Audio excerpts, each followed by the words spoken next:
Dr. Kalpana ma'am has also joined. Good afternoon, Kalpana ma'am.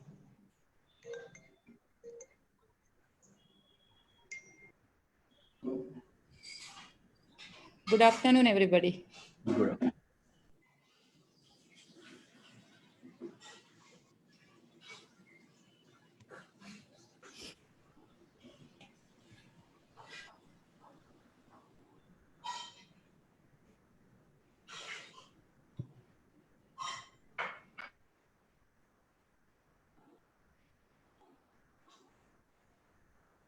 So, good afternoon, everyone. Namaste. It gives me immense pleasure to welcome you all to this virtual DiaConnect PhD conference, where the experts from two different school of thoughts have gathered to share their experience. This combination is created with motive to learning and sharing knowledge, and of course, to improve patient outcome. With due respect and gratitude, I welcome the father of gestational diabetes in India, none other than Dr. Professor V. Seshaya, sir. It is our honor to have you here, sir, presence with us. And on behalf of PSG, I heartily welcome you to this conference. I cordially welcome the chief guest of our conference, Dr. Alpesh Gandhi, who will be joining soon. He's president of FOGSI. He has contributed immensely in the field of obs and gynecology to improve women's health in India. I thank you for accepting this collaboration and welcome you again to this virtual platform, sir.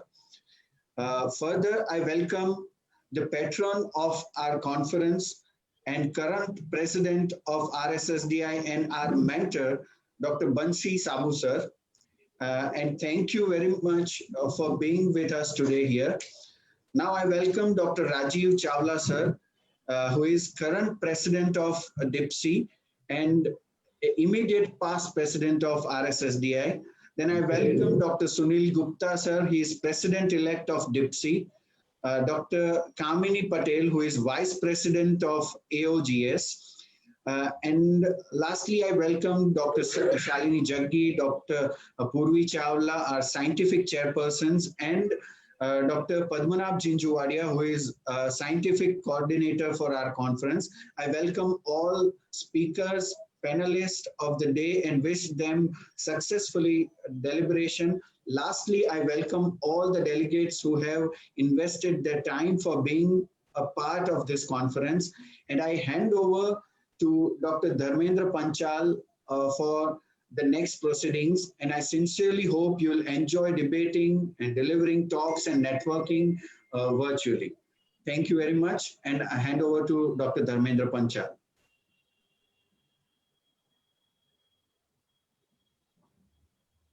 You have to unmute. Again, with my warm, heartily welcome to all of you. And here we are starting our inauguration ceremony. And to inaugurate this, we have none other than Dr. V. Seshaya, sir, as Rutulat sir, father of GDM. When we talk about anywhere in GDM and particularly in India, V. Seshaya, sir, and his work, obviously it is highlighted, it is there.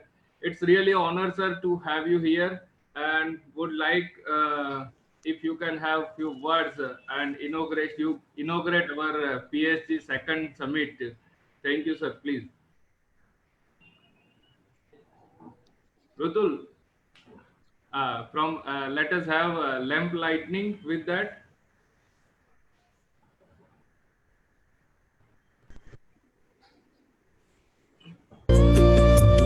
Shubham kurutvam kalyanam arogyam dhanasampada. Shubham kurutvam kalyanam arogyam dhanasampada. Shatru buddhi vinashaya dipajyotir namostute. Dipajyotir namostute. Dipajyotir parabrahma. Dipajyotir janardanah.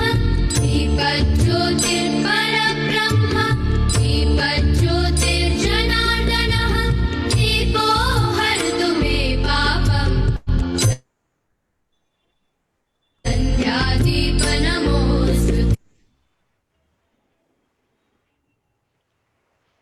And with that, would request Dr. Professor V. Sesaya to have his blessing for us.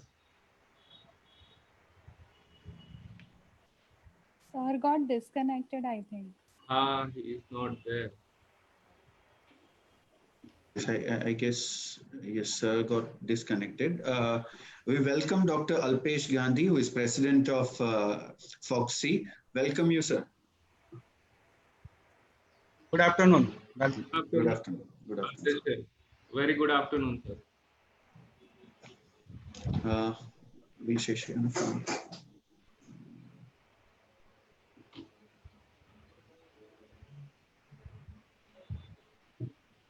Dharmendra Rutul, can you just get him? Sir has come now. Yeah. We are calling him. Yeah, he's there. Sir is here now. Sir, can we have your blessings for this PhD event? Please, sir.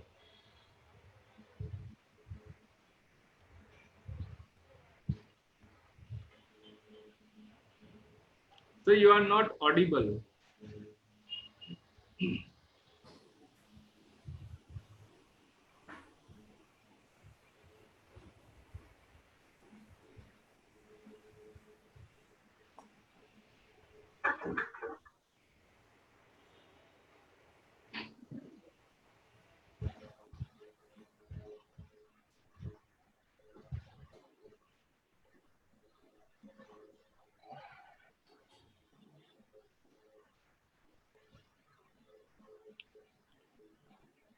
It's not audible.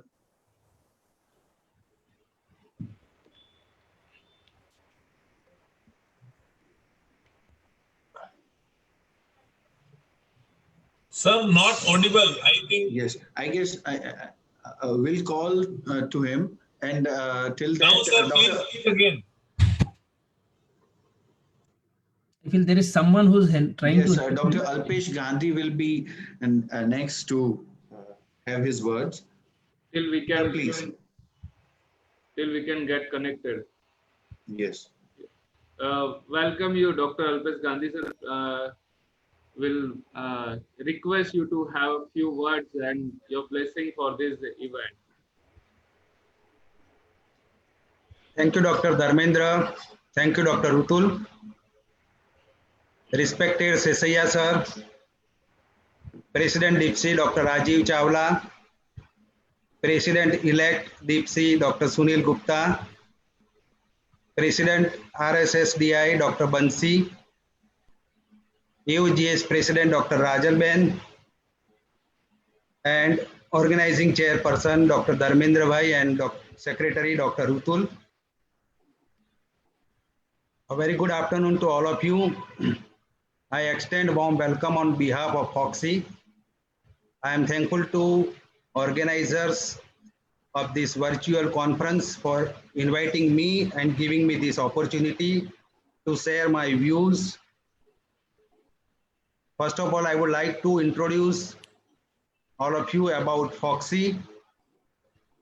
FOXC is the Federation of Obstetric and Gynecological Societies of India. We have 260 societies across India. FOXC is one of the largest federation of any medical specialty in the world with 39,000 practicing gynecologists across India. We are taking care of 50% population, I mean girls and women of India, from adolescent age to teenage group to reproductive age, menopausal age to geriatric age. The primary mission of FOXC is to reduce maternal mortality rate, neonatal mortality rate, short-term and long-term morbidity. And FOXC advocates and promotes sexual and reproductive rights of girls and women. FOXC also advocates to achieve SDG goal for our country. With this brief introduction about FOXC, and the theme for FOXC for this year is safety first. Safety for Indian women and safety for FOXCians. FOXCians means member of FOXCs, our staff members, our hospitals, and our postgraduate students. FOXC is working for the safety of Indian women and Foxians throughout the year. This year, I would like to bring to your kind notice about the work done by Foxy for COVID-19 to tackle COVID-19. We all know that we are passing through a most difficult challenge, health challenge of this century. We can say that is COVID-19. It's a difficult time. It's an uncertain time. Foxy is working proactively and promptly. Foxy is the first organization in India to come out with the GCPR on pregnancy with COVID-19. Foxy is the first organization to come out with short advisory to its members about continuing essential health services. Government of India came out with the documents and notification on April 13. Foxy has published its documentation notification on 27th March, 2 weeks earlier, and inform all our members which are the essential services which should be continued during this COVID-19 period. We also came out with the country's first national registry of COVID-19 with pregnancy. And of course, we have donated 40 lakhs rupees in PM CARES funds, plus we have donated 195 masks and 20 face shield to all the medical colleges of India.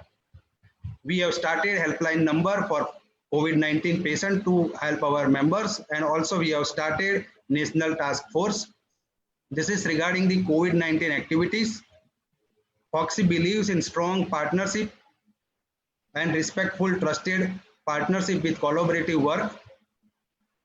Along with the lots of academic and social activities, this year we have done lots of MOUs with different NGOs and government.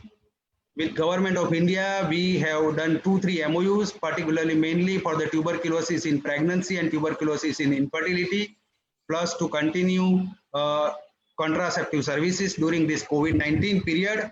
With ICMR, Foxy has worked for the testing criteria for pregnant women and for the national registry and so many other projects. Foxy is also active with NITI Aayog and WHO.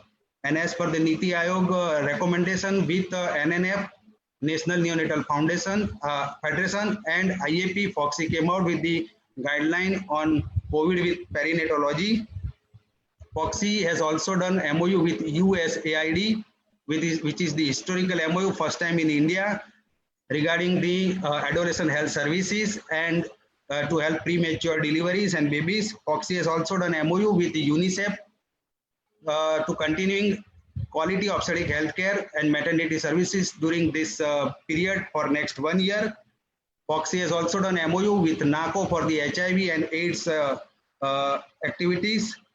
Foxy has also done work with WHO and conducted training for paramedical staff across India, and we have trained 12,000 paramedical staff with the support of AIMS Delhi and WHO. So Foxy has done lots of collaborative work this year. Of course, we have done many international webinars with different organizations like International Anesthetists Association. With DIPSI also we have done program collaborative work, international webinar.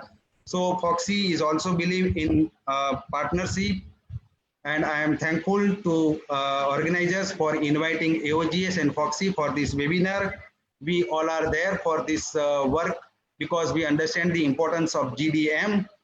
India is considered the capital of diabetes mellitus, and we all know that it is not the capital. Day by day, incidence of diabetes mellitus is also increasing in India, and definitely it also with this there is an increase in the incidence of GDM also, and we all know that it can cause a lots of it can cause to bad obstetric outcome with stillbirth. It can cause if HbA1c is more than 25 at the time of conception, then a 20% babies can deliver with anomalies. So gestational diabetes can lead to so many, can affect the outcome of pregnancy. Not only that, it can also affect after the delivery. Many mothers can continue the diabetes, and next generation can also be affected. So it is very, very important to address this issue. and what we can do to help these women, how we can help these fetuses and children, and how we can save this our future generation. It is very, very important for all of us. I will not go in detail of the gestational diabetes mellitus because we have eminent faculties with us who will give us enough knowledge and will update us on this very, very important and sensitive issue.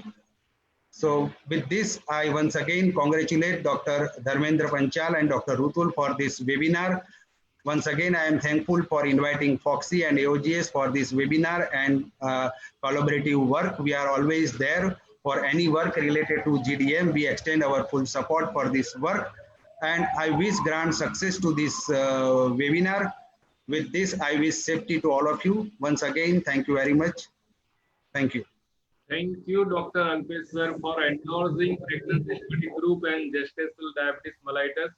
And here would again request Professor Dr. V. Sesaya sir for his blessings. Sir, over to you.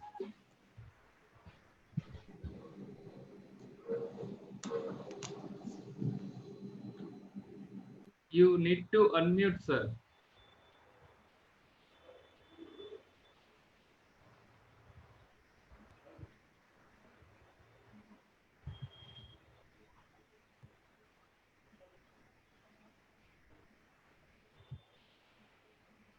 Yes, sir.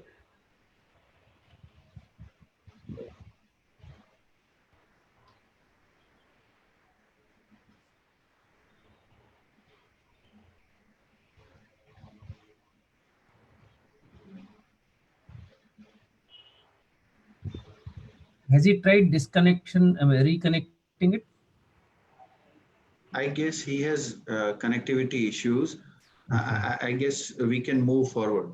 Yes, yes. So moving forward for further inauguration ceremony, and it's a pleasure to invite to have blessings for our beloved Dr. Bansi Sabu sir, the president of RSSDI.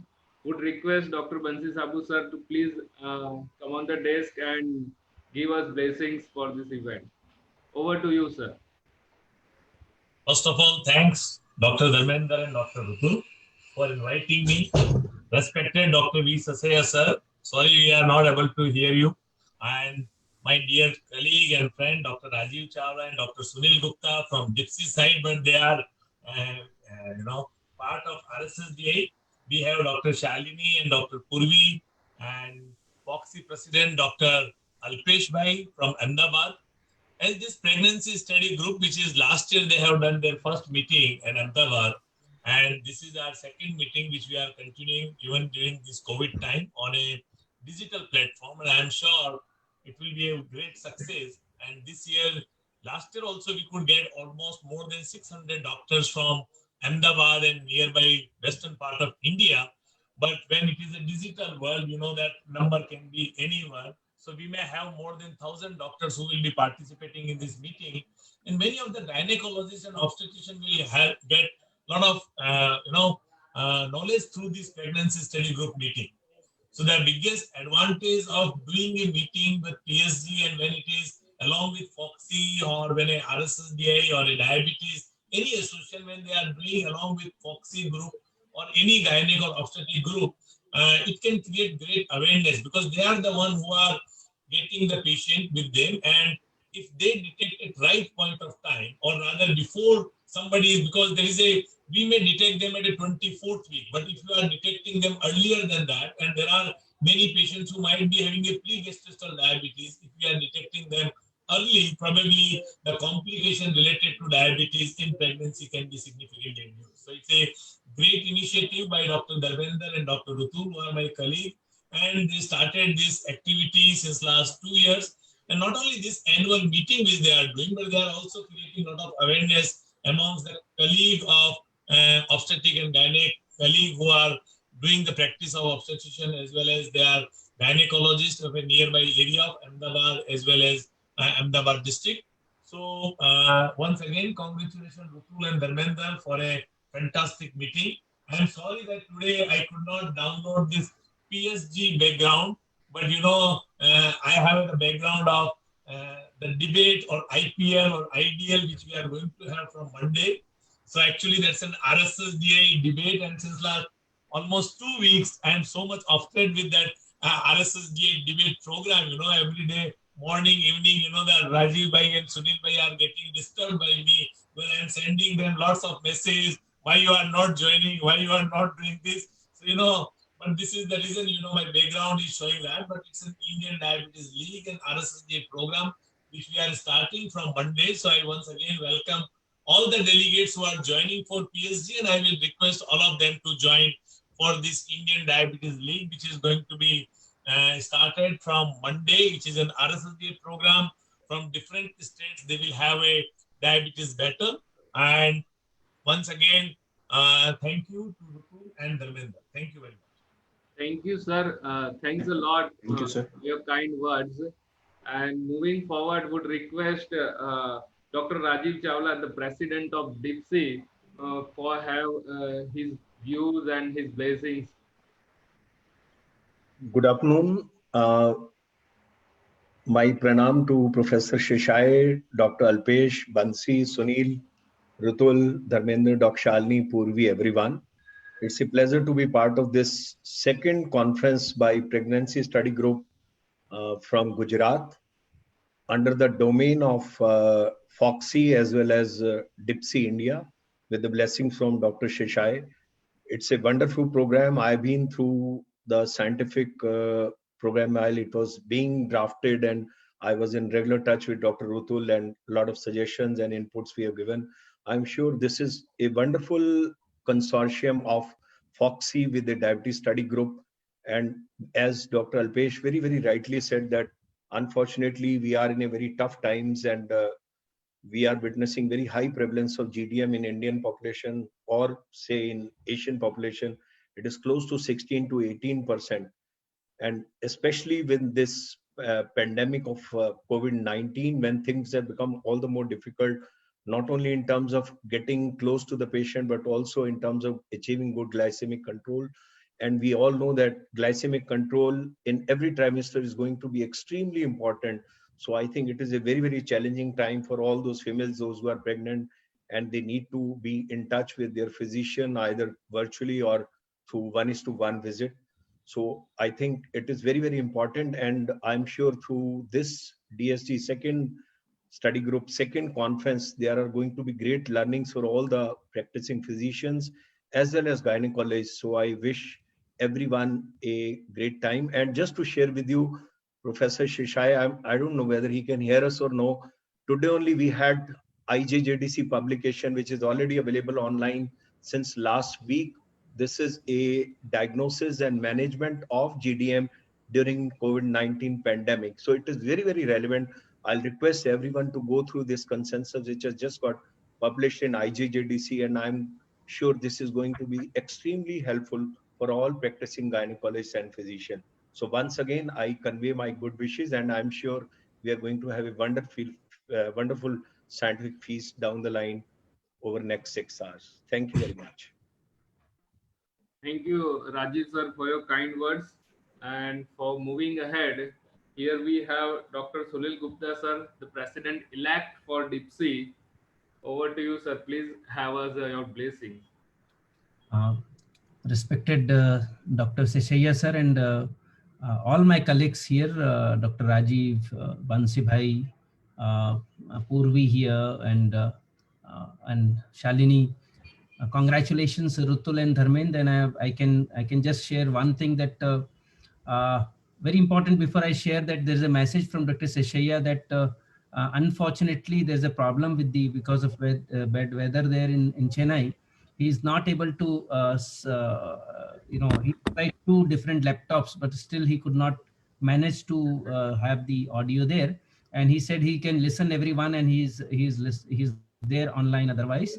And he has yes, now sir we can hear you now. We can hear you now. Now he is audible. Yes. Now you're audible, sir. Okay, good. So, so that's another good. Ladies and gentlemen, I am Sir, happy to participate in this PSG conference. It's a great pleasure to be here.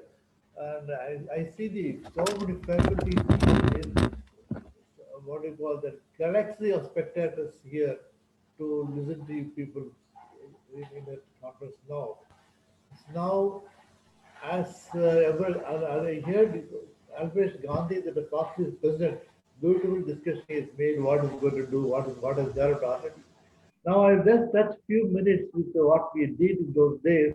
And I think Bansi saw the slide was, I know where is Bansi.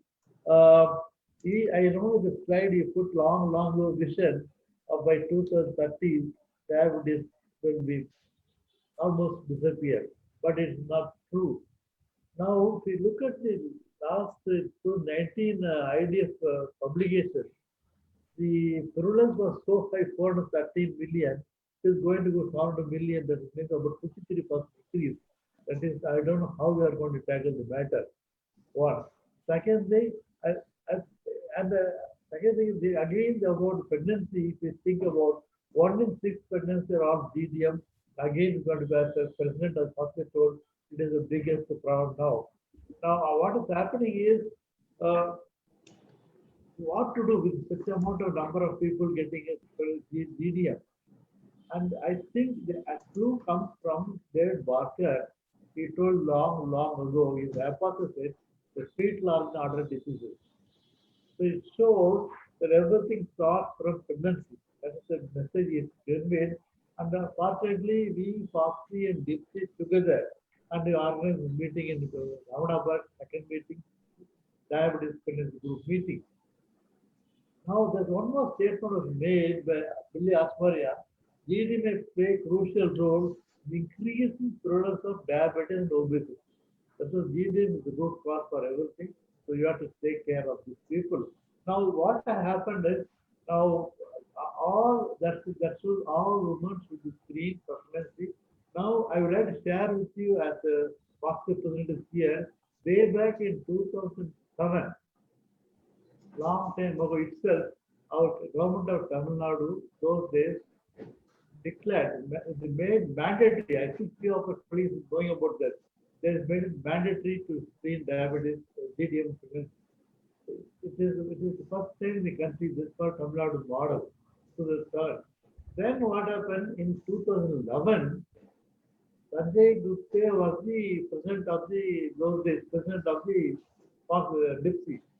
He went to the government of India, and then that time again government of India also gave an order saying that we will include Dipsy guidelines. That is, to screen with single test just diagnosis. That is the first stepping stone where Sanjay Gupta did this along with the government of India.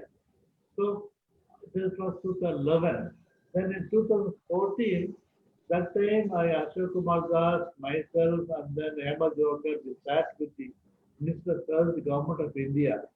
That was again first time, 2014, national guidelines came, which we're all talking about now. It is okay. Then what happened is there is British paper came in spite of 2011, 2014. Again, not much happened what we expected to do by the government order.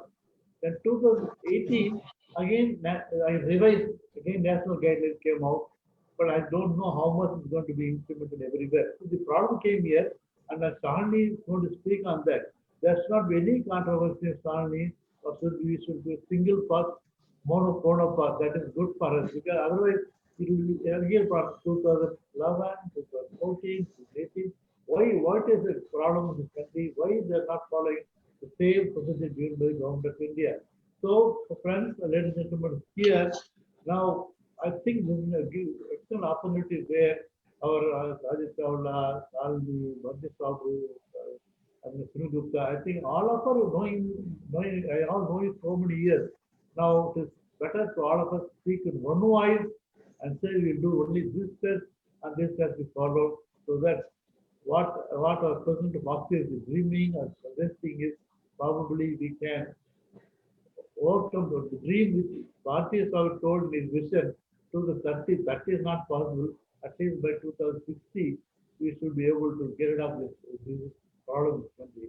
Hope this conference gives enough idea to people who are listening to these people. Thank you very much. Fortunately, I was able to give a little feeling about this I'm so proud of this country. So I wish you all the best and wish all the speakers good time and good discussion. Thank you very much for this opportunity. Thank you. Thank you.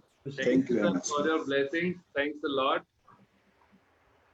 So, Yes, yeah, Mr. thank you, Gupta. Dharmen. I'll just wind up from my end. So, thank you once again and congratulations. I'm fortunate to attend the first meeting when I delivered the oration last year, the PSG first oration, and the hall was jam-packed. There's so much of hunger and so much of interest amongst people I have witnessed physically last year at Ahmedabad. I feel the same scene will be there this year also with more number of people. And I really congratulate you that we need to have more and more such meetings across different parts of the country. But you were the first to take such initiative with a DIPSI umbrella around. So I feel this is what we should be preparing such models now at various corners. That is our vision in future. And thank you very much that we have Alpesh Bhai also again with us.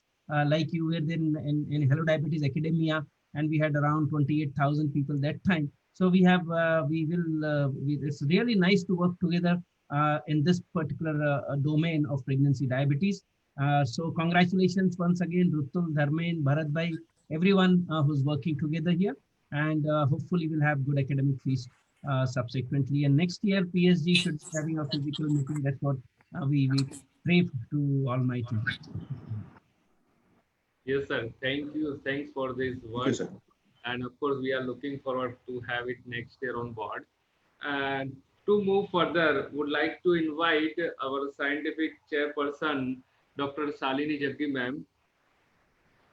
Please give your views on this and how hard we were, or we were harassing you, I would say rather. Please, ma'am, over to you.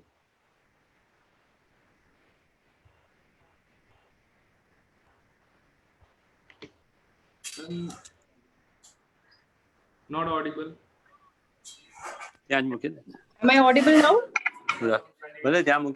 So my pranam to Seshaya sir and my warm regards to all the dignitaries, all the seniors present here, thank Dr. Kavla, Dr. Sunil, Dr. Banshi Sabu, Dr. Alpesh, and all my colleagues, my friends, Purvi. And let me welcome all of you formally to this conference today. We are very proud of this young group of Dharmendra and Rutul who've taken this initiative of propagating the message of the importance of diabetes control when it comes to pregnancy. GDM is a topic which is very, very close to our hearts. And, till a few years back, it was only limited to certain people who had little interest in this topic. And thanks to the efforts of Dr. Seshaya, today it's on the forefront of the country, with the government of India actually endorsing the DIPSI guidelines and giving us a direction. Because like Sir said, earlier there was a lot of controversies, which I'm going to talk about in today's session, and how DIPSI has kind of put everything to rest, giving us a direction on how to go ahead in diagnosing GDM at the right time and managing it well so as to improve not only the maternal outcomes in our country, but also the perinatal, the fetal outcomes, and for the next generation as well. So I'm very happy and thankful to Seshaya sir for having me as a governing council member of DIPSI. And I promise you, sir, my full sincerity in taking forward the message of DIPSI from here. The setting of the scientific program, definitely the credit goes to Rutul and Dharmendra for actually trying to make it a very comprehensive program. Dr. Purvi, our partner, my scientific partner in putting this conference together. And we've tried to touch all the aspects of pregnancy management, right from GDM to preconceptional diabetes, right from screening, who to be screened, all the different complications. So I'm sure all of you, all our delegates will be benefited. And we would encourage all the delegates to attend all the sessions and be free to ask questions. Because it is very important not only to listen to the topics, but to understand and take the message so that you can implement it and translate into clinical practice. So once again, a warm welcome to everyone. Many thanks to Dharmendra and Rutul for giving us this responsibility. A joint thanks from Purvi and my behalf. And with that, wishing this conference a lot of success. And I'm sure this will definitely be another milestone effort on the part of Pregnancy Study Group in propagating the message of hyperglycemia management in pregnancy. Thank you. Thank you, ma'am. Thank you. Thank you, ma'am, for your kind support. Would taking it further, would like to invite Dr. Sunil Sasar, Secretary of AOGS, to have his view over here. So over to you. Thank you very much, Dr. Dharmesh Bhai. On behalf of AOGS, I congratulate Dr. Dharmendra Panchal, Dr. Rutul, and whole organizing team of this DiaConnect, that is second DiaConnect PSG virtual conference on GDM. So it is a need of an hour, and diabetes is increasing day by day. As very rightly said by everybody, that pregnancy age is advancing and diabetic complication is also increasing. More and more infertility is increasing, and more of the cases of diabetes is increasing. So thank you very much, the organizing team, for involving AOGS for this program, and I hope all the gynecologists who joins this program will be benefited with all the fantastic speakers. I have seen the name of all the speaker, and the subject selected by organizing team is excellent. Thank you very much. Thanks for inviting me for this. Thank you. Thank you, Dr. Sunil Sir, for your endorsement with AOGS and us. And would again request now Dr. Purvi Chawla ma'am to have her words for this event. Good afternoon, everyone. What more can I say than what has been said? But I would love to welcome you all to this fantastic pregnancy study group initiative, which has been put together in a very short period of time by Dr. Dharmendra Panchal and Dr. Rutul Thakkar. And it's, as everybody remarked, the scientific program and the speakers, everything as a very new, fresh perspective. With that, I would like to congratulate them. First of all, this collaboration is not easy with so many different bodies. All the people are so busy, and you managed to get them on board. So we know that pregnancy study group is here to stay and is in very safe hands. With that, again, I would like to thank you for the great honor and trust bestowed upon Dr. Shalini and myself. And with that, I seek blessings and guidance from Professor V. Seshaya, Dr. Banshi Sabu, Dr. Rajiv Chawla sir, Dr. Sunil Gupta, all my seniors here. Dr. Pratap Jetwani is also here. So hello, sir. What Dr. Alpesh Gandhi said in his inaugural speech was very reassuring. It's good to know that we have very supportive colleagues, and there's so much work to be still done in this field in pregnancy and diabetes, because it's an overlapping field, and we still need to learn so much more about it in terms of management and risk management. So with that, I vouch to, try and fulfill and contribute in my own little way to Professor Seshaya's vision that he has from DIPSI. And I know I can seek to any of the seniors for any guidance, and it's very reassuring that it's in safe hands. And with that, we want you to groom all of us to a level where we do more research, more work, more clinical work, and take this flag forward that you have set out already. So with that, I welcome you once again to enjoy the scientific feast, lie back and just come up with all the possible questions, because we need to answer them. Thank you so much. Thank you, ma'am. It has been your Thank you, constant ma'am. support along with Shalini ma'am and all our seniors, including Dr. Bansi Sabu sir, for his constantly motivating for us to run this. And for further, last but not least, would like to have his insights from Dr. Padmanabh Jinjuwadia sir, who has been always with us to guide us. Padmanabh sir, over to you. Thank you, Dharmendra and Rutul. And I congratulate both of them for making this event excellent. And way back before 1 year, we have initiated this group of PSG, and we have organized the event in the Ahmedabad last year. And looking to the successful event, we have attended this PSG second meet at this year. Even though the in this era of Corona, where our practice is also disturbed routine day-to-day practice, but still for the better knowledge sharing, particularly in the field of the gestational diabetes, we have continued this event this year also. And under the as I am saying that Dr. V. Seshaya, the pioneer of the DIPSI guideline, who have made the diagnostic criteria for the Indian Indian DIPSI guideline. I am thankful to all these senior dignitaries for keeping their presence in this event. Definitely, I can say that this event become successful grant event. So I am thankful to Dr.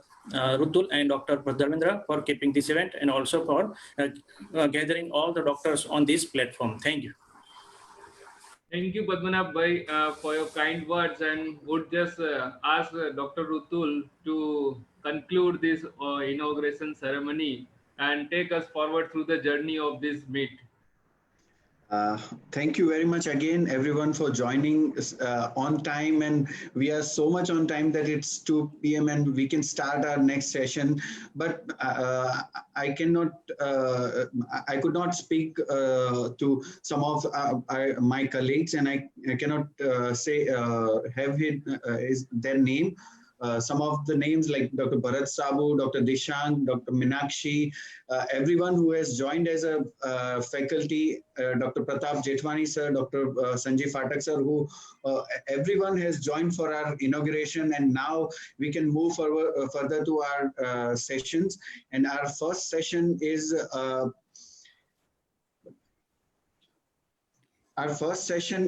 GDM, the mother of NCDs, and our chairpersons are Dr. Minakshi Shah from Ahmedabad, who is senior consultant gynecologist, and Dr. Dishank Patel, who is diabetologist from Baroda.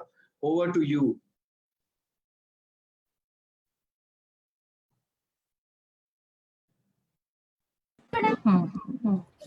Thanks, Dr. Rutul. My regards to the respected faculty and dear friends.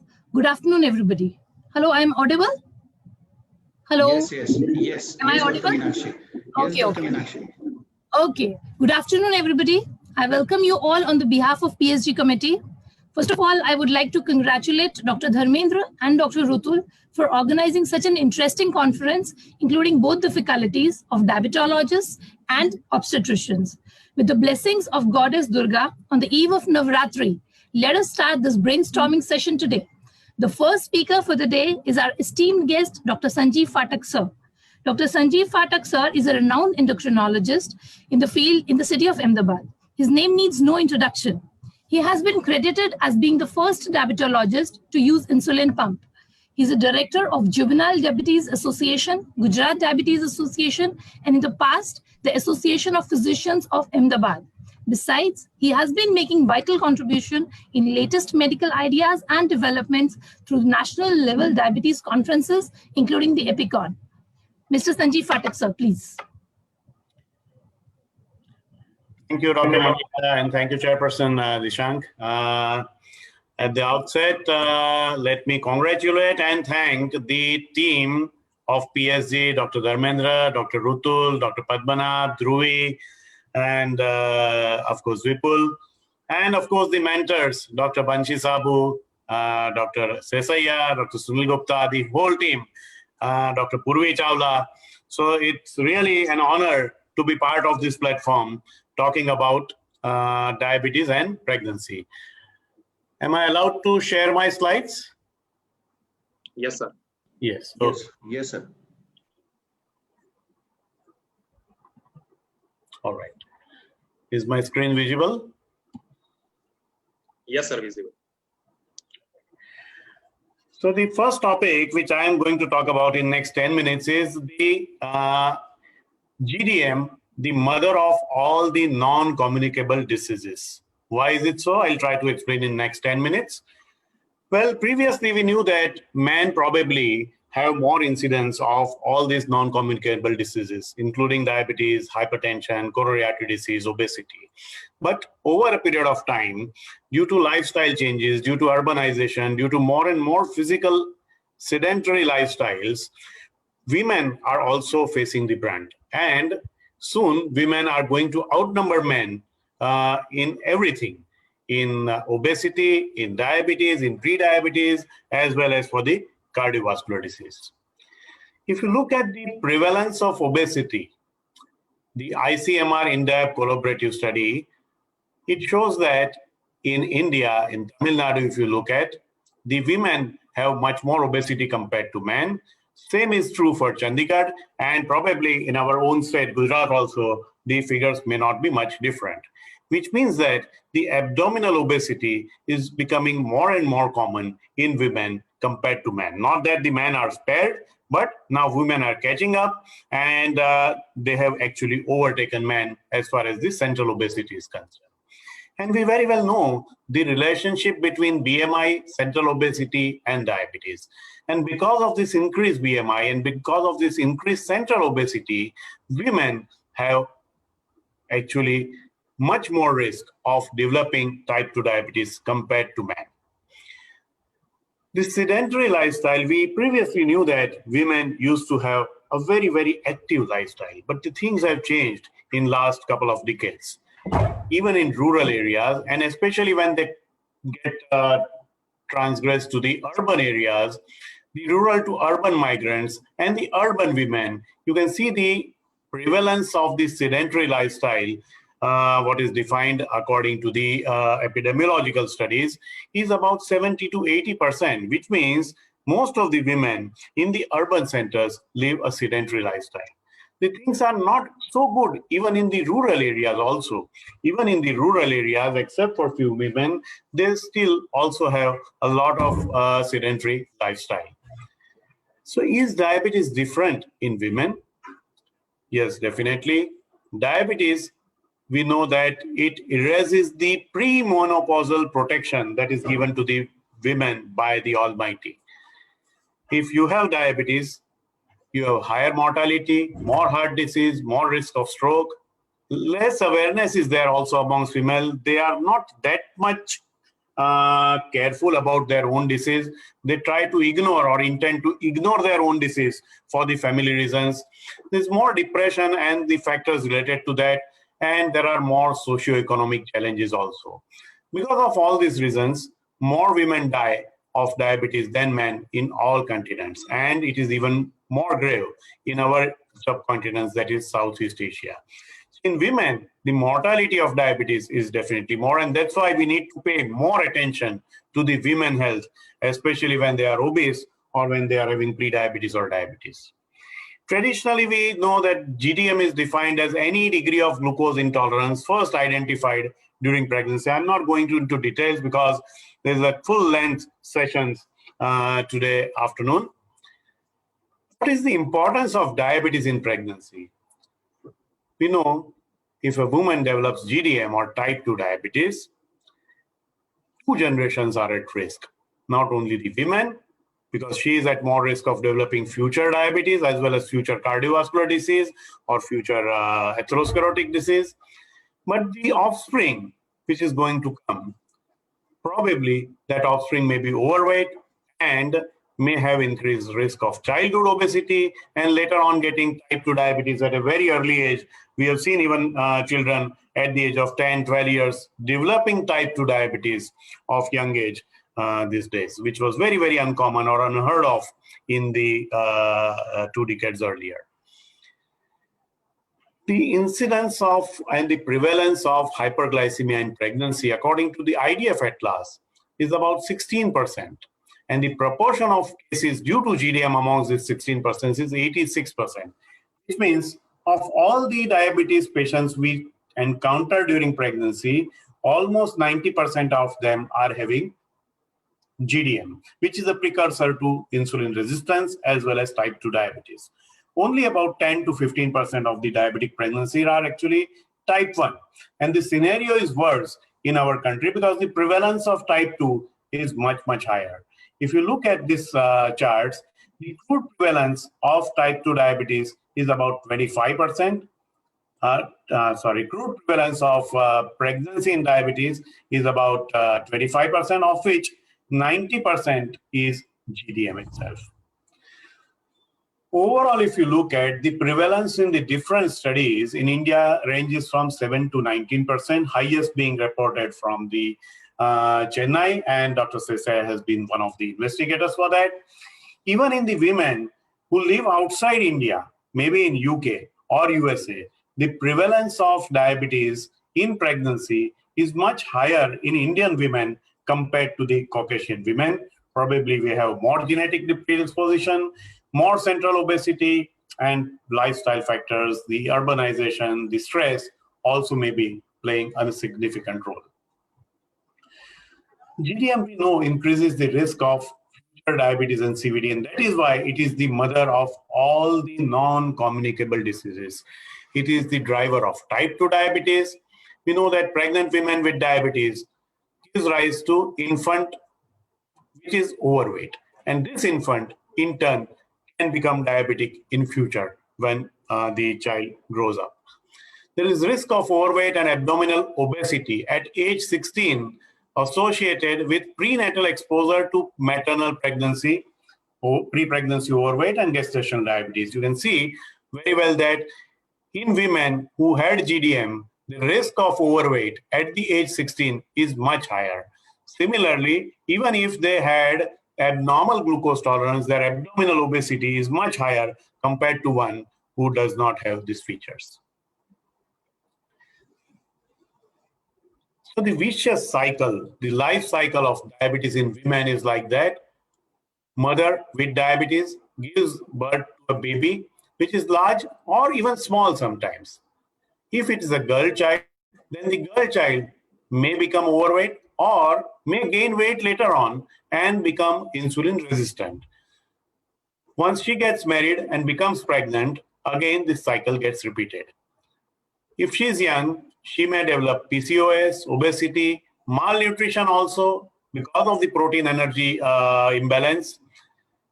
Even if the woman is working, she still lives a sedentary lifestyle in our urban setup, and that leads to increase in the risk of gestational diabetes, and the cycle of this life cycle of diabetes and pregnancy is repeated again and again. We know now that for India, universal screening is recommended. I'll not go into details of this because there are sessions coming up for that. But universal screening of all women in the first trimester of pregnancy or at the earliest when they come for the first antenatal visit is recommended. The method which is recommended for India is DIPSI-based method. The timing is as early as possible at the first antenatal visit, and which has to be repeated at 24 or 28 weeks, depending upon the timing. So 2 tests are necessary. First, at the first antenatal visit, and then again at 24 to 28 weeks for the actual diagnosis of GDM. Several methods are recommended, but as I said, in our country, DIPSI probably deserves much more merit compared to the other methods because we are at high risk and we do not get chance to screen the women again and again. So at first antenatal visit, 75 gram one-step GTT is probably the way to diagnose GDM. Education, education, and education is the link to prevent all these non-communicable diseases in the future. And that is why we need to invest in the adolescent girl. And this is an idea by Dr. Bansi Sabu, that if you educate the family, especially the young girls of the family, for prevention of obesity, for prevention of diabetes in pregnancy, that is the only way by which you will be able to prevent diabetes in future. So adolescence provides a great window of opportunity for nutritional improvement, for improving their protein energy nutrition, for improving their weight, to reduce their central obesity, to improve their lifestyle, to improve their physical activity. And if you do that, if you implement that, probably that is the only way to prevent the upsurgence of diabetes and non-communicable disease in the future. So healthy eating and healthy exercise is the way by which we can educate our young population so as to prevent the future diabetes. More they burn, the better they learn, the better is the future of our country as far as these non-communicable diseases are concerned. Active parents, that is why, are one of the keys. If the parents are not active, the children will not remain active, and again that would rope the seeds for the future non-communicable disease. With this slide, I would like to end here that if we want diabetes-free India, if we want heart disease-free India, if we want obesity-free India, good health of women and children is vital so that they are the drivers for the development. Without action in reducing the maternal mortality and improving the health of children and mothers is at risk, action for diabetes-free India is incomplete and not possible. With that, I would like to end and wish you all the best, the team PSG, for a great success in this conference. Thank you.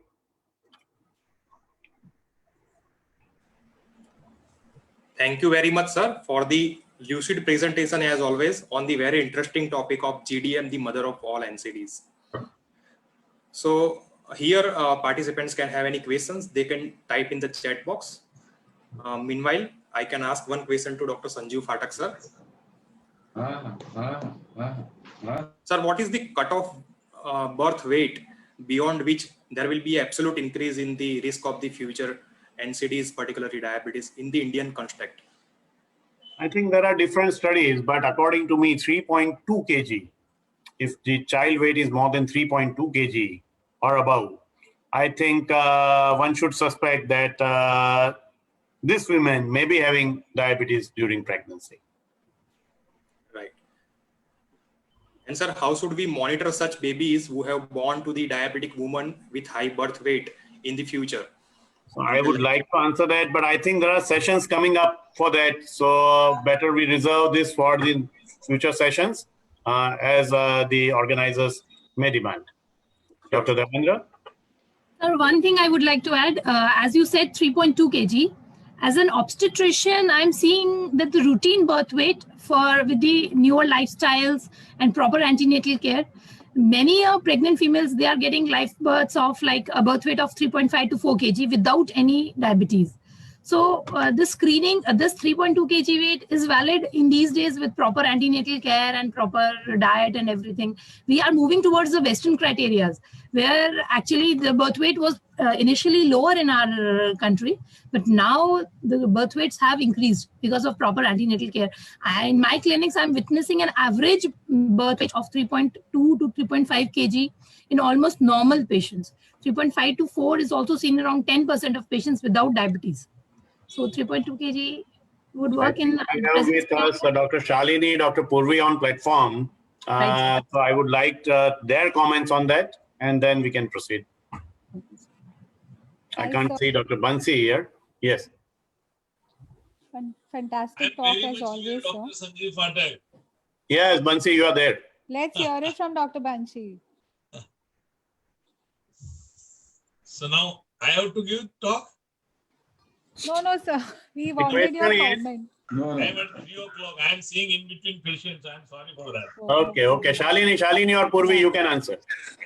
Okay, so I think I agree with Dr. Meenakshi that we are seeing an increase in the weight of the babies, but born even without gestational diabetes. But I think that's why it's important that we track this, because these mothers sort of become the immediate risk for they are in some impending risk for diabetes even earlier than the others. That 5 to 10 years is what we have studied so far, but these kind of mothers are at an immediate risk because their insulin resistance may be high.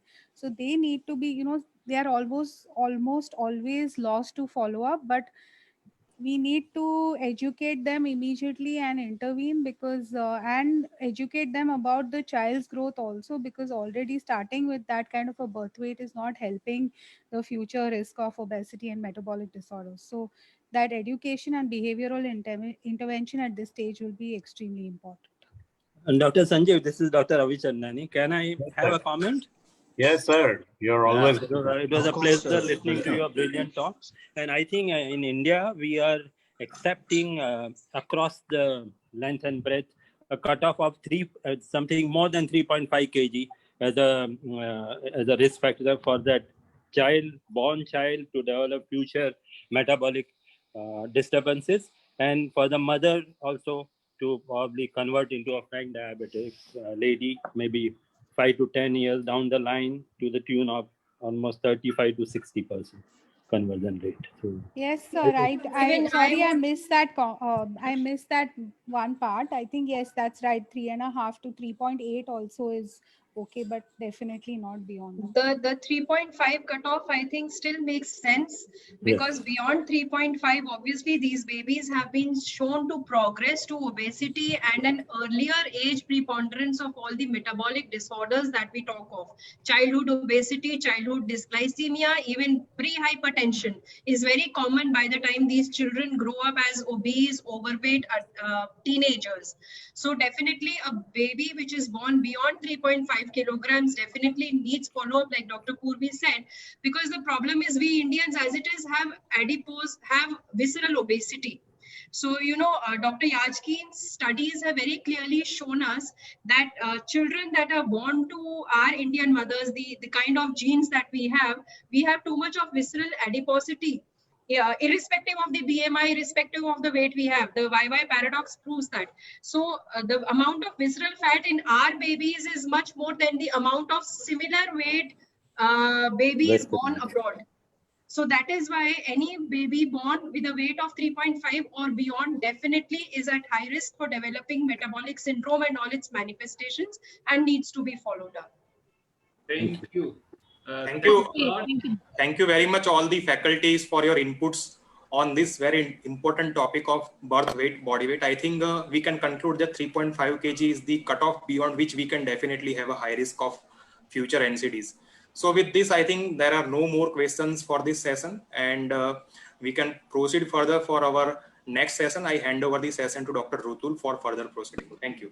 Thank you, Dr. Dishank and Dr. Meenakshi ma'am for chairing this session, and thanks to Dr. Sanjeev Phatak sir for wonderful talk. To move ahead, would like to invite our next chairperson is Dr. Raka Shior from Raipur and Dr. Vrunda Dagat. Over to you, our respected chairpersons, Dr. Raka and Dr. Vrunda. Thank you so much, Dr. Dharmendra Panchal, sir, and I congratulate Dr. Rutul Goklani, sir, for inviting me to chair this session. I would like to invite, without wasting much time, Dr. Pratap Jethwani, who is a consultant diabetologist at Rajkot at Jethwani Hospital, and he's a very senior consultant. He has done fellow in RSDI and fellow in Diabetes India. He was honorary secretary of Gujarat State chapter of RSSDI, and he has always been organizing secretary also at RSSDI in 2018 at 20 Ahmedabad. I would like to give the honor and also the mic to the Dr. Pratap Jethwani sir to start the session. Please, sir.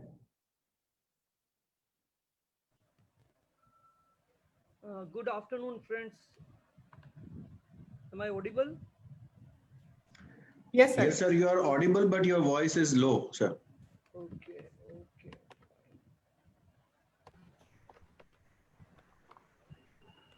So, thank you, Dr. Dharmendra Panchal, Dr. Rutul, and the entire team of Pregnancy Study Group for making me part of this prestigious second annual event of Pregnancy Study Group of Gujarat. Very warm welcome to Dr. Bansi Sabu, Dr. Rajiv Chawla, Dr. Sunil Gupta, and I think this conference will be a grand success because it is being blessed by the father of diabetes in pregnancy in India, that is Professor Dr. V. Seshaya. So with that, I will start my presentation. Let me share my screen.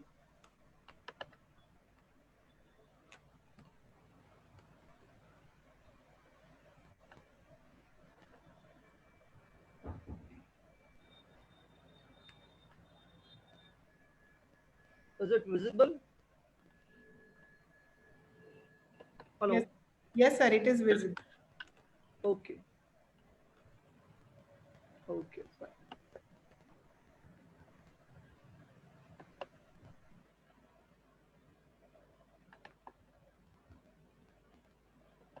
So today I have been given the task of GDM, origin of GDM, and I will speak on pathophysiology of gestational diabetes. I think we have already seen this definition that GDM is any degree of glucose intolerance with onset or first recognition during pregnancy, regardless of whatever treatment is required for that purpose, and regarding of the fact whether the condition persists or not after pregnancy, that is being termed as GDM. And nowadays, a new coin is termed by being coined by IDF and FIGO. That is, any hyperglycemia during pregnancy is being termed as hyperglycemia in pregnancy. That is HIP, and this is being contributed by pre-existing diabetes as well as diabetes, gestational diabetes. And as per the 2019 data, almost 84% of cases of hyperglycemia in pregnancy, they are because of GDM. We all know that hyperglycemia in pregnancy, be it GDM or pre-existing diabetes, it has got a lot of complications starting from spontaneous abortions, congenital malformations, to intrauterine death, to macrosomia, large gestational age babies, birth trauma, neonatal hypoglycemia, and multiple other problems. So why GDM occurs? This is a very good article, The Pathophysiology of Gestational Diabetes, published in International Journal of Molecular Sciences in 2018, where it says that during pregnancy, there is a reduction in peripheral insulin sensitivity. And most of the time, the beta cells of the pancreas, they increase insulin secretion adequately to overcome this reduction in peripheral insulin sensitivity. And as a result, the blood sugars, they remain normal. And once the baby is delivered, the insulin sensitivity returns to normal. And again, the pancreatic beta cell function returns to normal. So this is what happens during normal pregnancy. But during GDM, there is a problem. There is a marked reduction in peripheral insulin sensitivity. And at the same time, the beta cells of the pancreas, they are not able to adapt adequately to this excess requirements, result of which there is a relative insulin deficiency, which results in higher blood sugar values, and that is being gestational diabetes. So basically, there are 4 or 5 mechanisms which contribute to hyperglycemia in GDM. First and foremost is maternal insulin resistance. There is inflammation at the level of placenta, adipose tissue, as well as at the level of muscle tissue. There is placental dysfunction, endothelial cell dysfunction, and various other contributors which result in hyperglycemia in gestational diabetes. Let's take a look at each one of them. So first and foremost, maternal insulin resistance. This is insulin requirements of a type 1 mother during pregnancy. If you see from 16 weeks onwards, the insulin requirements go up to 32 weeks, and there is a slight increase between 32 to 38 weeks or full-term pregnancy. So this suggests that there is an insulin resistance during second and third trimester of pregnancy, because of which the insulin requirements in type 1 diabetic, they increase to the tune of almost 70%. And this is because of a reduction in insulin sensitivity, as I have already highlighted. But most of the time, the beta cells, they adapt and they increase insulin release so that the blood sugars, they remain in range. So pregnancy is a stress test for pancreatic beta cells. If women's pancreatic beta cells are not strong enough to increase insulin release, the women will develop GDM, and these are the women who are at high risk of development of diabetes in future after this GDM. So this suggests that pregnancy itself is a stress test to monitor the function of pancreatic beta cells. Let's come to the role of placenta. Placenta plays a very crucial role in the development of insulin resistance in pregnancy. Maternal obesity and diabetes, these are associated with some changes in placenta, like there is increase in placental weight, increased angiogenesis, and delayed villus maturation. Also, there is a link between placenta and insulin resistance, and this takes place through variety of things like placental hormones, cytokines, adipokines, as well as through the release of some substances like exosomes, which are secreted from the placenta into the maternal circulation. And these exosomes also contribute to insulin resistance as well as inflammation. So placenta secretes lot of hormones, of which human placental lactogen and human placental growth hormone, in addition to progesterone and estrogens, they contribute to insulin resistance, which is being seen in second and third trimester of pregnancy, from 16 week onwards. This is a very beautiful paper, still under publication, under the process of review, published in Placenta, where it says that the glucose homeostasis during pregnancy is maintained through the coordinated actions of two hormones, as I have already told you, that is human placental lactogen and human placental growth hormone, or it is also being termed as a variant growth hormone. And there is a dynamic balance, it exists between these two hormones, and because of which the nutrient availability and transfer to the fetus is optimal. It is not high, not low, so the birth weight should remain in the range. Now, because of these two hormones, particularly human placental lactogen, which there is an adaptation of pancreatic beta cells which take place, and when there is a disruption between the balance of these two hormones, then pancreatic beta cells will not be able to adapt to this stressful situation and will result in hyperglycemia. And this paper suggests that there are 4 ways by which pancreatic beta cells adapt to this exaggerated insulin resistance seen in second and third trimester of pregnancy. One of the mechanisms, as highlighted by blue, is direct replication of existing beta cells. Yellow, it says that beta cells are formed from progenitor cells, and there is a green line which says that the alpha cells, they are being differentiated into beta cells through the way of progenitors, and red line says that directly alpha cells, they differentiate into beta cells. So these are various mechanisms suggested which can contribute to beta cell adaptation during pregnancy to maintain normoglycemia in the setting of exaggerated insulin resistance. And this paper also suggests that GLP-1 and short chain fatty acids, probably they influence one of these pathways of beta cell adaptation in the setting of insulin resistance. Let's come to the role of inflammation.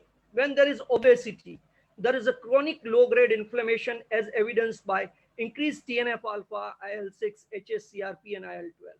Also, there is an alteration in the secretion of adipokines from the adipose tissue. Mainly, there is a decreased adiponectin and there is increased leptin.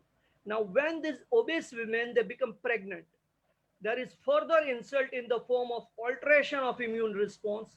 There are growth factors and remodeling take place. A lot of hormones are being secreted, and all these things together, they will result in endothelial dysfunction, beta cell dysfunction, and ultimately this will result in the development of GDM. So inflammation is also a key contributor to the development of GDM in obese women. This is an article which is published in Chinese journal. It's still under process of publication. This is a 3-part longitudinal metabolomic study, and they have taken a look at the various inflammatory markers in pregnant women who were overweight and obese. Some of them, they develop GDM, and some of them, they maintain normal glucose tolerance during pregnancy. And they've come out this idea that these are the 4 main inflammatory markers, that is inflammatory markers as well as adipokines, that is leptin increase and decrease adiponectin, decrease IL-4 and IL-10. These are specific in women who develop GDM. Probably this may be used as a possible biomarker to identify women who are at risk of development of GDM in early pregnancy.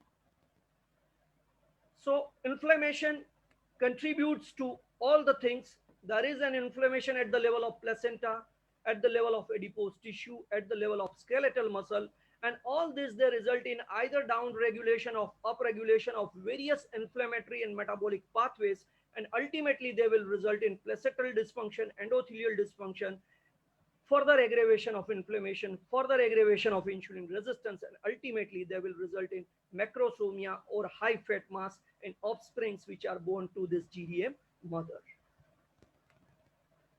As far as adipokines are concerned, two are very important, that is adiponectin and leptin, and this can be used as a possible biomarker. Other adipokines, still they are not very much, knowledge is still not there. Still, the use of various markers as a potential biomarker to predict that GDM is likely to occur in this woman, still they are not being validated in many of the clinical studies. So I think in near future we will hear much more about biomarkers being used to identify women at risk of GDM. There are various protein biomarkers are also there, starting from HSCRP, one of the very good biomarker which has got very good sensitivity and specificity, particularly in first trimester, that is glycosylated fibronectin, which can be used to identify women at risk of GDM in early pregnancy. Also, we can combine various biomarkers like adiponectin TNF alpha ratio that will also improve their sensitivity and specificity. And we can combine CRP with sex hormone binding globulin in the first trimester.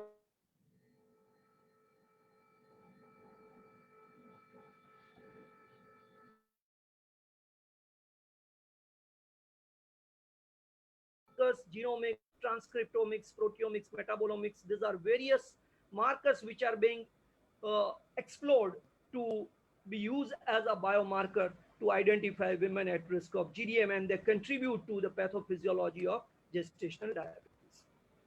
One word about microRNAs. They are very small, non-coding 19 to 24 nucleotide pair long RNA molecules, which play an important role in the modulation of gene expression, regulates different biological functions, and their expression is different in a disease state as compared to healthy state. So by measuring these microRNAs, we can identify whether this person is at a risk of development of a disease state like GDM.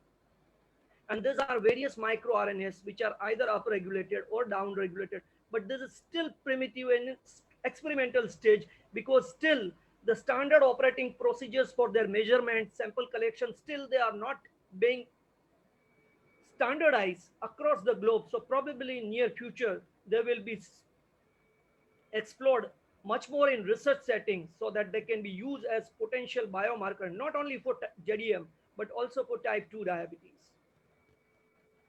A word about folate consumption. This is a paper published in Diabetes Care in 2019, a prospective cohort study, which says that if women is taking good amount of supplemental folate before pregnancy, say it is 600 milligram or more, then there is a 30% less chances that women will develop GDM.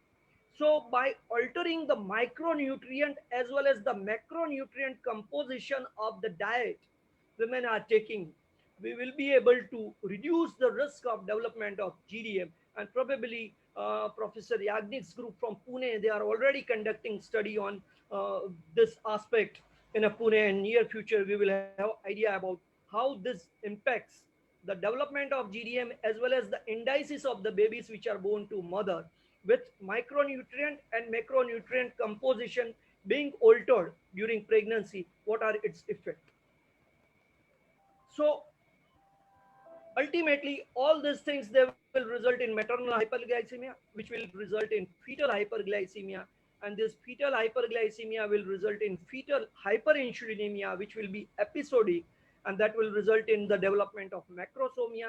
Because of excess nutrient storage, there will be fetal hypoxia, which will contribute to polycythemia, vascular sludging, and postnatal hyperbilirubinemia. Also, fetal hyperinsulinemia, which persists when the babies are born, and that will result in the development of neonatal hypoglycemia in babies which are born to this mother who are maintaining high blood sugars during labor. So this is the nutshell by which GDM, it contributes to this kind of complications.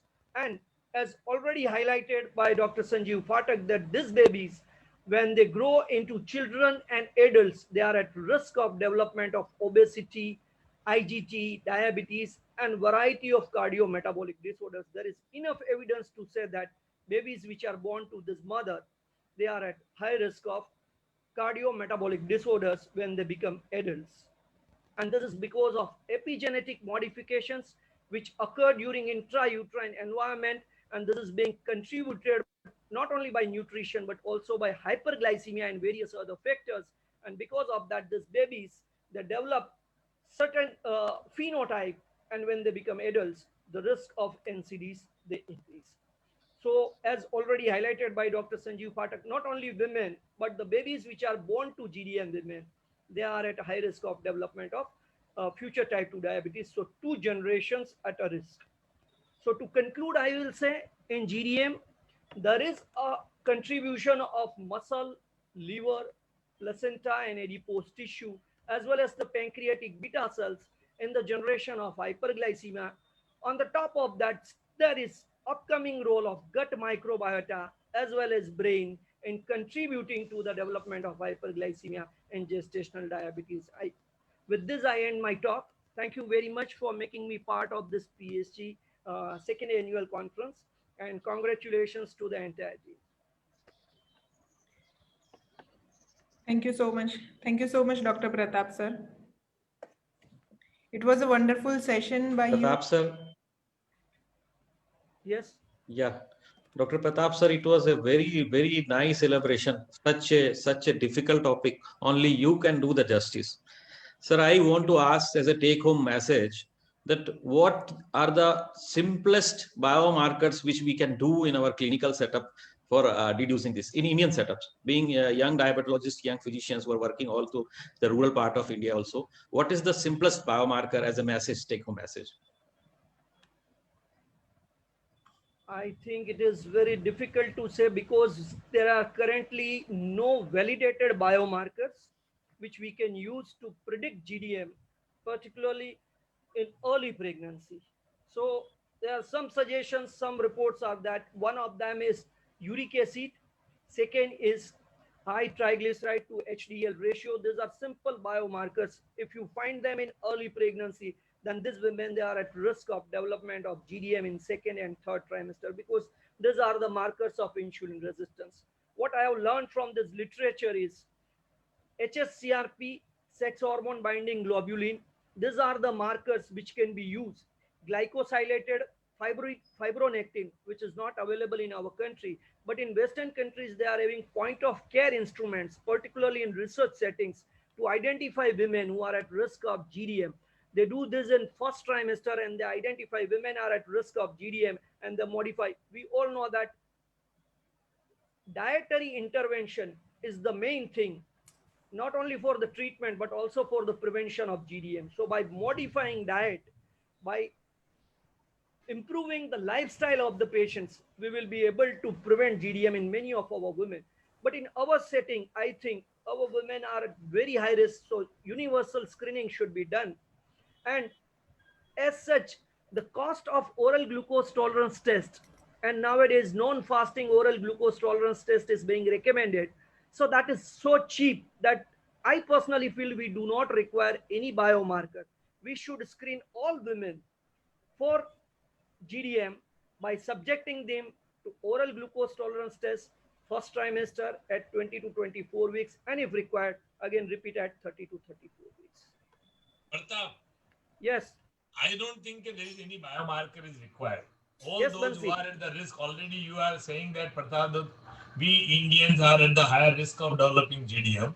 And those who are becoming pregnant after the age of 30, they are already obese, family history of GDM or family history of diabetes. I mean, the rural physicians, they should look for all those things, including the gynecologist also. And then they should talk even pre-conception also for the weight reduction, for modifying their diet. Even somebody becomes GDM at the 24 weeks. Rather, I will say from first week onward, we can take care of all these females that don't develop sugar or diabetes or hyperglycemia during pregnancy, or we can detect them early also. I mean, they should have more caution to detect them early also. So sometime even on 4th week, 6th week, 8th week, 12th week, we find them dysglycemia. They may not have typical OGTT, which is becoming higher, and you are diagnosing them. So I think better we should diagnose them who are at high risk population, and then we can modify their diet and lifestyle from the day one of the pregnancy, or rather from pre-conception also. Yeah, Sir, yeah, only one thing as a good observation has come, that early marriages in rural areas itself gives a better umbrella for getting not GDM. Early marriages. I mean, Raka, early mean we can't recommend somebody to marry before the age of 18 on this platform. Please don't recommend that. That's otherwise crime in India for female to get married and not getting pregnant before age of 20. That is what the national recommendation from the government of India. But after that, but yes, definitely those who are becoming pregnant before the age of 30, if they are not obese, no family history, you can say they are at lesser risk. Otherwise, what Pratap had already talked, that we all Indians, Southeast Asians are higher risk of developing GD. Thank you, sir. But I think prevention is better. So educating young girls about diet, physical activity, maintaining their body weight in normal range before marrying, before planning pregnancy. That is the way forward. That is what I feel. Pratap, only young girls? Why not young boys? Young They should boys become also. obese. No. They should also become No, for GDM, I am talking about GDM only. GDM. Boys are not at not risk of GDM. There will be gender bias when you are going in a school and teaching and educating only young girls. I think if young girls, they are educated, definitely the entire family, once they marry, the entire family will follow their lifestyle. That's great. That was a good comeback, Dr. Pratap. Yes. So I guess if we don't have a further any question, we can move forward. And next topic is PCOS to GDM. Is it impending? And we have chairpersons, Dr. Kalpana Patel. She is senior gynecologist from Ahmedabad, and Dr. Shefali Karkhanis from Mumbai. Over to you. Good afternoon, everybody. Thank you, Dr. Rutul and Dr. Dharmesh and all team of PST. I would like to introduce Dr. Piyush Desai. He is a well-known consultant diabetologist and endocrinologist, currently working at Desai Diabetic and Endocrine Clinic and also at the Advanced Diabetic Center at Surat. He is also attached with the Government Medical College Surat, where he has passed his MD program. Dr. Desai is recipient of an Award of Excellence in Diabetes Care by RSSDI in 2019. And as he is interested in clinical research in field of diabetes endocrinology, he is currently also conducting phase 3 and 4 clinical trials in the same field. So without any further ado, I would like to invite Dr. Piyush Desai to talk on GDM and PCOD. Dr. Desai, please. Yeah, thank you, Pratnabil. Can I share my screen? Yeah.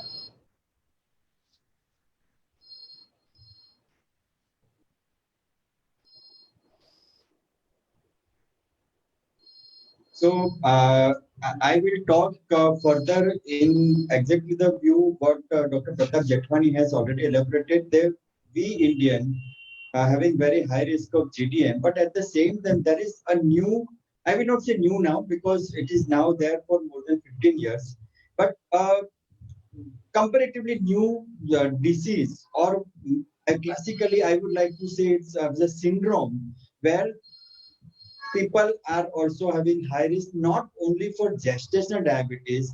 I will say these are the patients at very high risk of infertility. Because PCOS, definitely, I will come to the risk regarding GDM also, but it is not only GDM. PCOS is not only about GDM. It is one of the most common cause of infertility in women.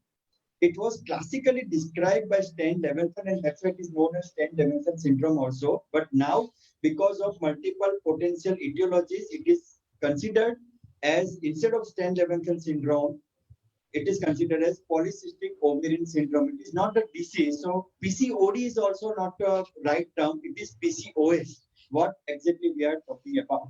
And this is the history where 7 women with amenorrhea, hirsutism, and obesity was found to have polycystic appearance of their ovaries, which was identified by Stein and Leventhal in 1935. And they have described this as the Stein-Leventhal syndrome.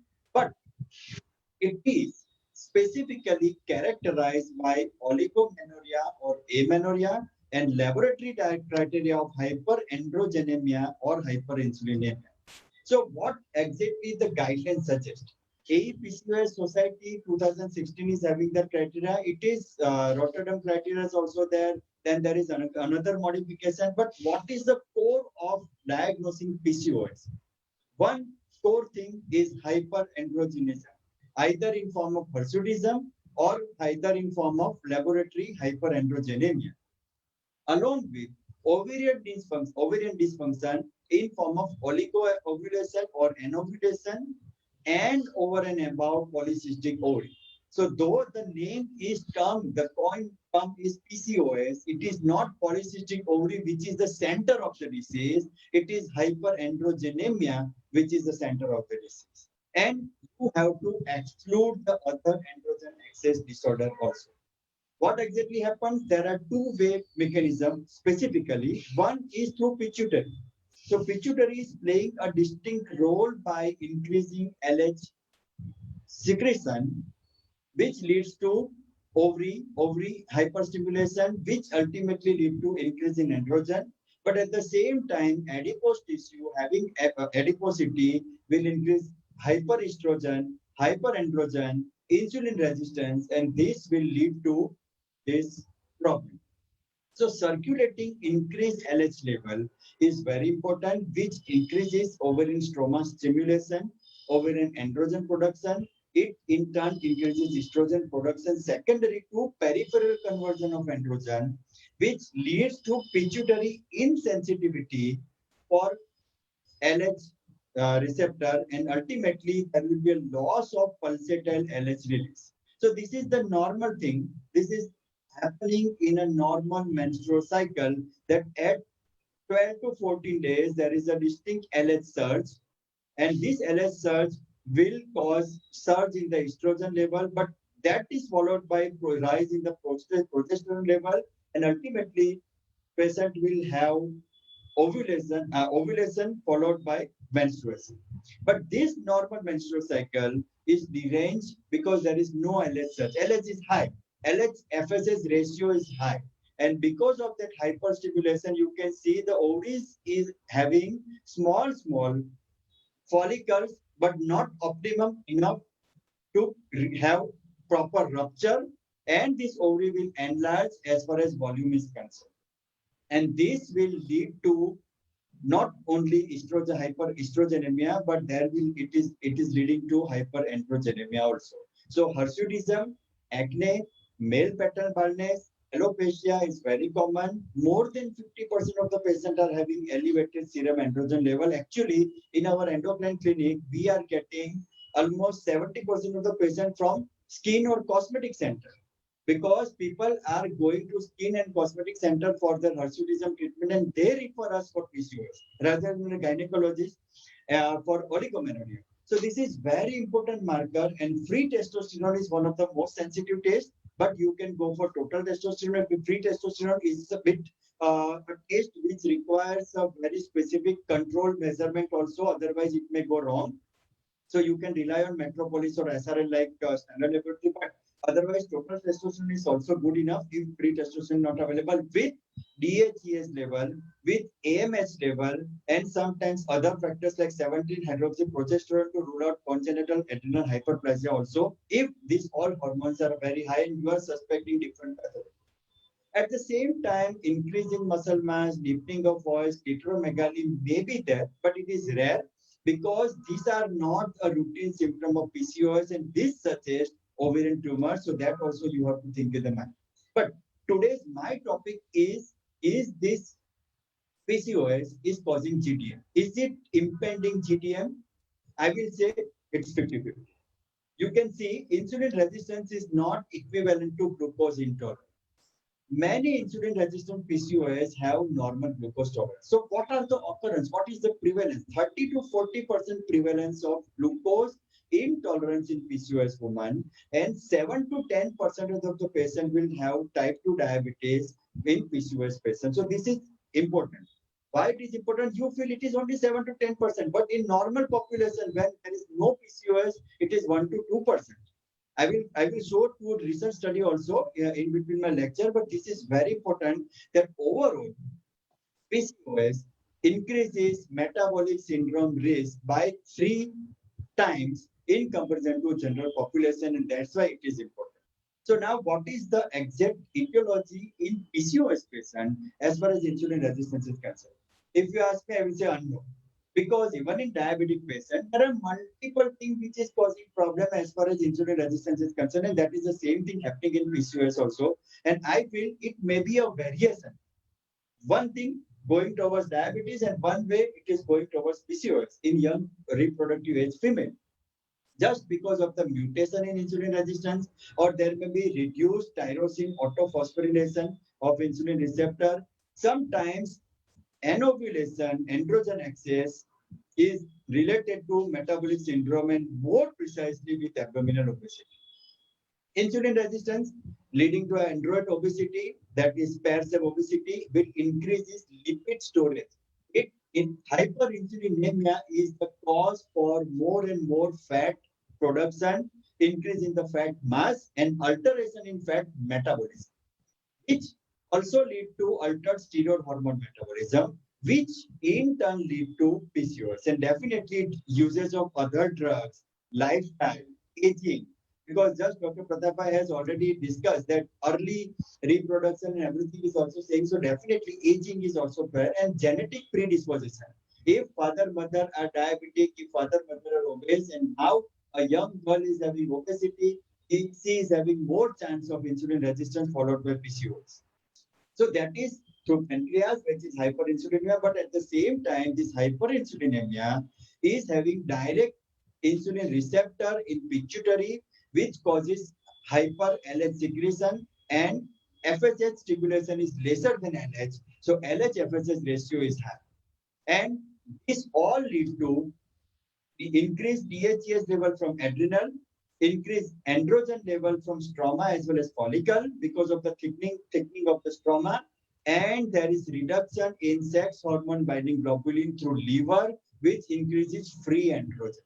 That is also a very important marker. And when person coming to endocrinologist or gynecologist OPD, they may be in adolescent period where they will complain about menstrual irregularity or sometimes cosmetic reason, what I already told.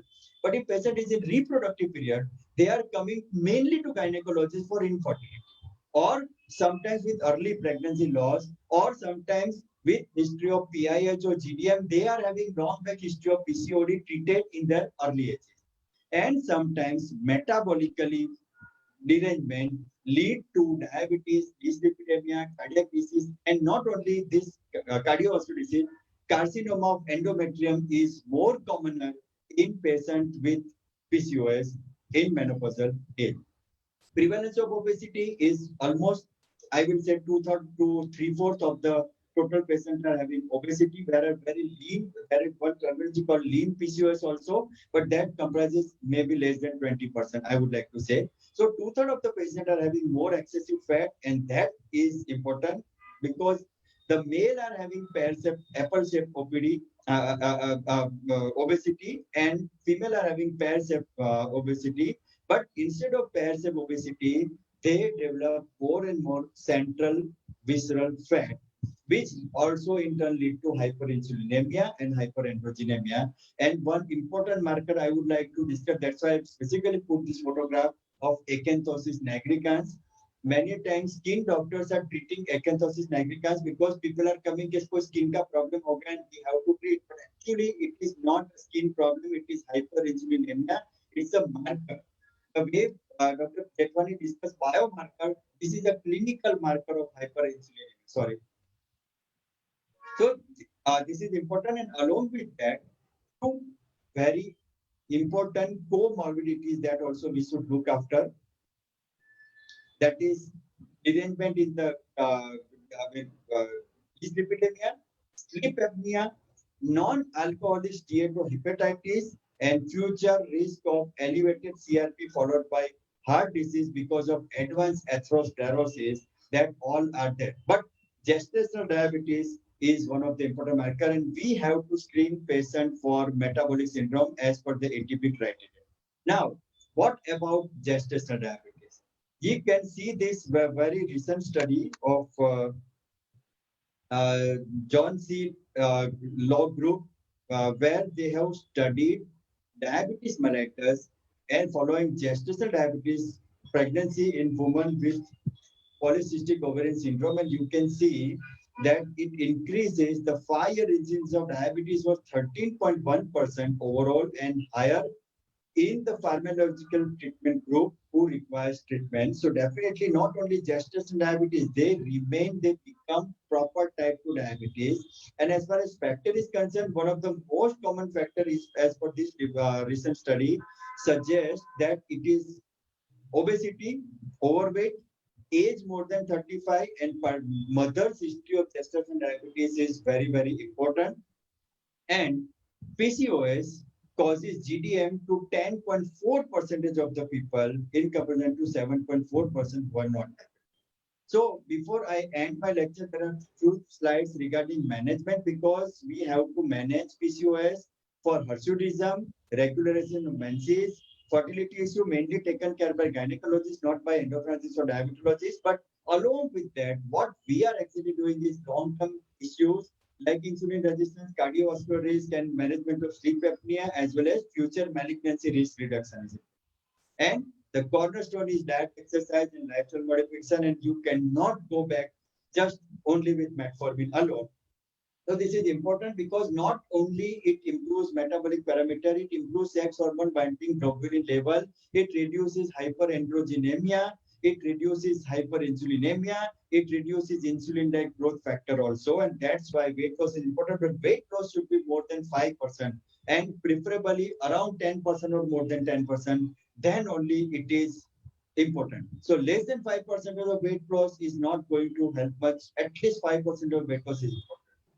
And for that, calorie deficit of 500 to 1000 calories per day is important. Otherwise, this is not going to be possible. And exercise will increase BMR because PCOS patients are having risk for reduced basal metabolic rate. And this all lead to more chances of gestational diabetes also. Now, what about metformin? Because I am not going to talk about infertility and other things, but I would specifically want to talk about metformin because this is one of the drugs which you can give. But if a PCOD patient is having pituitary role, then there is not much role of metformin. It is having a secondary role.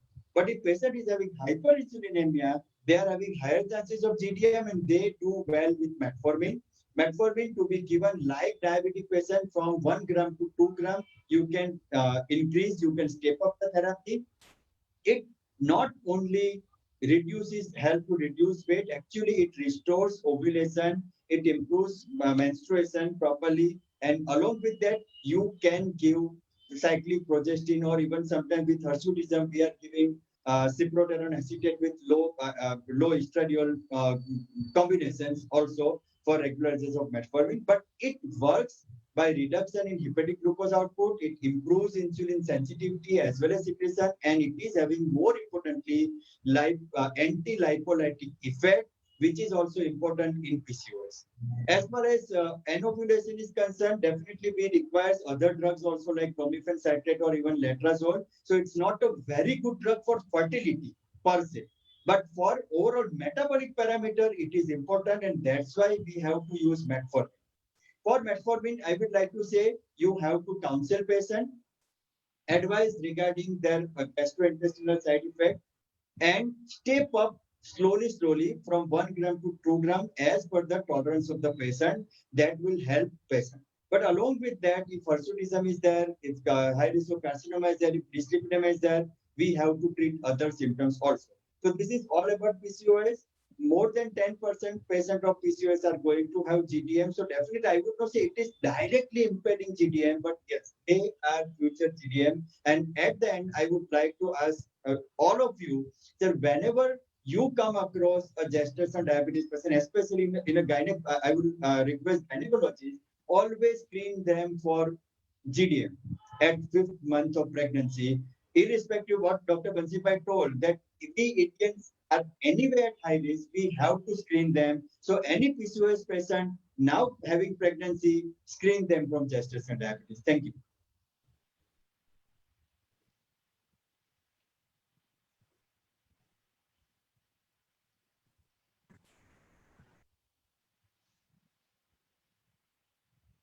Dr. Shefali, you're on mute.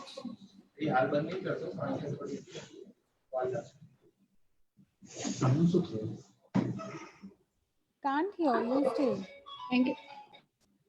Thank you, Dr. Piyush Bhai, for precise knowledge about PCOD. I think PCO is the condition in a teenage group. It should be treated by gynecologists, by endocrinologists, as well as by dermatologists. And even I would say dietitian also. Yeah. Because Okay. they need diet counseling also. Yeah, As important as. And I think they should be counseled for early marriages, not before 22, 23, but early marriages and early planning of pregnancy. Yes. And second thing, in patient who has delivered with the PCOS and GDM, they also should be counseled for their next generation chances of the GDM and all this thing. I think we are lacking in this part. As a gynecologist, we are doing everything, but this thing, I think we should pass on this message to the patient who are delivered with GDM and PCOD. Yes. Yeah, thank you, Dr. Piyush, for a wonderful lecture. I just wanted to add that since we know that inflammation is one of the major causes why the PCOS turns into GDM, does it warrant that even if a PCOS patient who's planning for pregnancy and hasn't developed GDM as yet, do we still continue them on metformin or not? This is the current debate going on. So I think this is something to be, if you could share light on that. Yes, yes. See, if a patient for PCOS is already taking metformin and on metformin you become pregnant, then I would say it is better to continue for at least first 3 months. But because it is very debatable, there are few studies which have shown even reduction in pregnancy loss, and there are few studies which have shown zero benefit with metformin. But one thing is important, whatever it is, metformin is now considered to be safe, and I think we are going to have debate also that we can use oral drugs or not during gestational diabetes. But metformin is one of the safer drugs. At least for first 3 months, we should continue with metformin and stop it. And at 5th month, we should see for gestational diabetes risk. That is what exactly the criteria I follow at present. Great. Thank you very much. In PCOS patient, they are highly chances of GDM. So exactly what is the time to screen out them? See, I do it at the 2nd or 3rd month when first time patient comes to me with pregnancy, and then I repeat it at 5th month. Because see, what happens that many times this type of patients are having hyperinsulinemia and insulin resistance, so they behave like a pre-gestational diabetes. So for that, we have to screen before 12 weeks. And if it is most of the time, what happens that at ANC first visit, you usually gynecology I have seen, at least I'm seeing that most of the time we are screening. So that is first screening, and then proper glucose challenge test is must at 5th month. But if you have symptoms like increased weight gain in early pregnancy, then I screen them early also. Actually, I would say that a fasting PP can be done every month for the patient. It doesn't cost too much. So at least a basic fasting PP can be done every month for any pregnant lady, especially with a PCOS background or of course a GDM again. Yes. Taking Dr. Pratap's point forward and Madam Kalpana Patel's point forward, I think education is the basic place where we can really hit these patients on. So like, every patient who's diagnosed with PCOS, probably the gynaec can tell them that during pregnancy, you are going to develop diabetes and you have to screen. So when you say that you are going to, I think it motivates them to, check early and follow up early. So, yeah, and they should be counseled for diet also from the early period. So I think we are running short of time, so we can carry it forward to the next session.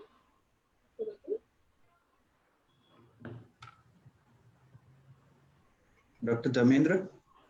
Yes, so for the next session, would like to invite our tech chairperson, Dr. Ramesh Goel sir and Dr. Kamini madam. It's a plenary session. So over to the respected chairperson, Dr. Ramesh Goel sir and Dr. Kamini ma'am. Am I audible?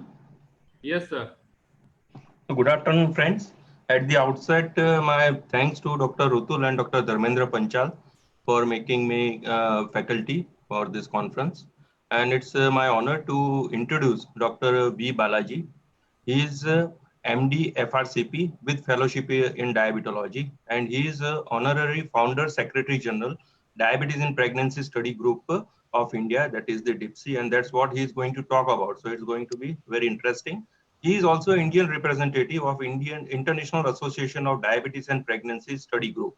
So most of the questions, at least what I would be asking, would be directed to comparison of this IAD, PSG and DIPSI guidelines, and what I feel are the pitfalls of the DIPSI guidelines. So it would be interesting to discuss with him himself.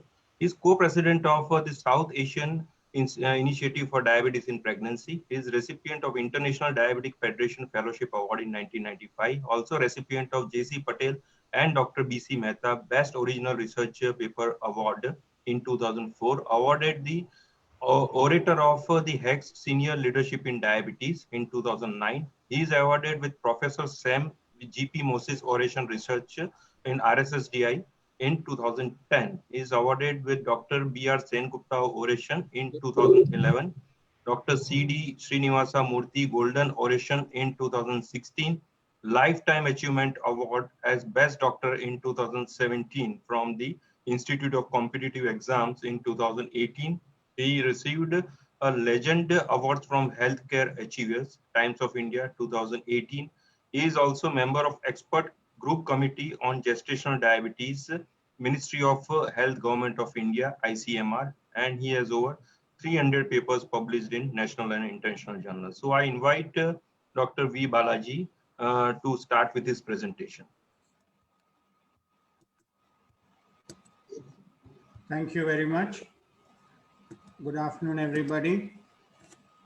At the outset, I'd like to thank the organizers for inviting me to this august audience. So my topic will be screening and diagnosis of gestational diabetes, the DIPSI perspective. Am I audible? Am I audible? Yes. Yes, sir. The slides are visible? Yeah, okay. Yes, sir. So Yes, sir. now we go on to gestational diabetes, or already you are aware is defined as any degree of glucose intolerance with onset first recognized during pregnancy. This also includes a type 1 or type 2 diabetes, but if they are recognized during pregnancy, they technically come under GDM. And even if they are IFGs or IGTs outside pregnancy, they are recognized during pregnancy, they come under the category of gestational diabetes.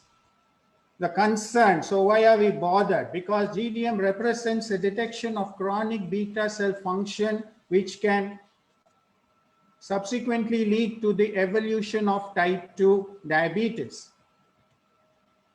And also it can play a crucial role in increasing the prevalence of diabetes and obesity. So ethnicity, if you see, Indian women have 11-fold increased risk of developing glucose intolerance compared to the Caucasian women. When you take within ethnic groups in South Asian countries, Indian women have the highest frequency of gestational diabetes. So diagnosis becomes very, very essential. Universal screening, as already aware, we talk about IAD, PSG, everybody is gone away with selective screening, and now all the organizations want an universal screenings and early screening. Now, there have been a lot of problems in this. There have been concepts and debates saying that whether you should screen them early or screen them late. When you say GDM, go at 20 weeks. Why do you want to screen them early? Now the DIPSI guidelines will progressively tell you why do you want to screen them early, advantages of early screening and advantages of repeat screening. So early screening, this is one of the slides from Japan, which shows that GDM has been picked up 63.6% in the first trimester and 36.4% in the second trimester itself, almost 100% finished in the second trimester itself. This finding suggests the importance of screening at glucose tolerance in the first trimester. The implications, what are the implications? Why do you want to screen them yearly? This is the question which we want to know. Does macrosomia manifest at 11 to 14 weeks of gestation? Severe macrosomia apparently manifests as early as 11 to 14 weeks of gestation. When you take the pathophysiology, this is what happens. Each islet cell functions as an endocrine organ and pancreacytes, islets can differentiate at 10th to 11th week of gestation, and it can recognize and respond to maternal glycemia as early as 11th week itself. So the importance of early screening necessitates action. So what happens to the fetus when these fetuses are exposed to increased amniotic fluid glucose before the 15th week suggests that metabolic perturbations are underway before diagnosis, and therefore early screening and intervention may be warranted. So this is our study which is based on the DIPSI criteria. GDM manifests on all trimesters of pregnancy. If you see the prevalence of GDM in different trimesters, you have about 17.9% had GDM. And you see the pie diagram here.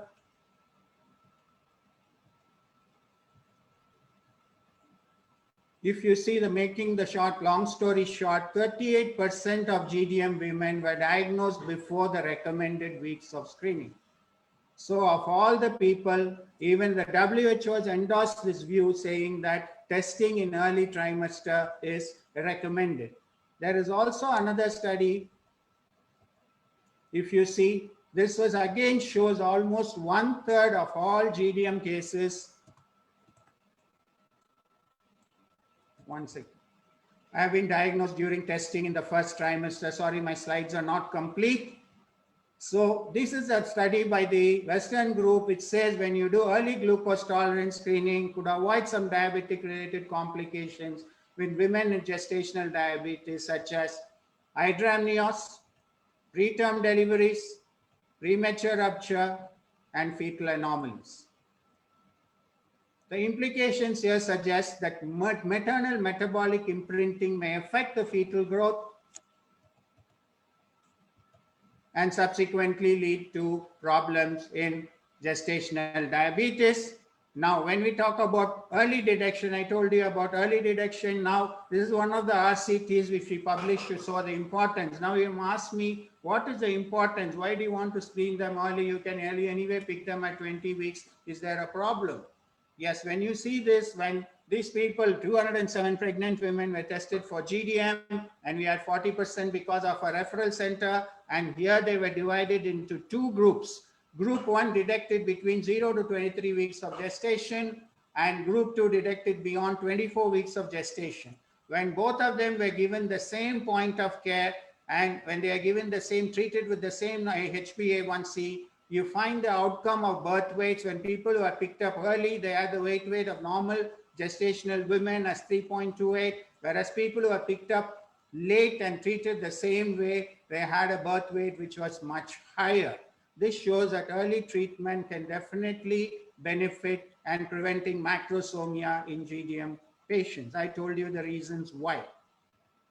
So repeat screening, what do you do? Supposing you women with normal glucose results in the first visit were screened with OGTT in the subsequent visit, 28% of women were detected to have gestational diabetes on repeat screening. So what does it say? The person comes, or the GDM mother comes to you the first time, or a normal patient comes to you the first time, when you check them once. Subsequently, they're negative. If they're a high-risk group, there's a family history. Please repeat, screen them in the subsequent trimesters based on the merit of the patient. And you found that we found in our study, 28% of women were diagnosed to have GDM. So now the DIPSI criteria for diagnosis and guidelines was based on this very important paper, which was published in Acta Diabetologia, which took us 1 year for us to publish. And this is what it says, that 2-hour post-glucose 140 milligrams with 75 gram oral glucose administered in pregnant women in the fasting or non-fasting state without regarding timing of the last meal is able to identify women with gestational diabetes. So what does it say? Whether you're fasting or non-fasting, we had two groups.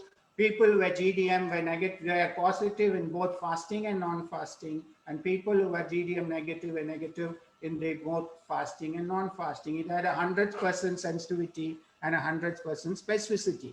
This was too good to be true to be approved in international journals. So they kept on asking us in different modes to submit this data. And finally, they were convinced. Now we have some studies done also from other parts of India, which also showed similar results. And so this is the test which based on which the DIPSI criteria is made. Now, what is the State Health Society operational guidelines for screening and diagnosis? In Tamil Nadu, the screening is at weeks of pregnancy. First screening 12 to 16 weeks or the time of the first antenatal checkup. Second screening 24 to 28 weeks. Third screening 32 to 34 weeks. And the National Rural Mission one-step screening for universal screening for pregnancy. It is being applied to glucometers on all centers, and this one-step procedure has been taken up by the NASH as a national program, and also to supply glucometers. And also we have also done a study which shows glucometers are viable at places where you do not have the equipments to do a proper blood test. This is a study which we published which says that venous plasma glucose and capillary blood glucose. And you can see here the CBG value of a 2-hour plasma glucose of 140 may be recommended for diagnosis of GDM in healthcare centers where laboratory technology is not available and the glucometers has to be calibrated. And this is exactly what the WHO also endorses. Laboratory glucose measurement is often not available, as testing with portable glucose mesometers may be the only option. So what are the WHO recommendation says? So I want you to go through a few important points in this. See, when there are circumstances that many health services no test for hyperglycemia, patients have to travel long distance or they may not be in fasting. So where these problems occurs, a non-fasting test may be the only practical option, and the WHO recommends the single-step procedure, that is the DIPSI criteria, to diagnose GDM. And further studies, what does the strategies they say? The strategies which mentioned here also says to do more the further studies in diabetes and pregnancy study group guidelines to get better options and ideas. So the FIGO, what does the FIGO say? In the Indian subcontinent, medium to low resource setting, serving ethnic population of high risk, a 2-hour value of 75 gram OGTT in the fasting or the non-fasting state is GDM. So the FIGO approves it. All women at booking or the first trimester. The FIGO IDF joint statement and declaration of hyperglycemia and pregnancy. All pregnant women attending health facilities should be tested for hyperglycemia using a single-step procedure as advocated by the FIGO, IDF, and the WHO, and to promote the National GDM Awareness Day. So this is the technical operating guidelines, Government of India, which has incorporated the DIPSI guidelines. I don't want to go to the details, and it imports DIPSI guidelines in the management and diagnosis of GDM. So ladies and gentlemen, India's contribution have made an impact of GDM and the management by accepting by the FIGO, the WHO, and the IDF. So let me summarize the whole thing, what I've told you. Ethnically Indian women are prone to develop gestational diabetes. Universal screening is necessary in the Indian context as we are more ethnically prone. You can have the screening for the community by 75 gram of a glucose challenge test irrespective of the last meal. The timing is recommended. And GDM diagnosed with a 2-hour glucose load of 140, fasting or non-fasting. A single test that is cost-effective, reliable, much more cost-effective and reliable than the IAD PSG. In the clinics, if you have all the facilities, you can do the fasting and 2-hour plasma glucose at 75 gram OGTT. And screening for the glucose intolerance, earliest opportunity during pregnancy, and repeat screening when negative. So I have given you a bird's eye view of about the screening and diagnosis based on the DIPSI module. So I'll be happy to take some questions to the best of my knowledge. Thank you for listening. Thank you, Dr. Balaji, for the lucid presentation. So one of my question is that there are certain publications which have shown that when we compare the DIPSI criteria with WHO and the EDA criteria, then there is a tendency to overdiagnose GDM by the DIPSI criteria. So when in the last slide you are talking about cost effectiveness, has there been any survey done to really assess the cost effectiveness of this DIPSI guideline. Because if you are over-diagnosing around 25% of the females with GDM, I think we are using extra resources, and we are unnecessarily increasing their hospital visits and monitoring when they are not actually having GDM by other criteria. So what is your comment about the cost effectiveness? Because the positive predictive value of DIPSI is very low. The cost effectiveness already we have a paper with me which I've already done, which shows very less. I don't have the data with me, came in a hurry. To your questions you're asking about overdiagnosis, we have done a matching with IAD, PSG and DIPSI, where the IAD, PSG initially concentrates on the fasting glucose. So once we do only the fasting glucose for diagnosis of GDM, 75% of our Indian population, especially the South Asian populations, are missed. Because we go more by the postprandial levels because we are insulin resistant, 1.5 times more than the Caucasians. So our values are all been rechecked with the IAD, PSG. All the data, unfortunately, are not with me. I can send you the details one by mail. But we found it to be less cost effective than the IAD, PSG. The amount exactly all that I even published a paper on cost effectiveness of on the DIPSI criteria.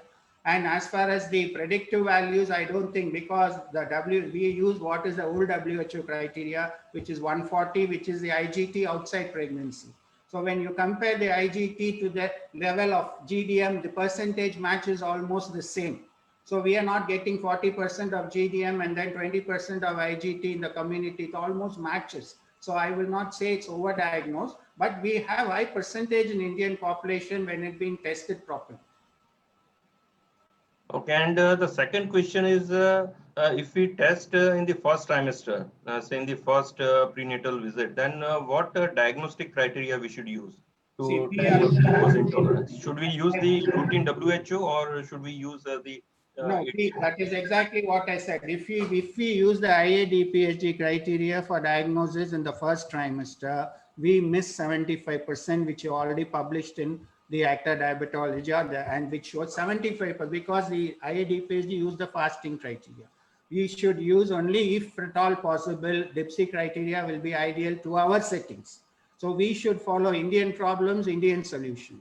To an Indian population, better to use the same criteria, because we see a lot of IGTs, IFGs outside pregnancy coming in the first trimester as GDM. If you see them, they may not be true GDM. That is why the name HIP has come. That is hyperglycemia in pregnancy. So technically true GDM may be 20 weeks, but we see a lot of patients in the first few weeks who are having the glucose threshold, which may be IGT or IFG outside pregnancy. If you're going to do the IAD, PSG criteria, you may not get them out. So better to do the same criteria in the early weeks. The DIPSI criteria picks up. And one last question. Pardon me?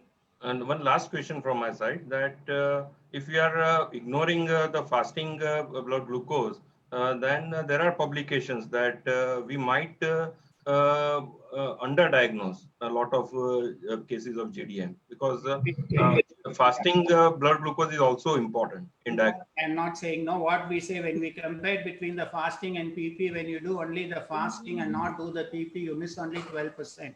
Whereas when you do only the PP and not do when you do only the fasting and don't do the PP, you're missing 75%. So what I suggest is when you are, that is why I said, when you have the facilities, you please do. This is only when we are talking in a community, when people do not have the time to come in fasting. It is like something, you don't send them back when they are not in fasting. Please at least do this and make sure they have GDM or not. You know, in other places where settings, you can't ask a pregnant woman to come every time, come tomorrow again with fasting, they may not do so. So you may not be able to get them into the blood picture. So that's why I said customized screening and community screening. When you have all the facilities, you can do both. Nobody's saying no. But in a community, when you are given a chance, when you are going to meet the person only the first time, whether in the fasting or non-fasting, please don't leave them. At least do the GDM, the criteria, DIPSI criteria, you may be able to pick them up. If there are any questions from my co-chair, I would like to. Sir, there are some questions in chat box, if you can read. I don't think it's related to this presentation, but still I will read out. that is there any role of myo-inositol in the management of PCOS? So I think upcoming, we do not have any lot of people, especially the Hema Divakar in Bangalore, all in the research phase. Still, I may not be able to give you any conclusive picture right now. So it is being used, it says, but still we do not know very conclusively. So right now it's only in the experimental stage. 17. And okay. That's the only question I saw actually. There is another question, sir. What is the cutoff value for 17-OHP for diagnosis adult onset CAH? I don't think this comes under my... This was, I think, previous session. This doesn't come under my... Yeah. Okay. It's okay. No problem, sir. Sir, may I ask you one question? Yes, please. Yes.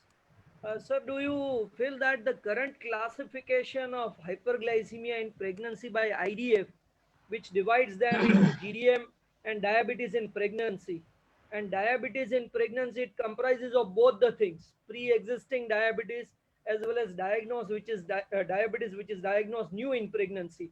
Now, all these entities, they are very different. So, whether it is not better to stick to the term that is pre-existing diabetes and overt diabetes and gestational diabetes, that will give a good message to the clinicians that pre-existing means the women, they are already suffering, they know, healthcare team knows, so they took proper care. Overt is first time diagnosed. So the complications are different, monitoring is different, management is different. So what is your take on that, sir? Your comment. Now, first thing we should know is a lot of these guidelines should be country specific. I was there in the IAD PhD WHO meeting when these guidelines were produced. So this is all it has to be. Finally, what they said was you have to make it country specific. So based on our country, our ethnic population, I think we should make it as simple as possible, so that we can get more people than this finding out this and that. Get a simple test, cost-effective, reliable test.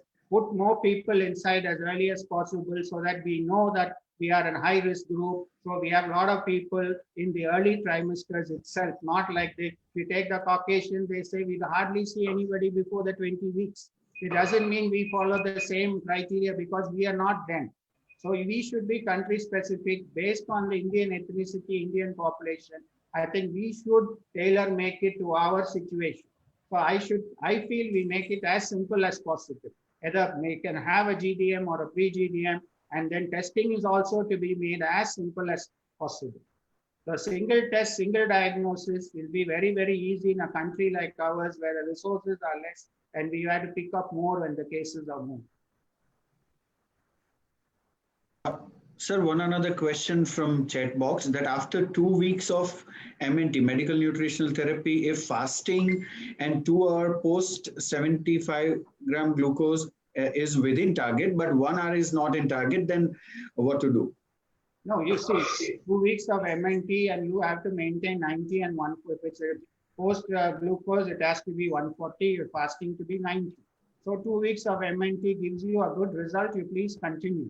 If the MNT is not giving you good results, you have to go either to tablets or insulin. That's again a debate whether you want to use metformin or straight away go to insulin. The problem, again, I don't know details of metformin and insulin because metformin crosses the placenta, insulin doesn't cross. So it's better to be as quick as possible and getting blood sugars to target than waiting whether 1 or 2 is going to come under control. Good control you maintain. If you find here and there is going up, better to add MNT with the next line of work. Okay. Great. So if there are no further questions, should we wind the session? Yes, yes. So it was a very lucid talk by Dr. Balaji on DIPSI guidelines, and I think lot of our doubts and confusion has been cleared after this talk. And I will conclude this session and I'll thank Dr. Balaji, and over to you, the organizers. Thank you very much, Dr. Ramesh Gwal sir and Dr. V. Balaji. Thank you again. And we'll move forward to next session, our PSG oration. For that, I would like to invite Dr. Bansi Sabu sir.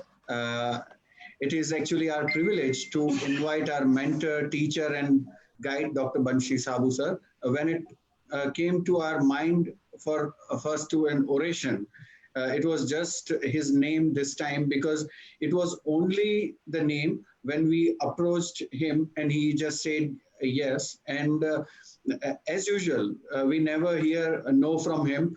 And he is, as we all know, he is a spectacular orator, and who pitches the hardest for what he believes. And further, I would like to hand over to Dr. Dharmendra Panchal to say a few words about our PSG orator, Dr. Bansi Sabu sir. Would like to highlight one another side of Dr. Bansi Sabu sir. We being together, we are able to find everything in him. I mean to say, when we need a guru, a teacher, he is there as a guru, a teacher. When we need a fatherhood, he is there to take care of us. When we need an elder brother, he is there. When we are together, when we need a friend, he is there as a friend. So apart from academic also, he is a very good human being, and he is being with us in almost all the roles for us, to support us, to constantly motivate us regarding the research, writing, and academics. So this is would say phenomenous personality. Dr. Bansi Sabu sir is there, and to officially introduce him, would request my colleague Dr. Deepak Chudasma to come on the desk, and please welcome Dr. Bansi Sabu sir. Very good evening to all of you, and congratulations to my dear friend, both Dr. Dharmendra Panchal and Dr. Rutul Gopnani, and the scientific team as well, Dr. Salini ma'am and Dr. Purvi Chawla ma'am, for helping in the scientific context as well. And this is really honor to introduce from my side to Dr. Bansi Sabu. Who are listening this PSG conference and webinar don't need who is Dr. Bansi Sabu. So I want to go in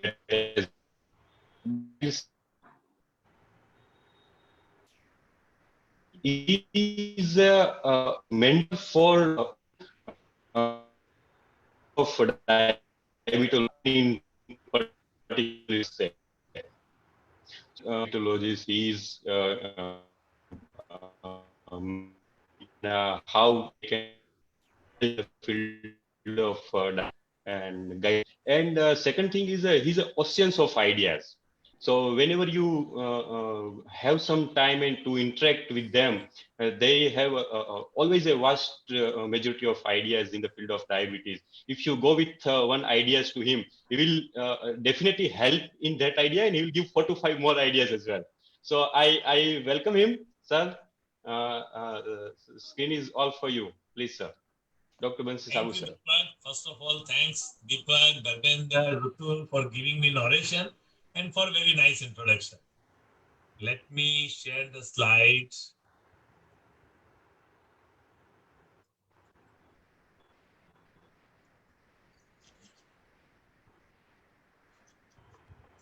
Can you see the slide? Yes, sir. Yes, thanks. So once again, thanks PSG organizing committee, including Dr. Shalini and Dr. Purvi, with Rutul, Dharmendra and Deepak, who had given me an opportunity to talk on this topic. The biggest advantage of accepting oration, you know what? You have not to give any answer. Any question is not asked. And I must acknowledge here thanks also to Dr. Rajiv Chawla and Dr. Sunil Gupta, who had helped me to, to get few slides from them, because I was a bit confused whether we should talk only on the self-monitoring of blood glucose, or should we talk of some newer data of a continuous glucose monitoring. No single period in human development provides a greater potential than pregnancy for long-range payoff via a relatively short-range period of enlightened metabolic manipulation. And I'm sure all of you will agree as we are listening this PSG con. So we all know that, this simple metabolic manipulation which we do, it really gives a lot of things to us, and it prevents long-term complication, not for the mother, but the child who is there, and he may develop a lot of other complications, mainly the metabolic syndrome in his adult life. Let me talk about GDM and pre-gestational GDM. I mean, pre-gestational diabetes mellitus of all degree of severity is associated with decreased insulin sensitivity and secretion.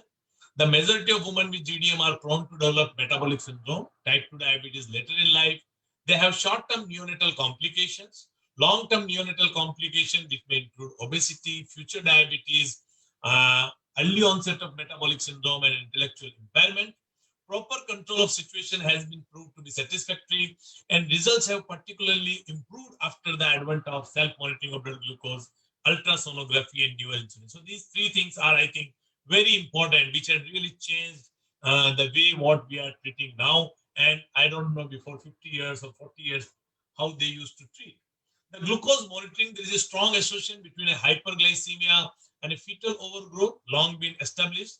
Fetal overgrowth is associated with number of adverse outcomes for both mother and her baby, such as higher rate of difficult delivery. SMBG in pregnancy shown to be useful in reducing the rate of fetal overgrowth and gestational weight gain.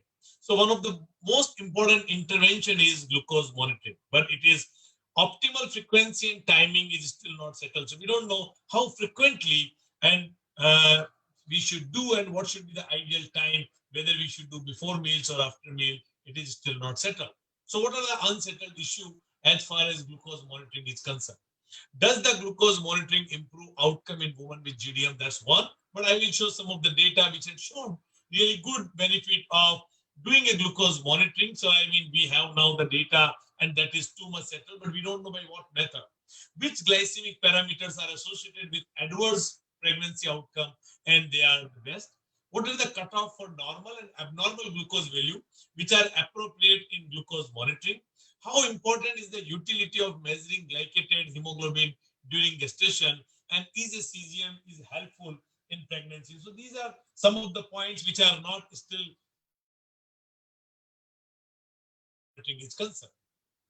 What are the ways by which we can monitor? One, definitely self-monitoring of blood glucose, continuous glucose monitoring a lot of our patients, A1C, glycated albumin, fructosamine, and 1 and 5 N-hydroglucitol. So these are the control in person with GDM. After the advent of home blood glucose machine in late 1970 or early 80, SMBG was demonstrated to be possible and perhaps beneficial in women with GDM. By 2004, more than 90% of obstetricians were testing blood glucose by SMBG, but only 61% of them were recommending 2-hour postprandial test, and this is the paper which was published in Obstetric Gynecology 2004. So I mean, this is what the data before almost 15-16 years, and still 61% are saying about the 2-hour postprandial, but fasting was recommended by doing self-monitoring of blood glucose.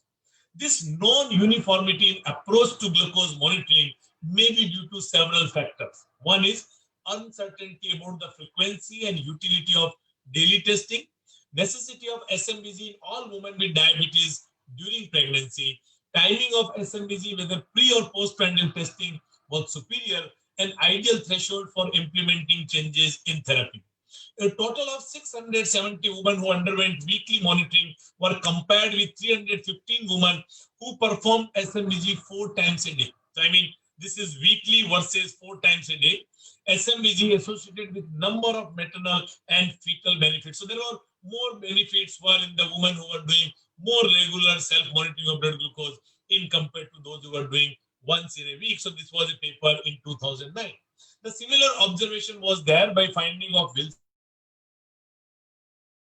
of 50 randomly selected patients. He assessed the effect of 3 intervention dietary advice, regular contact with diabetic team, 1 hour postprandial self-monitoring of blood glucose, which was incorporated into routine prenatal care for women with diet-related GDM. The cumulative benefit was reduction in neonatal birth weight for women who received these interventions. So this include SMBG, and the 2 more was already part of it, which was dietary advice and to have a glycemic target of 1 hour postprandial less than 7.8 millimole. So this is also one of the paper in 2009 which had shown that SMBG is really beneficial. There was one more paper which was on the basis of that. Jovanovic al emphasized the importance of SMBG, which is incorporating postprandial glucose determination also. So along with fasting, he had put that it is the postprandial glucose determination is also very important and which is correlated with fetal overgrowth. He also talked about the intensive approach and recommend self-monitoring of blood glucose 4 times a day in a patient who is either diet treated or 6 times in a day when patient is treated with insulin. So I mean, he is very intensively monitoring, which he is advocating, and that was in 2008 in an endocrine practice. Other experts also support the importance of SMBG by women with GDM as well as by pre-gestational diabetes mellitus. From India, as we all know, father of and his group, after screening from more than 12,056 consecutive women, reported that rise of delivering a large for gestational age neonate rose with FBC level above 80 milligrams. So even he had published data where more than 80 milligram fasting also have a significant increase as far as baby weight is concerned, and it increased very much when it is above 90. There was one more paper which had talked about 6,129 women who did not have pre-gestational diabetes, but they have fasting blood glucose level which are more than 105 in the first trimester, and they found to have significantly increased in their weight. There was an increasing risk of low birth weight gestational age or macrosomic infects with rising fasting plus glucose of more than 75, and these risks were significantly above even 80 milligram also. So I mean, what they were looking from more than 75, even 80 and 90, and they all were doing through self-monitoring of blood glucose. We all know about the HAPO study. And in HAPO, what they had talked, even at any level of glucose level, you can see there's an increased risk of birth weight, which is increasing by 90 percentile.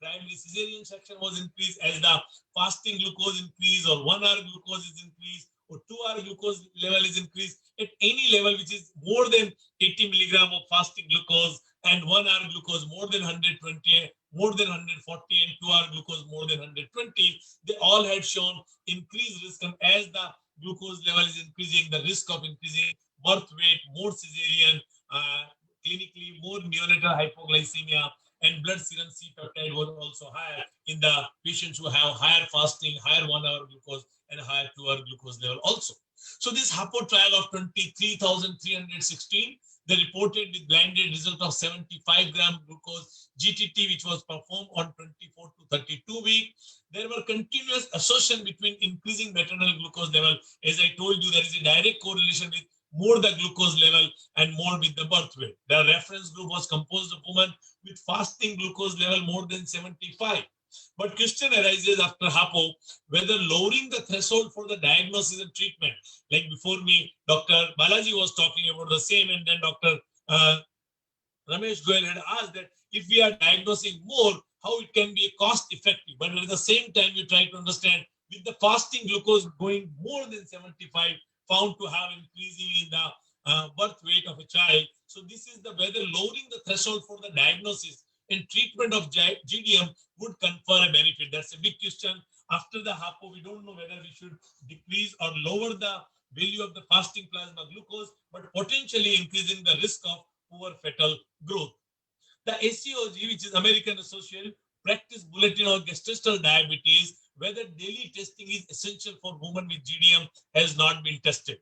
They conducted a multi-center randomized control trial evaluating blood glucose testing done 4 times a day versus 4 times every other day. So what they have done, alternate day, one day person has to do 4 times, and other day she has not to do, and which was compared with alternate day to 4 times daily. Among a select group of GDM patient, testing blood lead to an increase in birth weight when compared to pregnancy that tested daily. So this is very interesting paper which was in 2017, in which they found that frequency of glucose monitoring in GDM patient can be decreased. It's not like that 4 times in the patient who are on a diet, and those who are on insulin, it has to be done 6 times. That was the previous paper which I talked in 2017. The self-glucose monitoring the availability of capillary glucose test strip. These should not be considered. Now this should be considered as a standard of care for a pregnancy monitoring as far as pregnancy glucose monitoring. The individualize the frequency and timing of home blood glucose monitoring. So this is very important, and this I think clinician can decide the frequency and timing. It fast, before and after lunch, before dinner or at bedtime. But I normally do at least 2 reports with the person, but that I will end my talk. The superglycemic control requires attention to both preprandial and postprandial glucose level. What NICE guideline is talking? NICE guideline, almost every 3 years, they have the guideline as far as the last guideline in 2018. In for GDM, the testing fasting blood glucose level in postprandial 1 hour after every meal during pregnancy. Insulin-treated diabetes, test blood glucose level before going to bed at night during pregnancy. Type 1 diabetes should be advised to test for ketonuria. So that's not the question. These are the pre-gestational diabetes, and a type 1 diabetes requires much more intensive monitoring if it is safely achievable. Now, this is very important.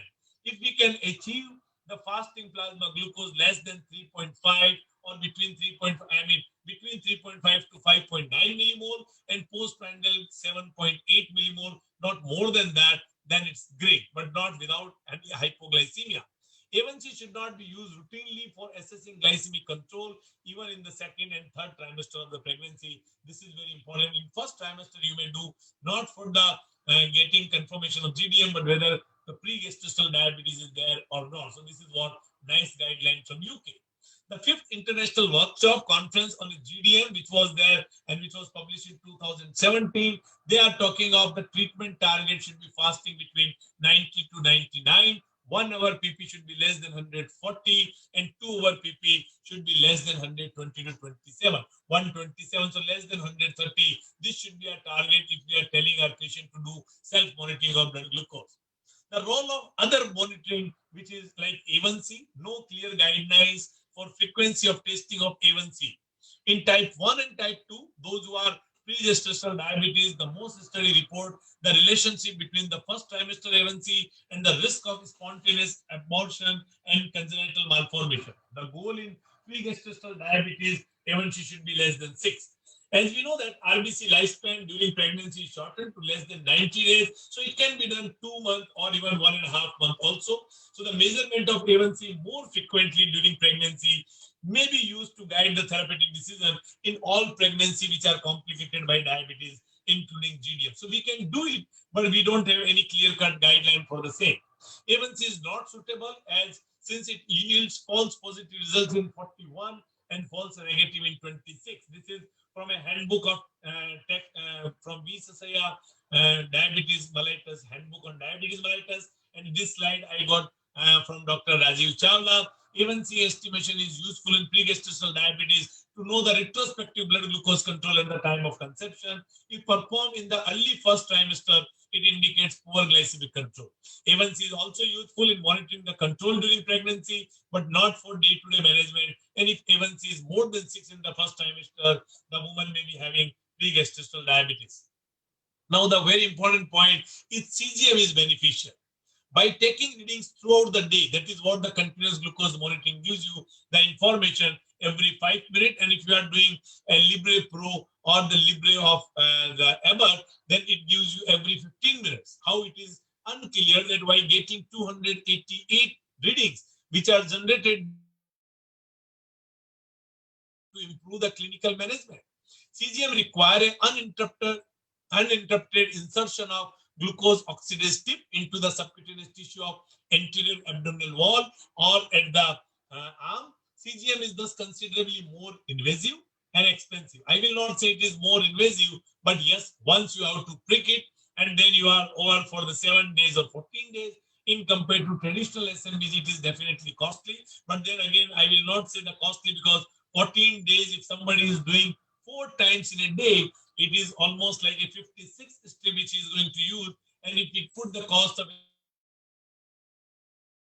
very costly to get a Libre Pro which is costing only 2,000 rupees. But Libre Pro is officially not approved for GDM to use. That's very, very important, and that I must tell you also. There are 55 women opine that the additional information was clinically useful and it in the management, either by revealing the overnight hypoglycemia or by indicating the presence of hyperglycemia, which was otherwise undetected by doing intermittent self-monitoring of blood glucose. Now, there are two papers which was there and two comparative trials which had shown there was no major benefit of CGM over SMBG. In one of the paper had shown there is no reduction in the rate of cesarean delivery or a hypertension or for the woman with GDM, nor there was any reduction in birth weight or neonatal hypoglycemia. The other paper by Murphy et al., there was no significant difference as far as extremely low birth weight with gestational age, neonate, cesarean delivery, pre-eclampsia, and no other measure of neonatal morbidity. This is what we do for lot of our patients, but it is off-label. This is AZP. It is an ambulatory glucose profile, which is a graphical formation of a continuous glucose monitoring used by freestyle Libre Pro of a Eber. I am just giving you some of the examples of my patients. This is one of my patients whose sugar was more than 120 fasting. Put the patients on a AZP or a continuous glucose monitoring. Sometimes to convince the patient for a insulin therapy, we explain the patient that you need it, otherwise you are having a good control over the diet, but still your sugar is high, and you can see the post-breakfast sugar are high. And what we have done after starting the patient on a short-acting insulin analog, you can see in the next 7 days, her sugar are absolutely well controlled. So what I have done is I call the patient on 7th day. First day we put the patient and then we explain the patient. We started her on a short-acting insulin analog, and then you can see her sugar are absolutely well controlled. The other patient, this patient is also already on a very good diet control, but this patient was not even in a GDM stage. This patient was, the HbA1c was 5.7, so not even pre-GDM. We can't say it's a pre-gestational diabetes, but patient was having a IVF, and the infertility specialist was very much worried that, doc, I don't want that this patient should have any problem. So even in the first month only, we have done this ambulatory glucose profile to know the patient post-meal glucose level is increasing. We have not done the OGTT for this patient, but the fasting plasma glucose, whenever patient had checked, it used to come between 75 to 85. So I mean, 2-3 times patient 75 to 85, and post-meal glucose level, which was done in the lab, was only 120, and A1C was 5.9, but occasionally random glucose level was there. With self-monitoring of blood glucose was around 160 to 200. So we have put the patients on the ambulatory glucose profile, and again patient was put on insulin, and you can see the absolutely controlled reports. I mean, these are some of the advantage which we can have with self-monitoring of blood glucose. The other patient to whom we have just controlled by the diet. I mean, this patient is just having occasional hyperglycemia peak, not every day. It was a good diet control, had made the patient almost flatline between 70 to 120. So this is what we can achieve through continuous glucose monitoring or ambulatory glucose profile. Even it is not officially to be used for the patient with GDM. So as a blanket statement, I will not say that it should be used for all, but it lies and for those where it can be really beneficial. In summary, the recent study suggests that CGM may be beneficial for certain women with diabetes treated with insulin. Yes, definitely. But even to convince the patient for insulin, and even sometimes before that for very high risk, like I had shown you a patient with a infertility with IVF, and then we had shown that how the small increase in glucose level post-meal glucose can women with diabetes that is difficult to control, hypoglycemia. However, these data require further evaluation, and it does not support the use of CGM and AZP into routine practice. This is, again, I'm talking that this is not that I'm supporting the use of CGM and AZP into routine practice, but in some of the conditions you can show that you can use it, as I had shown some of the cases to you. The other measure is the fructosamine. I will not talk more about the fructosamine. And other fructosamine level reflects an average blood glucose level of a shorter period of 2 to 3 weeks. So if you want to monitor more intensively, fructosamine can be done. It can be, it is comparable to the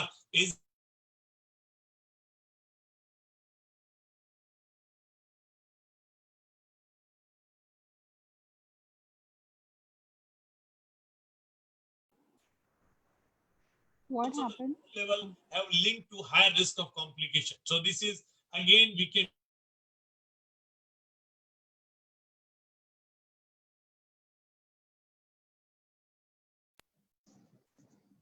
I guess Bansi sir has some connectivity issues.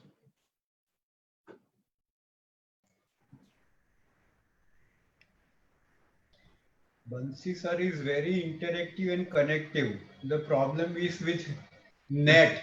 Yes. He is always easily approachable and connectable. Yes, yes, yes. Maybe we'll wait for a minute. He'll be logging Yes. back. Maybe. Yes, as it is oration, we want him to complete. He will join on the phone and complete it. Rutul, just call him. Maybe you can just call him. Yeah, he's back. Yeah, he's back. Yes. Hello. Sir? Sir, you have to unmute. Sir, please unmute yourself.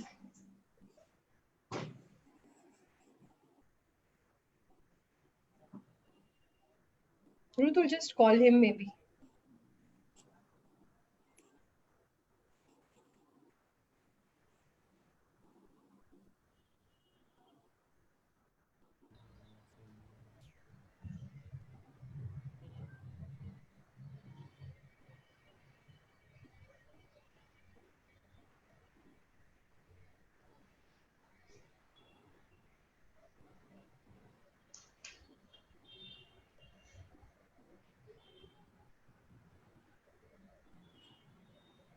Even his phone is not reachable, both of the phones. So I guess we can move forward.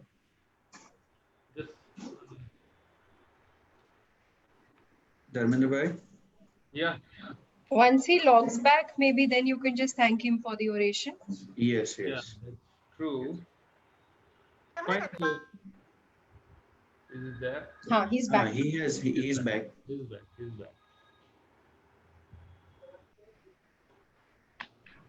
Sir, you'll have to unmute. Unmute. Please unmute. Yes. once again, this is the last slide. So I'm sure you heard about the 1,5-N-hydroglucitol. I'm not repeating it. These are the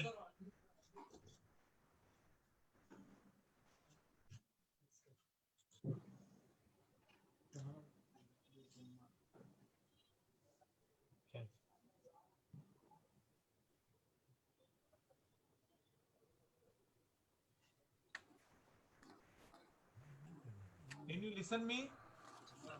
No, sir, we missed a part of your talk. You were logged out. I'm sorry for that, but can you listen me now? Yes. Sir. Okay. I'm sorry for it. So what I talked about the CGM is AGP is beneficial. I'm sure this was there. You listened it? Yes. So then we talked about the other measure. One is the fructosamine, as it is less available in our country. Again, costly test, but it is comparable to A1C, the sensitivity and specificity. It can be used with a short duration when we wanted to have a shorter period of 2 to 3 weeks. Average glucose we wanted to know, we can have with fructosamine. Other is 1,5-N-hydroglucitol. Again, very less available in our country. In some of the research lab are only doing for it. So the difference between A1C, fructosamine and 1,5-EZ, normally we do A1C in first trimester just to know about the pre-GDM, pre-gestational, or patient is it truly who is developing diabetes in the pregnancy, or sometimes to monitor the A1C regularly, then you have to do 1.5 months to 2 months. But the best way is to these patients should be on self-monitoring on a continuous glucose monitoring. What ADA is recommending? ADA is recommending the postprandial monitoring is associated with better glycemic control. Before that, they were doing only fasting. There are no adequately powered randomized trial comparing different diabetes and pregnancy. Similar to target recommended by ACOG, which is American Association of Obstetric and Gynecology, and the ADA recommended target for women with type 1 or type 2 diabetes. It is same, and now the time in range is also same for type 1 and type 2. Both the patients with the 63 to 140 is the more than 70% of the time they should be in that.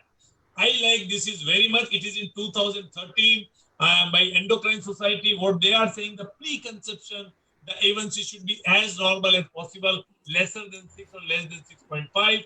Pregnant woman with overt or gestational diabetes, preprandial should be less than 95. You can lower the preprandial target less than 90 if it can be achieved without hypoglycemia. 1 hour less than 140, 2 hours less than 120. Pregnant woman with overt diabetes less than 7. These are the already diabetic with the delivery woman with overt or gestational diabetes. Try to keep the sugar between 72 to 126. This is very important for all our obstetrician friend, because many of the times the anesthetist, they just put when the sugar is low, they give the IV glucose level, which can be detrimental for the neonate. Glucose monitoring in pregnant women with overt or gestational diabetes, self-monitoring of blood glucose is fundamentally we should use for all our patients with GDM. The frequency can be decided, frequency and timing can be decided by the clinician according to the status of the patient, but continuous glucose monitoring can be done sometime in some of the patients when you are suspecting hypoglycemia or those patients who are on insulin. The NICE 2020 only talking about the postnatal care. So this is important after the delivery what to do. For GDM women with blood glucose normal after the birth, lifestyle advice. Fasting glucose should be repeated after 6 to 13 weeks. If fasting is not performed by 13 weeks, offer a fasting plasma glucose and get A1C. Do not routinely offer 75 gram 2-hour OGTT. Annual HbA1c test to women who are diagnosed with GDM who have a negative postnatal test for diabetes. So these 5 points are very important again for all gynecologists or obstetricians. The lifestyle advice they should give, they should went to get the A1C report again, and annually they should get A1C also. In conclusion, although SMBG is of proven value in the management of diabetes, SMBG in women with mild GDM has only recently been shown to be useful in reducing the rates of fetal overgrowth and gestational weight gain. Yet there remains uncertainty about the optimal frequency and timing of self-monitoring. The standard practice is to perform 4 tests, diet-treated case when 6 tests when you are treating patient with insulin. If resource-limited countries, about 100 tests, 180 tests per month cannot be afforded, and this cannot be accepted. This is very important. As a compromise, author practices 4 tests per day, which is fasting and 3 before each meal, twice a week, which are more acceptable and economical with good results. So what we do is twice in a week or 3 times a week or alternate week, but we try to save the cost of monitoring. But some patients, we do ask the patient for an intensive monitoring too.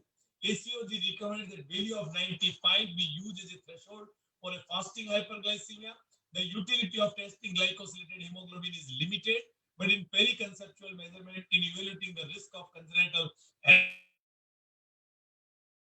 pregnant women with insulin-treated diabetes, especially for those who have blood sugar are difficult to control or may have nocturnal hypoglycemia. Yet, this technology needs additional evaluation with larger randomized control trials. So we do use in our clinical practice, but we require when we want to talk about the guideline. But all of the above use SMBG should be routinely practiced as it has totally changed the outcome of pregnancy with diabetes. With this, I thank. We all know that David Becker had talked about the fetal origin of adult disease.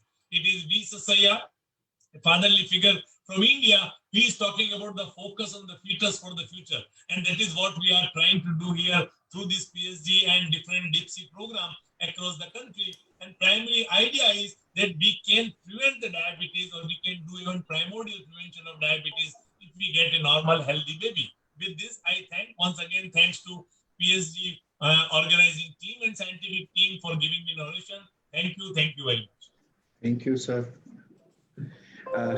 As it is oration, as a customary part, we don't allow for the questions, but if a sir wants to take the question, it is okay. Yes, I'll be happy.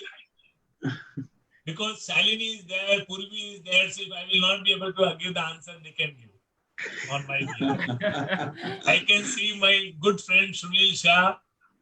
Hello, Sunil. Hello. Really very knowledge increasing presentation and oration. Bansi bhai, excellent. Thank you. Enjoying.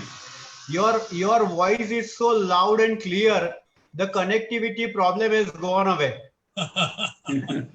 You are so connected with everybody's heart. I was disconnected for some time. I'm sorry. No,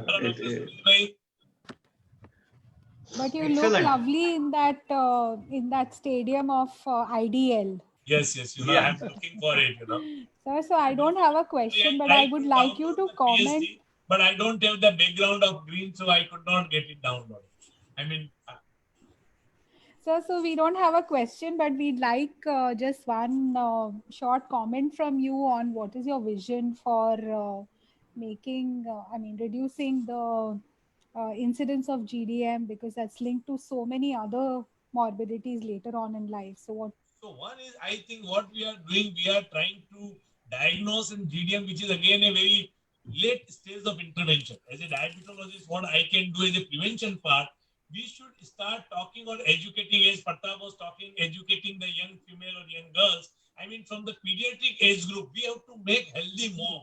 So that should be our target. Our target should be, we should try to make the mother who is going to become the pregnant, they should become healthy. So like our children, like my daughter who is just now a 15-year-old, 20-year-old girl, rather I should start discussing or making her healthy when she is only 8 or 9 or 10 or 12.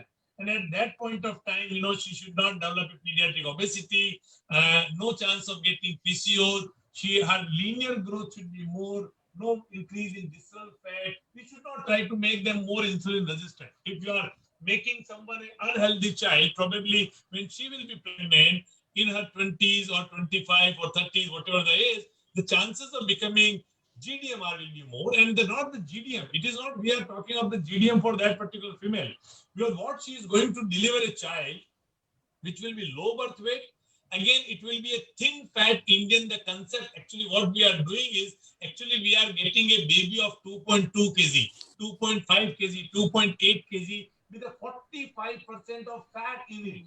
We don't have the low fat, it is a high fat percentage. So from the birth only, we are having a highly insulin resistant Indian child which is born to our family. And what he is going to be there after 20 years, after 15 years, after 30 years, he or she to have a metabolic syndrome and all those complications. Then again, a person who is having a GDM, again, it will not be a normal delivery, it will not be a vaginal delivery, it will not be a full-term delivery. So there are all many more complications are there. When you are thinking of primordial prevention, I think we should work not at the level of GDM, it should be much, much before what we are planned that how we can prevent the GDM itself. Making healthy mom is the right answer. And that should also start at the school age. Wonderful, sir. Thank you, sir. Thank you. We can't be more thankful to you for such a wonderful oration, sir. Thank you. So, Dr. Dharmendra Panchal, where are you, sir? Yes, boss. Yes, boss. I am here. So we'll move forward to the next session. So moving forward to the next session regarding management, and for the next session, would like to invite our esteemed chairperson, Dr. Sunil Shah, sir, and Dr. Saurabh Mishra for the next session. Over to you, Dr. Sunil Shah. Dr. Saurabh Mishra can't join because of some issues. So I guess next chairperson is Dr. Amit Gupta, right? So he might be chairing this session as well, as he is here with us. Thank you, sir. Thank you, Rutul. Thank you. Thank you, sir. So over to you, respected chairpersons. Thank you very much, Doctor. Am I audible? Yes, sir. Okay. So thank you very much again, the organizer and the team of organizing team for inviting me to chairing this wonderful session. And for that, Dr. Sunil Shah, Dr. Sunil M. Jain is going to present a presentation on use of insulin pump in diabetes with pregnancy. Dr. Sunil M. Jain He is a DM endocrinology from PGIMer Chandigarh in 1995. So he is of my batch and consultant endocrinologist at Total Diabetes Hormone Institute, Indore. Sir is a key faculty for PG CDM for diabetes, PG CAT for thyroid, and he has conducted more than 80 clinical trials, including LEADER, Savertimi, Canvas, EMPAREG, and he is having major interest in technology and IT solution platform development in the field of diabetes and endocrinology. So perfect lecture has been given to him, and he has already contributed many chapters in textbooks on diabetes and endocrinology. I request Dr. Sunil M. Jain to start his presentation on use of insulin syringe, insulin pump, diabetes in pregnancy. Over to you, sir. Yeah, so thank you, Dr. Shah, Dr. Amit, and organizing committee members.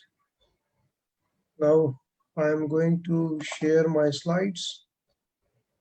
That is what I'm going to talk on insulin pumps during management for diabetes and pregnancy. Now we understand that this is an area with a high technology and cost, which a very limited number of patients can be suggested for. But let me give you a brief review about this option. So as Bansi has presented in the previous slide, these are the goals which we are aiming for when we are managing a patient who is having diabetes with pregnancy, whether it is a pre-gestational diabetes or a gestational diabetes, that we want the fasting 60 to 95 and 1 hour less than 140 and 2 hours less than 120. And if you look at these goals which are recommended for type 1 diabetes and pregnancy, where they are talking about 63 to 140 milligram range for 70% of the day, and around little higher is around up to less than 25%. So these are obviously the recommendations which are coming from the Western bodies, which are really too extremely difficult, I believe, for our patients to achieve. As such, there is no time in range currently recommended for gestational diabetes or pre-gestational diabetes. But if we look at the SMPG goal, that means we want them to be most of the time in the range of 63 to 140. That is what is our objective is. Now, to achieve this objective, now if I take the subject as a bigger perspective, pregnancy and diabetes can be pre-gestational diabetes, can be gestational diabetes, can be type 1 diabetes. Now, ideal therapy to treat such patients is only insulin therapy, we understand well. And for that, many times in patients with gestational diabetes, we can manage them with just a bolus-only regimen. Pre-gestational diabetes, during the pre-conception period, we can manage with them with pre-mix insulin regimen as well. But generally, when they become pregnant, most of the patients, if you want to achieve a real good glycemic control, then they require one option is basal bolus regimen. And one more option here can be that is continuous subcutaneous insulin infusion. Basically, these two are the major options when we are treating those patients who are really challenging and when we try to manage their pregnancy with a hyperglycemia, their continuous subcutaneous insulin infusion or basal bolus regimen. These are the two only ways which we can utilize. Obviously, we have to do a dose adjustment to achieve a 2-hour goal of less than 120 and a fasting goal of less than 95. And for that, a daily titration of insulin doses by at least 4 to 6 times a day, SMPG is ideally needed throughout pregnancy, or along with SMPG or CGMS also can be done simultaneously. Now, this process, a continuous CGMS with these challenging cases, is very often done in countries like US, but this is very rarely practiced in India, and even if it is done just once, not throughout pregnancy. So finally, ASMPG becomes the major way to guide the dose and set the dose in these patients. So now coming to my primary topic, that is the insulin pump. So I have one option which we are all doing in India, that is basal bolus, and one more option is continuous subcutaneous insulin infusion. When these pumps were launched in India, say around 2002, there was only one option, and the same story remained for next 6-7 years. That is standalone pump, means only insulin therapy device. And then now all these pumps, the first 4 are available in India, right? The standalone pump, and then it became a sensor augmented pump, and then we had the pumps which can go in a suspend mode when a patient is going into hypoglycemia, that is predictive suspend pump. Then came, this is not yet marketed, hybrid closed loop pump, and now we have the advanced hybrid closed loop pump also available, which is approved in the Europe and pending approval in the US. That is the near to the artificial pancreas, where there is a CGMS placed, which is continuously measuring the glucose through Bluetooth. These data are going to the pump as well as on an app, which is available on both Android and iOS platform. And this pump is auto-adjusting the bolus every 5 minutes and maintaining the basal rate also, so with minimum intervention by a patient. Obviously, if I have an option to put someone who is pregnancy challenging diabetes, I can manage them very well with this, but I understand this is currently not possible because in India, at the most, we use a standalone, or in occasional patient, we can have a predictive suspend pump, that is 640G. That is where we have the pumps availability in India. And obviously, these are the costly and expensive affairs. And when it comes to pregnancy, the next issue is they cannot be offered to all patients because we need an ideal candidate who can go for this therapy. And for that, we need a very motivated patient who is very keen in glycemic control, doing regular SMPG. And for these category of patients are many, not an issue, but the next 2 points, they should be trainable on insulin pump therapy. And final thing, they should be able to afford the cost of pumps. So these are the important points in observing an ideal candidate. Somebody who can't be trained, who can't afford, obviously these therapy are out of question for them. And then they should get involved for the management. That's how these devices are going to help them. Now, those out of you who know about the insulin pump technology and using it, I would like to give you some information about the cannula insertion site in pregnancy, because most of the time our patients are using abdomen as a cannula insertion site because it is very easy to handle.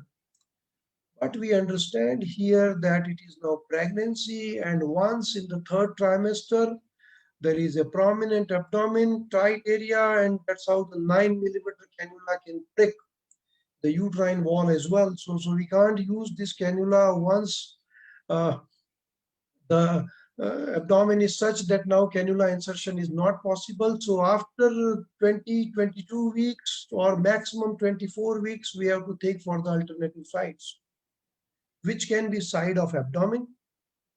Again, may not be very practical for many patients. Upper buttocks looks good in theory, but difficult in practice. I use this site preferably for the very young kids if somehow they go for agree for and type 1 diabetes where I use pumps.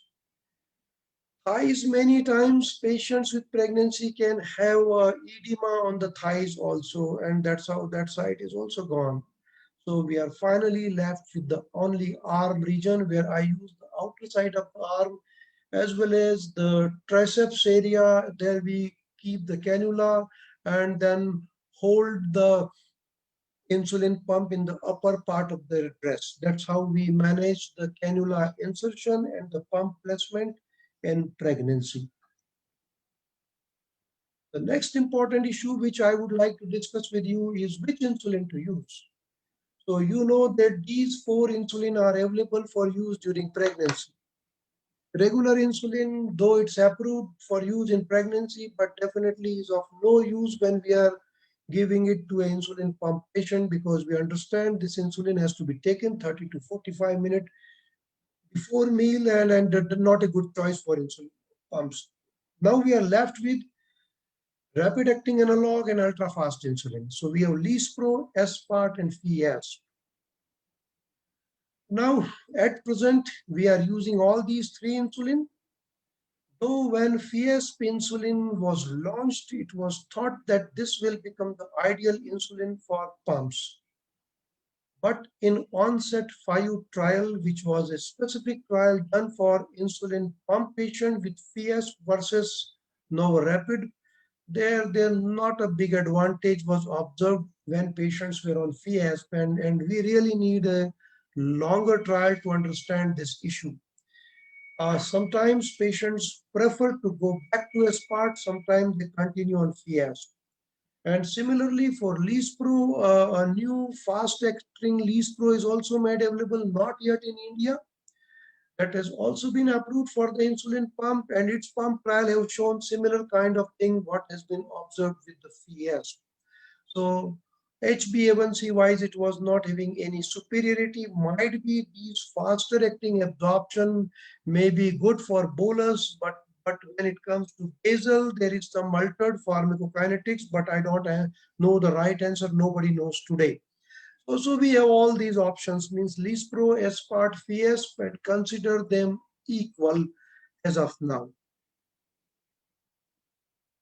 So these were the insulin pumps, which options to prefer. Now let me quickly go into few algorithms. If you look at the ADA recommendations 2020, they say that subcutaneous insulin infusion pump delivery are reasonable strategies, but they might be equivalent to MDI strategy. These are the AHC protocol on how to decide the infusion rate during various trimester, and these kind of per kg based information I keep seeing in various guidelines, and that's how I'm presenting you these slides. But in person, I don't believe that insulin works by per kg criteria. And when it comes to pump therapy, it is the glucose level which is going to the determining factor for the dose titration. Just a quick comment on glycemic outcome in concept trial. This was a trial which has been done nearly 2 years ago, where they specifically compared the continuous subcutaneous insulin infusion, that is pumps versus multiple daily injections. And 2 groups of pregnant women, these were type 1 diabetes. One group was kept on pumps and another group on MDI. And if you see the data here, the data are not very encouraging. In fact, both pumps and MDI here were same in the first trimester. If you look in the first trimester table, the HbA1c in the both group is same. And second and third trimester, MDI group did better than the pump group. That is what this concept trial has shown. Now there are other side also, there are few trials which have, but they were done little earlier in the era of 2004-5, where it has been shown that pumps were better than MDI. So anyway, here there is not a big difference. But if you look at these patients, first trimester HbA1c 6.84 in the pump group and 6.95 in the MDI group, and these are type 1 diabetic patients. And this is not a small number. Here they are talking about 220 plus number. And this is the average HbA1c. So I feel this data is not for India.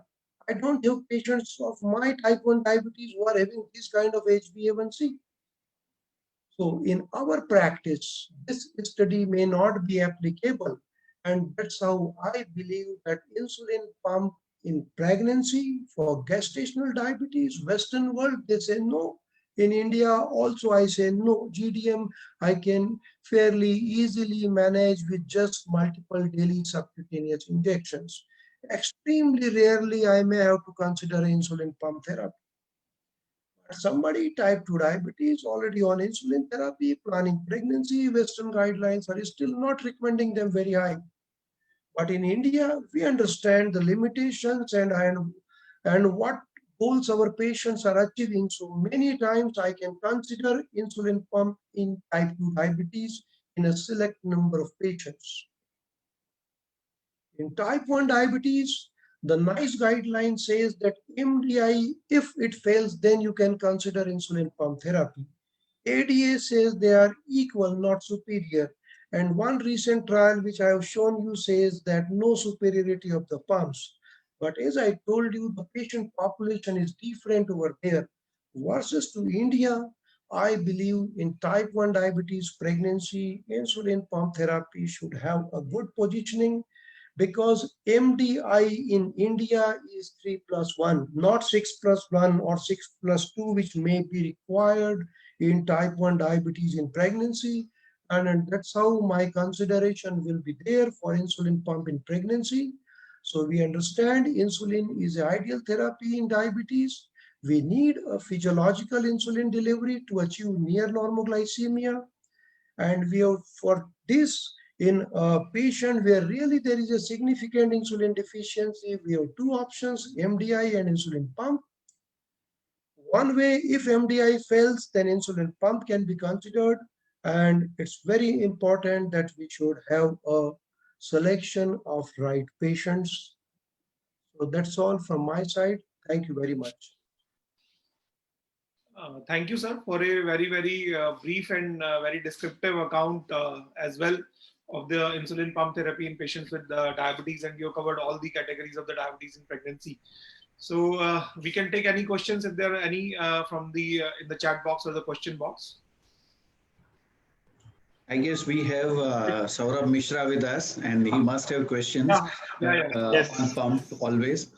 Thank you, Rutul. I was stuck somewhere. I was late joined, but I have listened whole of the lecture. Sir, you have delivered the things very nicely. Sir, just one question to ask from you, as what I can share, sir, in my part, what happens when gynecologists refer to us for GDM cases also. So, sir, what is seen that they have been taking MDI. When they come to us, then we have to modify. And sometime I have offered them the rental pumps, or you can say the trial pumps to them. And they sometimes appreciate the happiness in their mind becomes, and that I can share with you, that they remarkably enjoy using the pump for rest of the months which are left as compared to MDI. So what is your take in that? Have you ever used it in GDM patients in your setups? So I had used in my setup in few patients where we were finding it difficult. See, one is a question of flexibility and comfort. And second is the issue of the glycemic control. So right now, my objective is to primarily talk for the glycemic control benefit. Right? And from a glycemic control benefit perspective, I believe that GDM less than 1%, you will have to think about insulin pumps. In more than 99% patients, you can achieve a glycemic control with MDI, etc. But in type 1 diabetes, many times you find it difficult, extremely difficult, and sometimes even with pumps. But as I talked in my initial presentation, technologies as per development, there is a future that things may change, because whatever trial we talked was not based on these sensor augmented auto correction pumps, while what TIR range you are seeing in type 1 diabetes is based on those information. Yes, sir. Yes, sir. Sunil Gupta sir wants to say something. And we have a question in chat box as well. Dr. Sunil Shah, who is the co-chairperson, has question that is dose of insulin is fixed in insulin pump, and what about frequency of measurement of sugar? So please. So frequency of glucose monitoring has to be same whether patient is on MDI or insulin pumps. And as we understand, before every fasting glucose, and when a patient has to decide their bolus, we ask them to look at what they are eating, that is the carbohydrate quantity, what is their current glucose, and what is their insulin sensitivity factors, etc., which we can feed in the pumps, and that's how they can decide and precisely do bolusing. So if you go by that way, the patient will have to do at least 8 times glucose monitoring. Now, those patients who in the current era are using a simultaneously CGM, and those CGM where a calibration is going on, then the frequency of SMPG will go twice a day only, and that's how they can manage it.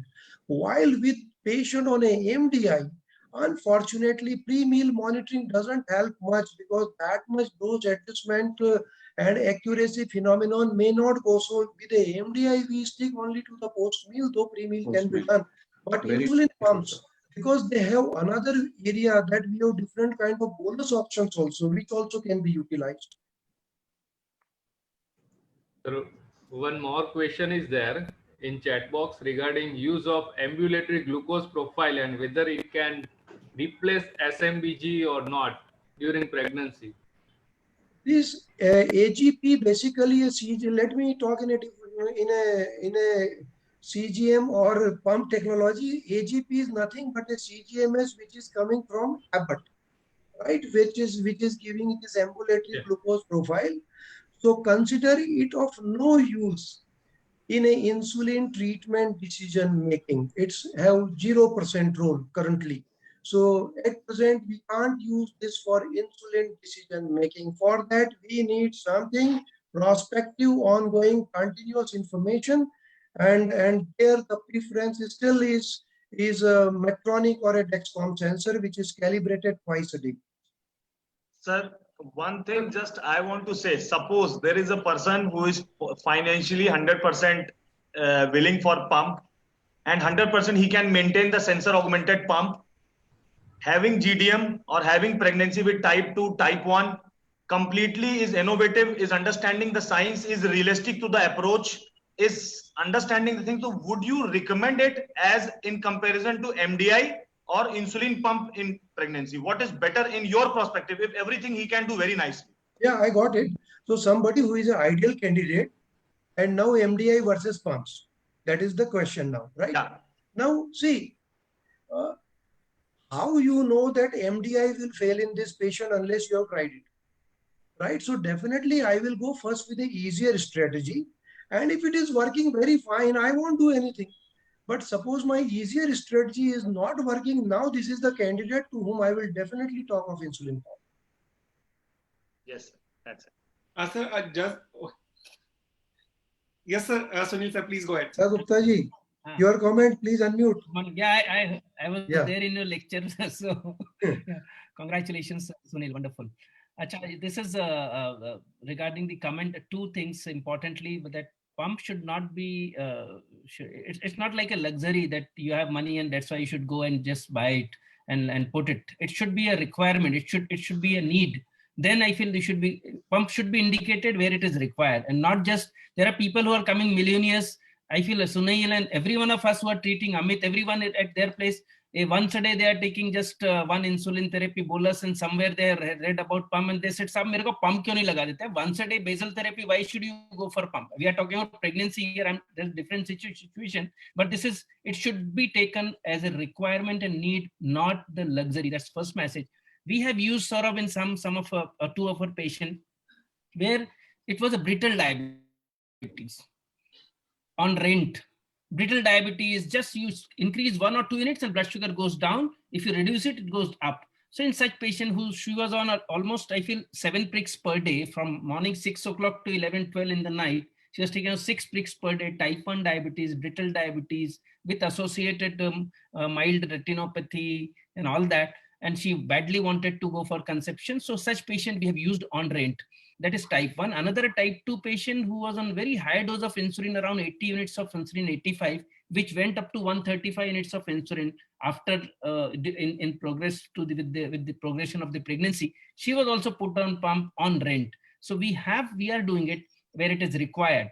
And very rightly going, I feel very softly actually Sunil has commented where it is required we'll give rather than just giving it for the sake of giving. Where it's needed, yeah. Sorry, Amit, you were commenting something. Sir, I was just asking Dr. Sunil sir one question, that with the launch of the new Libre sensor, which actually gives you the real-time reading, though there is a lag. So do you think it is likely to have some place in the management of the GDM patients with the pump?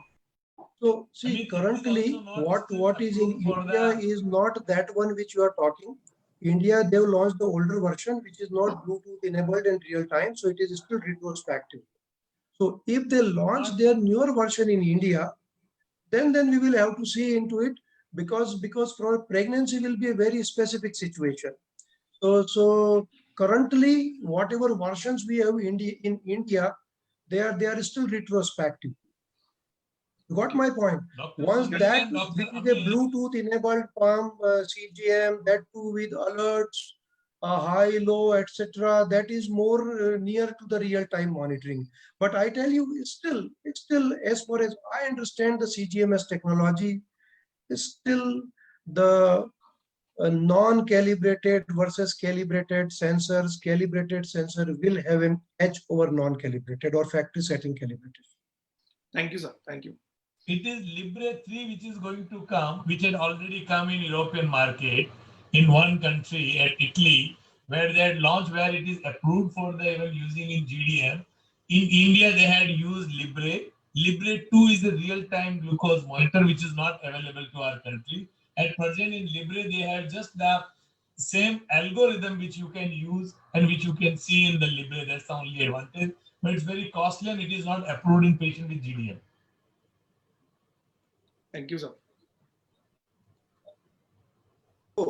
We have last question from Dr. Anushri Mehta. Can we have one question, sir? Is there any role of insulin pump in improving conception in patients with type 1 diabetes in your experience? See, pumps in type 1 diabetes, whether it is conception or glycemic control or pregnancy, all will go across the same spectrum. So anybody in whom I am finding difficult to control glucose, obviously peri-conception also pump we will have to put on, because they should reach to HbA1c at least around 7, only then they should plan conception. Sir, one more thing. Sir, you have been experiencing several type 1 patients on pump, off pump during pregnancy, non-pregnancy. Sir, what are some procedures where pump should be removed from the body, which we have to take care of when it is an IPD case, or when it is patient is being admitted during operation, post-operation, X-ray, MRI? What are some different procedures for which the pump has to be removed? The most important is MRI and CT scan, and out of that also only MRI. So, Dr. Rutul, I think so we have answered all the questions and we have covered all and every part of this very important session. Dr. Mishra, I have just one ma'am, question. please. Dr. Jain, in your experience, how often have you seen insulin, the cannula site insertion infections? Uncommon, very, very uncommon, and this happens only when people are not changing cannula frequently and keeping it for long duration and waiting for a no delivery, which is not a right approach. True. So, but do you think that there should be prescriptions required to keep buying continually the accessories, because that's not regulated in India? Yeah, but anyway, that's a altogether different topic, which goes true. for the pump companies. So I would like to let them decide what they want. Thank you so much. Thank you. So for the next very important session, I would like to invite our chairpersons, Dr. Amit Gupta and Dr. Nitesh Patel. Dr. Amit Gupta is a diabetologist from New Delhi, and Dr. Nitesh Patel is from Ahmedabad, a very well-known diabetologist. And our session will be taken by Dr. Sunil Gupta. Over to you, chairpersons. Thank you, Dr. Rutul. And with this note, I would like to invite Dr. Sunil Gupta. And Dr. Sunil Gupta is a very well known personality in the field of diabetes and endocrinology. And sir is a fellow of Royal College of Physicians, Glasgow, as well as London. He's also a fellow of American College of Endocrinology and has contributed immensely, not only to the diabetes education, but as well as to the diabetes research. With this, sir, I would like to welcome you. And I will request you to give your this very pertinent topic in current scenario, that how to prepare a women with diabetes for the pregnancy, sir. Yeah, thank you, Amit. I'll just try to share my slides. Yeah, it's there. Good. So gradually you become expert. You know, early days I used to get the problem of sharing, and yes, so thank you once again, and congratulations the whole team. I already congratulated them at the time of inauguration.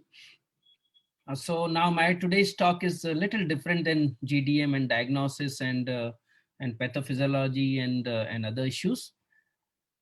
So thank you very much. Bansi Bhai is always very close to our heart and many of the heart, but I am also one of them. So Bansi Bhai, thank you. And then congratulations Rutul and Dharmendra and the whole team of PSG.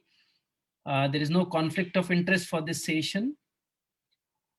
Now, preparing a woman with diabetes for pregnancy, we will have this particular topic to be covered with introduction, preconception, counseling. There was some discussion on preconception counseling just before 5 minutes.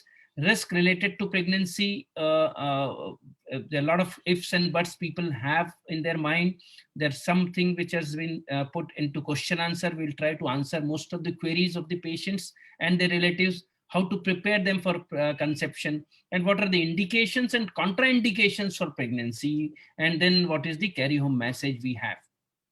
I feel this diagram must have been shown to you by some other speaker also, that now we classify it as hyperglycemia in pregnancy, and we now have diabetes in pregnancy, which is DIP, which is subclassified as those diagnosed before the start of pregnancy, maybe type 1, maybe type 2, and if I'm there, possibly I'll put even secondary diabetes, someone who's coming to you for pregnancy after maybe some post-pancreatic diabetes or some other patient, other kind of diabetes. So this is basically I'm going to deal in my presentation on the cases of DIP rather than GDM, or those DIP who are going to get diagnosed subsequently in first or second trimester, but are being classified as hyperglycemic pregnancy. So I'm not going to touch upon these, but on my left side you have DIP, which is type 1, type 2, or other type of diabetes, who they already know and now they're planning for pregnancy. Now there are some issues in preconception. Any women of reproductive age who is not actively using reliable contraception may become pregnant. And this periconceptional glycemic control is the single and most influential factor in the embryogenesis or embryonic development. I feel this is the basic understanding of preconception glycemic control. And if you understand that, and if the patient made is understood about the glycemic control before conception, I feel that your half or maybe 80% of your job is already done. Now, why it is more important pertaining to this particular situation when we are practically actually we are running for numbers, more and more numbers of type 2 diabetes coming up. Now even type 1 is too much high in our country. So let us see what is the epidemiological aspect of it and what kind of burden we have. Number of type 2 women with childbearing age is increasing. There's a current trend of obesity and physical inactivity in these women or young girls who are actually childbearing age. Women continue to delay their childbirth because of career issue or because of sometimes they say, "Sir, abhi to 27 saal mein marriage hua hai. We will wait for 2-3 years and after 30 we'll plan the pregnancy." So in late 20s or beyond that, and we have our own data on GDM, and we have the mean age is 29 plus. Pre-gestational diabetes or mean age was again around 30 plus, 31. So to understand, so our job is we have to understand the risk associated with diabetes and pregnancy, describe the ideal candidate who is fit for pregnancy, and to understand the management strategies to improve the best, to give the best fetal outcome. That's what the ultimate aim of treating a hyperglycemia in pregnancy is. So with this background, I feel it is we as a clinician are going to face more and more young people coming to you, type 2 diabetes with hyperglycemia in pregnancy, maybe even pre-diabetics they might be coming. Now, this is pregnancy just happens around proportion of pregnancy that are unplanned. Sab galti se ho gaya. This is very, very common statement by most of the couple coming to us. Sab, we have never planned it, but it just happened. So if you just happened, if you're less than 20 years of age, young girl, 82% of the pregnancy just happens, and it is an accidental pregnancy. 60%, 20 to 24. As they become little mature, 25 plus, then around 50%. So almost 50% of a pregnancy, when they are coming to you diabetes, they are unplanned pregnancy, and unplanned pregnancy becomes a big challenge for all of us. Now, when it is for non-diabetics, it is equally true even for diabetics, that only 26% of the pregnancies are planned. That means 75% of the diabetic pregnancies are unplanned pregnancies. So we as a clinician be prepared to face this challenge, those who are coming to you unplanned without preconception counseling.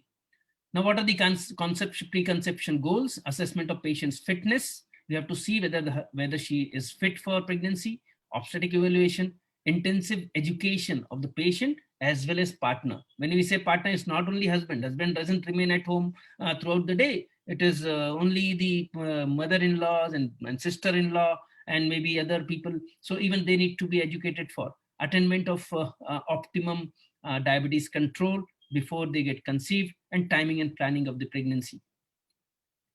Now, the major issue is congenital malformation. Congenital malformation in type 1 diabetes around 10 times higher if they do not get registered in the preconception with the preconception counseling. And if you have unplanned pregnancy, then you are at risk of early growth delay, congenital malformation, or spontaneous abortions. Now, what is the goal for preconception HbA1c? I feel Sunil just has pointed out that we should be trying to achieve 7. 7 is the recommendation, but best is 6 and 6.5. If you achieve less than 6, best. Less than 6.5, good. Less than 7, acceptable or satisfactory. That's what I will say. And recommendation says that if your patient, maybe type 1 or type 2, can really be without hypoglycemia, without increasing the risk of hypoglycemia, if can manage 6.5 or 6, that is best. But if hypoglycemia is a concern, then try at least 7 in preconception to avoid congenital malformation. Because as the HbA1c goes up, this is preconception or HbA1c. As the HbA1c goes up, the risk of congenital malformation goes on increasing up to around almost, if you're 13.5, 14, 10, it's around 20%. Now, this is a very recent data of 2020, intrauterine exposure to diabetes and the risk of cardiovascular disease in adolescent and early adulthood. So how much important it is. And this is what has shown that intrauterine exposure to maternal diabetes, maybe it is, I'm now focusing on pre-gestational, was associated with higher morbidity and risk related to cardiovascular disease amongst offspring up to the age of 35 years. Wonderful data of around 35, long-term follow-up of 35 years of age of these offspring. And what this says, I'll be very quick here. This is no diabetes, the risk of CV disease. CV disease as an endpoint, and another. So if you have no diabetes, then the risk is less versus gestational diabetes. And if you have pre-gestational diabetes type 2, then the risk becomes higher. So we have another chart to comparing this, and this is about the cardiovascular risk. That was about the cardiovascular event, and the risk again, type 1. After some time, it goes up around near 30 years of age. It again further goes further, and type 2 diabetes and type 2 diabetes is again, the risk is higher. So if you're type 2 diabetes, possibly the risk is higher to have the cardiovascular disease at the time of pregnancy versus GDM little less. So this is the hazard ratio. You have the intrauterine exposure. If you are pure GDM detected during second, third trimester, then the risk of cardiovascular, this is cardiovascular outcome, and this is cardiovascular risk factors. So odds ratio is around 1.3 here, 1.4 here. This is after the adjusted one. This fully adjusted. This is a propensity match, score matched. And then you have if you have type 2 diabetes, is type 2 pre-gestational diabetes, the risk of having cardiovascular disease up to 35 years of age, almost 1.5 times, and almost remains similar in propensity matched group of control.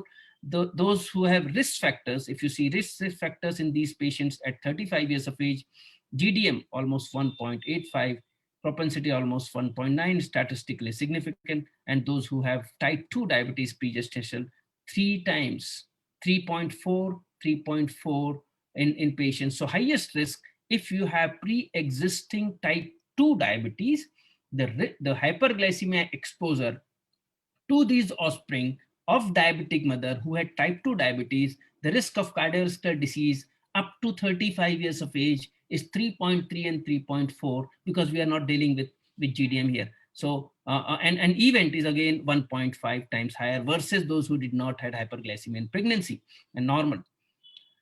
Now this is a target pre-pregnancy, ideally should be less than 6, but 7 is acceptable. Fasting should be, I feel this is already discussed, so I'll just skip this. 6 is normal. Now, what is the role of HbA1c? Possibly it has already been discussed earlier that HbA1c may remain a little lower versus the non-pregnant state, and because of hemolysis, and should not be relied much on diagnosis. There are 10 important questions when it comes to pre-gestational diabetes. Very quickly we'll say. The first question, a woman coming to you for preconception counseling, she will ask you, if I have a diabetes, will I get what are the issues with us? The first thing is delayed menarche. Second issues can be early menopause. And of course, the delayed ovulation, which is a concern at this moment in this lecture. There's increased incidence of menstrual cycle irregularity amongst people with diabetes, and twice as that of control. There is a positive correlation between the increased duration of diabetes. So longer is the duration, higher is the risk of having delayed ovulation. There are 20% failed to conceive within 2 years of attemptation. So almost only 20% of every fifth woman, she's going to have a problem with conception. And those who have early onset of diabetes, younger age onset of diabetes, and higher dose of insulin, again becomes a risk factor for delayed conception.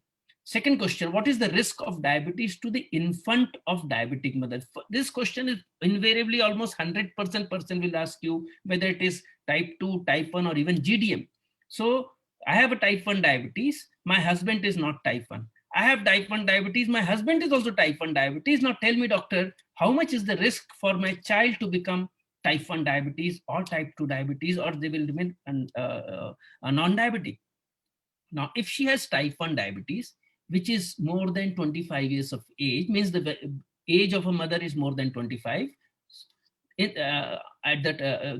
the chance of child is less, only 1%. So even if you have type 1 diabetes, but if your diagnosis is more than 25 years of age, then the risk is less because duration is less and the age of onset of diabetes is less, so 1%. But if you're diagnosed less than 25 years of age, then the risk is around 4%. So very important message to our colleagues here, those who are treating pre-gestational diabetes, they should be giving this. Even if you have type 1 diabetes, if the husband is non-diabetic, then the risk remains only 1 to 4% of becoming type 1 diabetes to these children. If the both parents have type 1 diabetes, then the risk is not known, but it is expected to be higher than this. The offspring of women with type 2 diabetes have almost double the risk of versus the general population. So if your population in urban Ahmedabad is say 14%, it will be 12%, it will be around 25% to these offspring who are born to type 2. This type 1 and type 2 diabetes after gestational diabetes, a 23 years follow-up, how after GDM, how many have become type 1, how many become type 2? Type 1 developed in 5.7% during first 7 years after GDM, and type 2 associated with linear risk of almost 50% at the end of the follow-up around 23 years. And this is again actually the probability of becoming type 1 and type 2 in the women who had GDM. Third question they are going to ask you, do women with diabetes have an increased risk of spontaneous abortion? Type 1 around 18% compared to 10 to 12% non-diabetic population. There is a positive association between the spontaneous abortion and poor glycemic control in first trimester. I repeat, in first trimester. So higher is the HbA1c in first trimester, higher is the risk. It is directly related to the glycemic control in the period close to conception, then the period immediately before the abortion. That's a misconception people have. People try to, and HbA1c is valid for officially or formally for 1 month and not 3 months as in non-pregnant state. And what is the reason? The toxic milieu in which the embryo is developing is the causative factor, results in degeneration of the embryo, abnormal placentation and vascularization, and perhaps the increased incidence of chromosomal abnormality causing this. Now, the fourth question is, do the infant of women with diabetes have an increased risk of congenital malformation? Now, around 50% of perinatal death of diabetic mother, congenital malformation is the cause. Around 20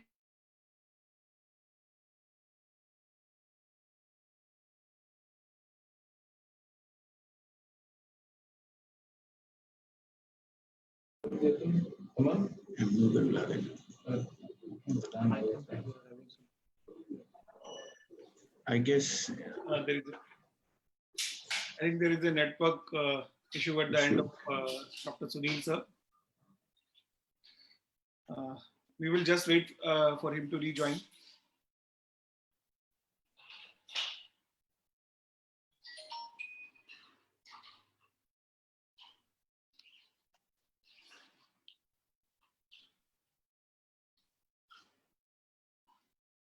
Yes, sir. Sir, unmute yourself. I have lost the connection or what? Now it is fine, sir. Yes. But earlier you're able to me up to all the slides? Hello? Hello, are you able to see the slides now? We were able to, yes. Yeah. This was not seen, but previous was not seen. Yes. This is there, right? Okay. So women with type 2 diabetes have the rather higher risk of having congenital, almost similar risk of having the perinatal mortality versus type 1. So almost similar. So pre-existing diabetes, HbA1c, I already told, there is also risk of sudden unexplained IUD in patient if you have pre-existing diabetes. It again gets directly related to usually HbA1c. This is a macrosomic baby, which is seen. It's a metabolic reason that you have macrosomia because of the hyperglycemia, and then you end up with some of the pictures like this. You have caudal regression syndrome, sacral agenesis. Now let's go for the next. Does pregnancy affect the onset of progression of diabetic retinopathy? Now, rapid normalization of blood glucose to 90 and 120 or 95, 120 can cause acute progression of retinopathy, and there can be those who have pre-existing retinopathy. There can be deterioration of retinopathy, and even the abrupt increase in blood pressure that can occur during the with the maternal expulsive efforts during delivery may also cause acute retinal bleed in mother with pre-proliferative diabetic retinopathy. And that is why PDR, proliferative diabetic retinopathy, and severe NPDR is one of the contraindication for pregnancy. Does diabetic nephropathy affect the course and the outcome of pregnancy? So those who have diabetic nephropathy, they are more prone to have hypertension and preeclampsia.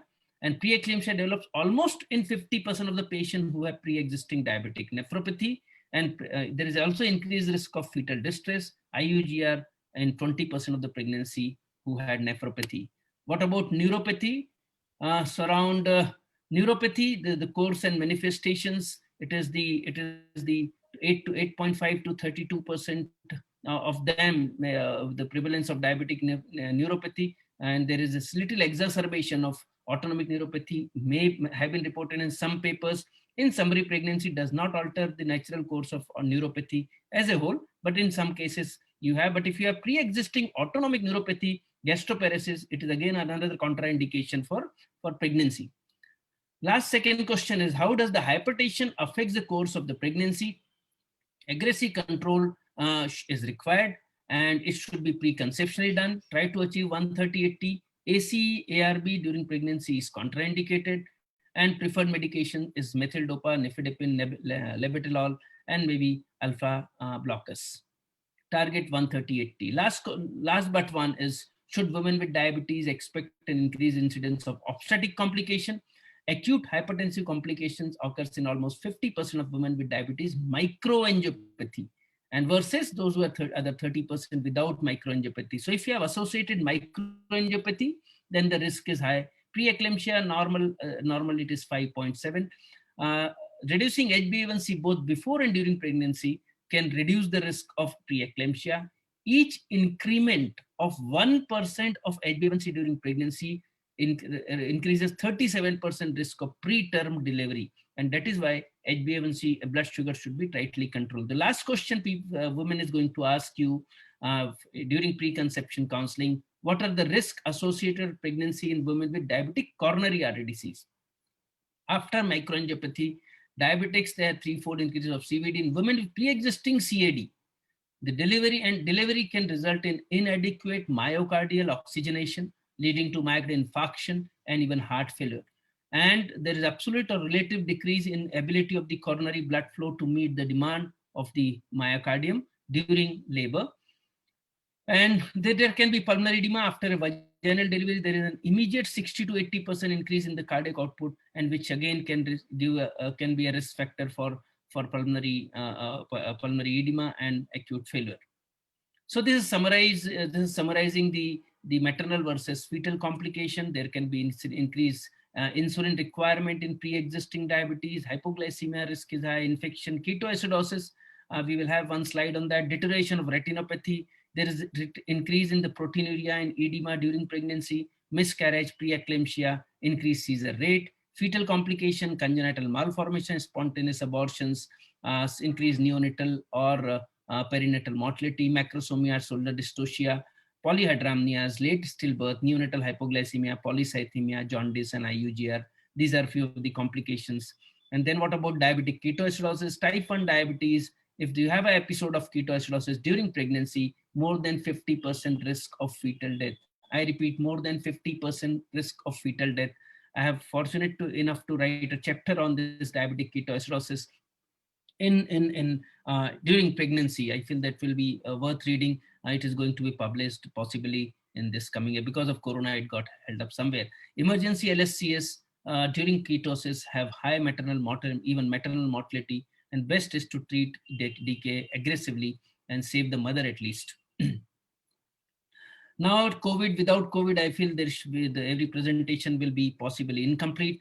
During COVID, how will you manage these pre-gestational diabetes? So video consultation have been shown to be quite effective, and it has certainly improved the compliance of a patient. And this is even remote patient, type 1 diabetes, not Indian, but type 1 diabetes on pump and sensor, and they have been monitored through telemedicine.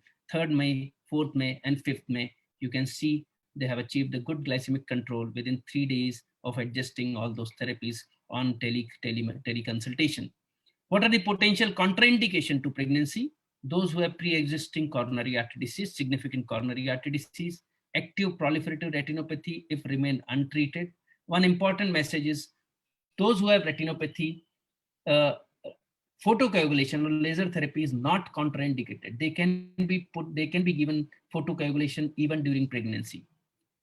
Those who have PDR should not be subjected for pregnancy. Those who have renal insufficiency of EGFR less than 50 and creatine high, or those who have severe gastroparesis, they are not the right candidate for pregnancy. Who is the ideal candidate for pregnancy? Well controlled with no wide swings, so not brittle diabetes possibly not a good candidate. HbA1c should be normal, absence of vascular disease, so any vasculopathy, maybe macroangiopathy will be a risk. Preconception folic acid to be given, normal renal function, ability and willingness to closely monitor blood glucose, not only by the bahu and the daughter, but also the other relatives at home. So the carry-home message from this presentation is young diabetic women aspiring for pregnancy is on rise. We are going to face them more often than before. Most of the women with diabetes can get conceived. Dedication towards monitoring and glycemic control is must. Preconception counseling is must and be made as protocol in treatment of diabetes in all women childbearing age. Screening of micro and macrovasculopathy before conception increases the safety. So everyone should be screened before you subjecting them for pregnancy and allowing them to go for pregnancy. Indication and contraindication of pregnancy needs emphasis. And last but not the least is 90% of the diagnosed pregnancies can be accidental. And that is why we should be prepared to face this challenge. Those who are coming to you accidentally, sahab galti se ho gaya. So their care is in our hand. And let us, I feel, hopefully you must have learned something more, which I have learned after preparing this session on registration diabetes. Thank you very much. Before I wind up, I wish you a very, very happy, healthy and smiling and sweet Navratra at Gujarat and Ahmedabad, Dashera in Maharashtra, and Deeposatsav across the country, and Happy New Year for 2021. And hopefully Corona should get settled by before 2021 start. Merry Christmas to you in advance. Thank you very much for your patience listening. Thank you, sir, for a very, very descriptive account of how to prepare a woman for pregnancy with diabetes. So I would like to ask one question before we take up some questions from the panel. If a woman who is already having type 2 diabetes and is fairly well controlled on oral hypoglycemic drugs and HbA1c is also fine, at what point of time would you consider switching her to insulin before the patient plans to conceive? See, it is a part, I feel that that particular part has not been covered in my presentation, that we should, whenever we plan pregnancy, we should stop all oral, like we talked about AC inhibitors and ARBs, we should stop it before they get conceived. So you should be switching over to insulin fully before you, when you plan pregnancy, and give enough time for few weeks to a few months before you plan conception, before you go for conception or trial of pregnancy. So best is insulin. Now there can be some debate and some opinion change on metformin versus continuation of metformin. The patient who's already on metformin, should we continue, not to continue? We don't have any recommendation across except those women who already have polycystic ovarian disease. Rest all type 1, of course, we don't have any question around. They will be on insulin therapy, but type 2 diabetes on metformin, if they are obese, if they're having, if you presume that it's high level of insulin resistance, and by withdrawing metformin, it might again affect the glycemic control. Then in such situation, I feel metformin with insulin, I will continue by explaining due risk and writing well in my note and taking their consent that metformin, the safety data is not available, but now you have a safety data already. I feel METI trial has been just published this month only, I feel in September or October, and they have not shown any concern of metformin as far as in type 2 diabetes. Metformin type 2 diabetes and pregnancy outcome data has come versus insulin has found to be safe. That is METI trial. Metformin is very important, but Dr. Sunil Gupta is very important drug in pregnancy. I know. Dr. Shatisha is getting ready for the debate. Now the problem with metformin is you are coming out, if you go through very much in detail and in mind observation, if you check Dr. Aravinda, the metformin, there are multiple. One is MIG tofu trial coming up with the data of first they have come out with data at 3 years of age, then 5 to 7, and now 9 to 11. The 9 to 11 data, 11-year age data says that increased risk of metabolic syndrome in these children. Obesity, visceral obesity is more at 11 age. There is another data of PCO group. Those who are on metformin versus those who are not on metformin. There's increased risk of metabolic syndrome and obesity, and BMI is increasing. There's another meta-analysis coming on metformin, which again says that the increased risk of childhood obesity. So there are 3 big reports. One meta-analysis one MIG-TOFU trial and another trial from PCO group, PCO of observation of the offspring of mother born to PCO were given metformin. So now their data is coming, which is not in favor of metformin, which is, and if you go through the ADA recommendation, apart from PCO, they don't say we can stop here. We can stop here. Otherwise, you're making Dr. Jimit already. Shalini ma'am wants to ask something. I absolutely agree with Dr. Sunil sir, because if you read, Ma'am, you are not audible. You read the details of MIDI. Am I audible? Yes, now audible. So there also you have small for gestational age infants coming in, and they very clearly and very cleverly, the authors have said in the conclusion that future data is needed to see whether this SGA again has some implications for the baby when it grows up. Similarly, the PCO data that sir was talking of, that is the PEDMET study. So in the PEDMET study also, they have shown that the mothers who took metformin in pregnancy, their children at all these different age brackets, till 11 years that they have been followed up, they've had more obesity, more visceral adiposity. Their lengths are same, but they are wider babies. So again, all these implications of metformin causing probably increased predisposition for metabolic syndrome in these babies is still something which has not gone off. So you cannot really say that metformin 100% will not cause a problem for the future. Absolutely, Dr. Shalini, you are absolutely right. Arvind, I was silent, sir. Silent when Shalini was talking. I did not phone her to comment on this. Huh? I'm still on the screen. So this discussion is so energetic. Jimit is already enjoying. And yes, we are I just have one. I thank both of you in advance. I have one comment, which is that I think, moreover, I think globally it's believed that metformin is not teratogenic as such, but the long-term implications are being questioned now. And I was a little surprised with the latest paper from DIPSI on metformin, on GDM management, which says that we can give metformin from 12-week onwards. Actually, that's what is being questioned. So that's whether... Let us Government of India has, yes, we can park that later, but it's a very thought-provoking discussion. Because that is what we are going to move ahead. Golden points, Dr. Purvi. What you told was golden points. So let's go for it. Yes, let's go for debate. Yeah. No, it's not a debate. Everyone is, it is a consensus. I feel everyone is actually trying to understand a little more depth. Yes. I don't think it's a debate. Consensus is very, very clear. Now, do we have time or I should stop here, Dharmesh? Sir, your final comment, then we stop. So you can give a final comment. Yes. You can give us a take home. You should have the final word. After one. Okay. Now, let us... I'll comment only on metformin and nothing else. No, you're clear. After the debate, we can discuss, boss. After the debate, we can discuss. After the debate, we can discuss in depth. I'll call you personally. We can discuss. Dr. Arvind will give you some time after his. No, X second. Arvind, yes, sir. Every one of us are writing metformin. I feel let us not unnecessarily confuse our delegates because they are listeners. Of course, we are trying to make it more, but let us be very, very serious. Metformin has been found to be safe drug.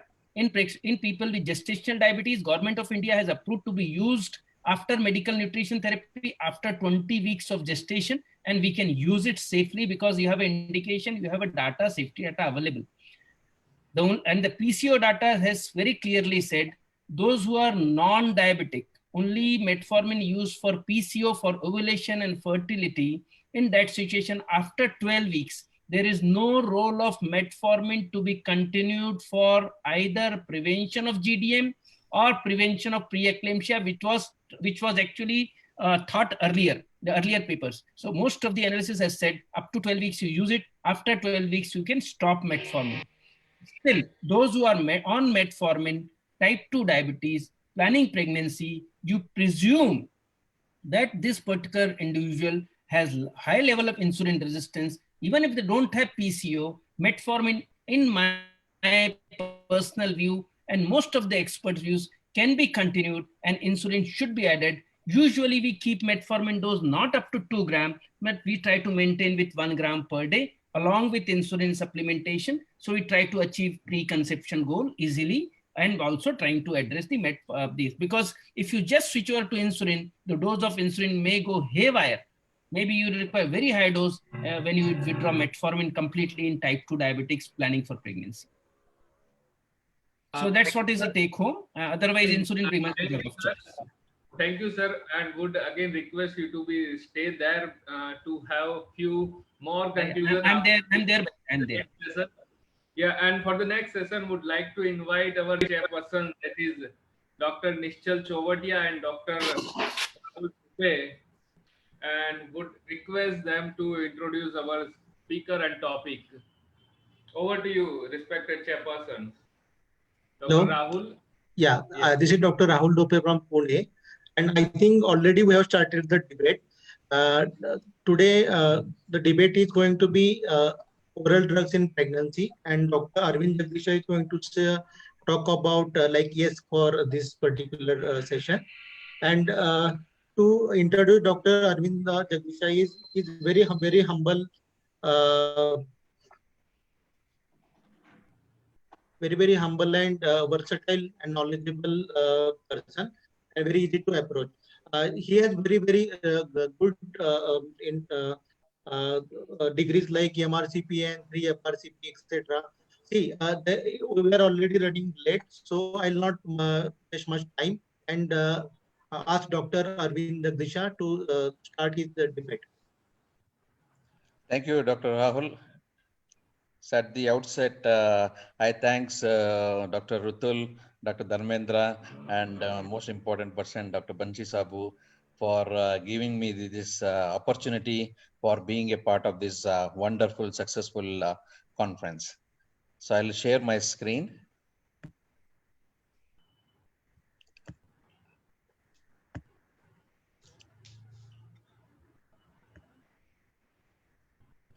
Are you able to see my slide? No. Are you able to see my slide now? No, sir, not yet.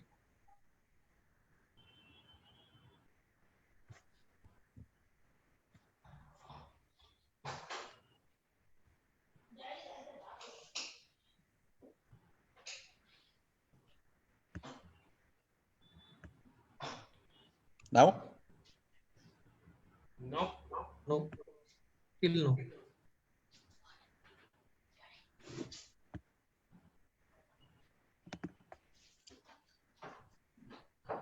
It's showing here, it's okay.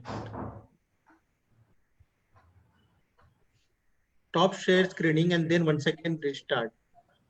Okay. Yeah, now I'll do that.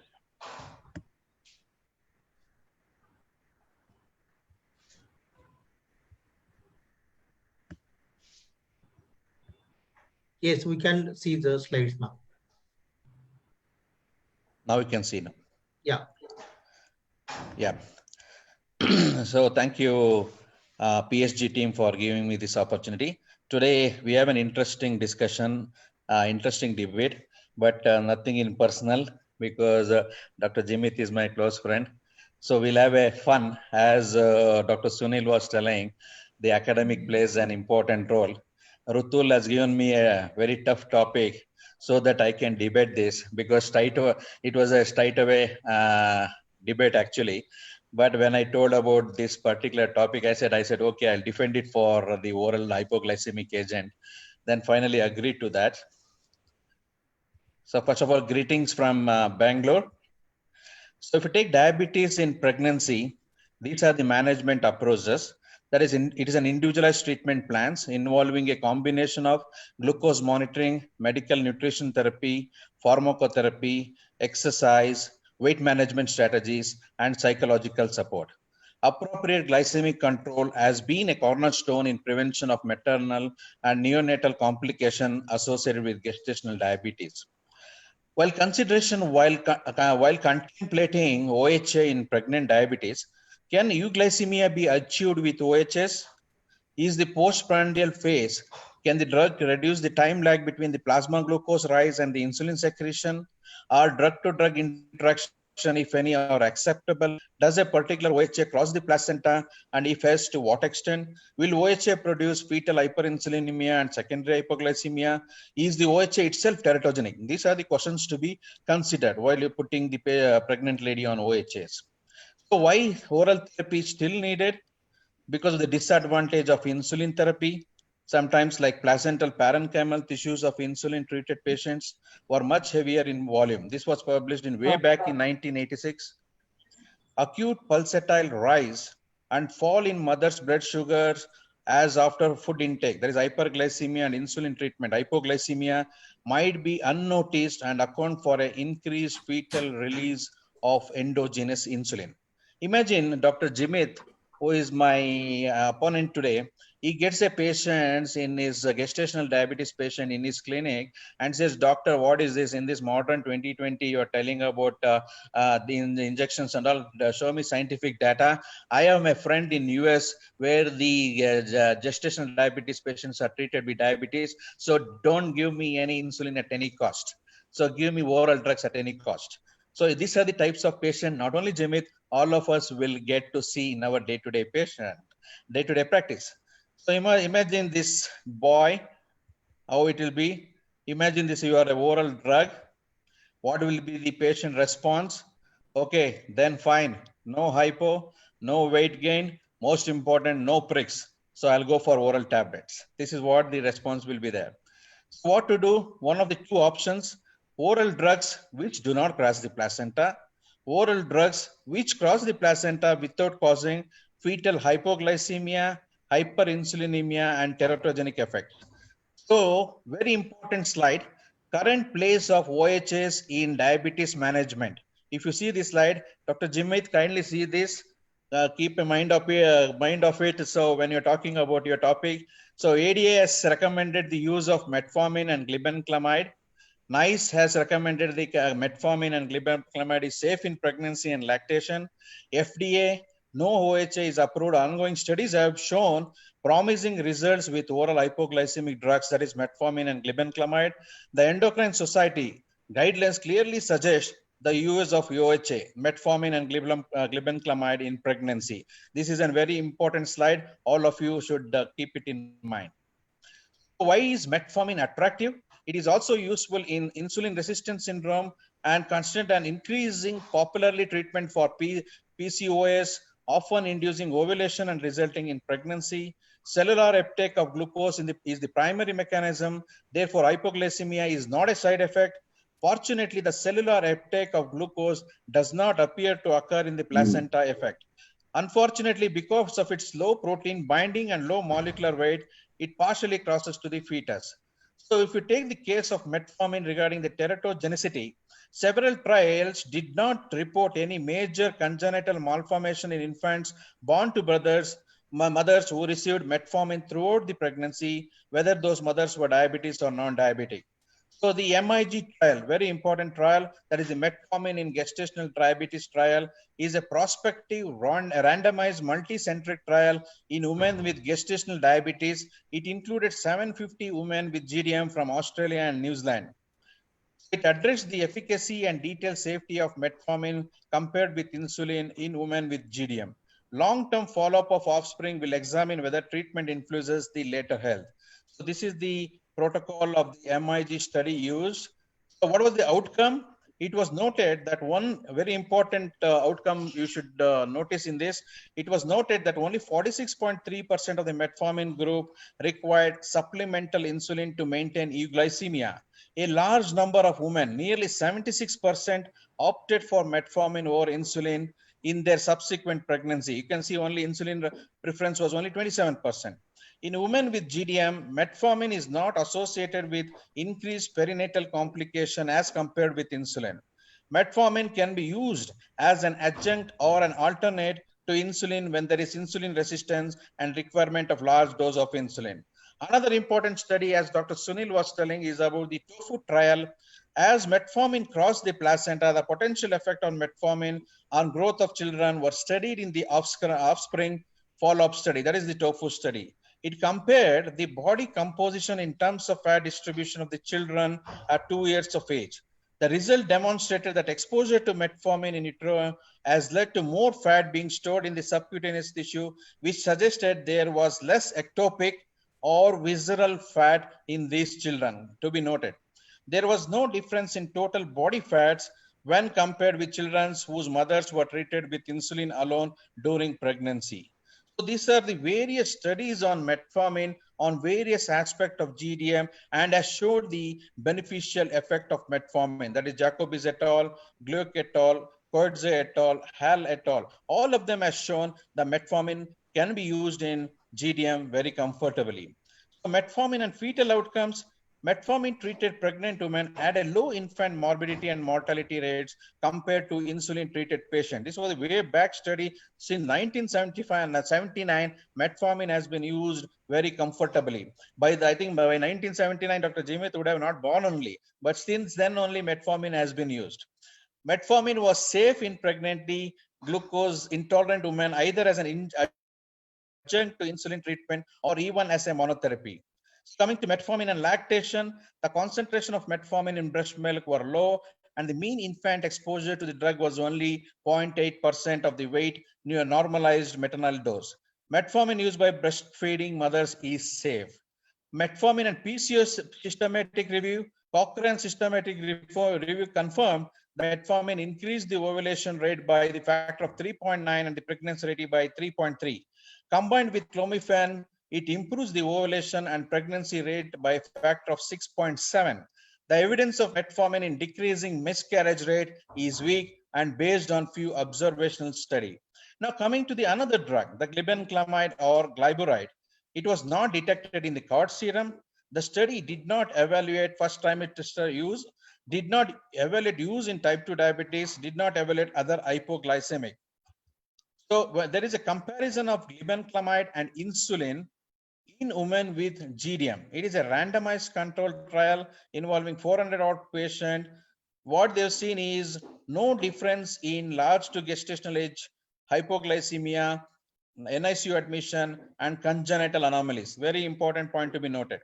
Failure rate was 4%, only 4% who needed insulin.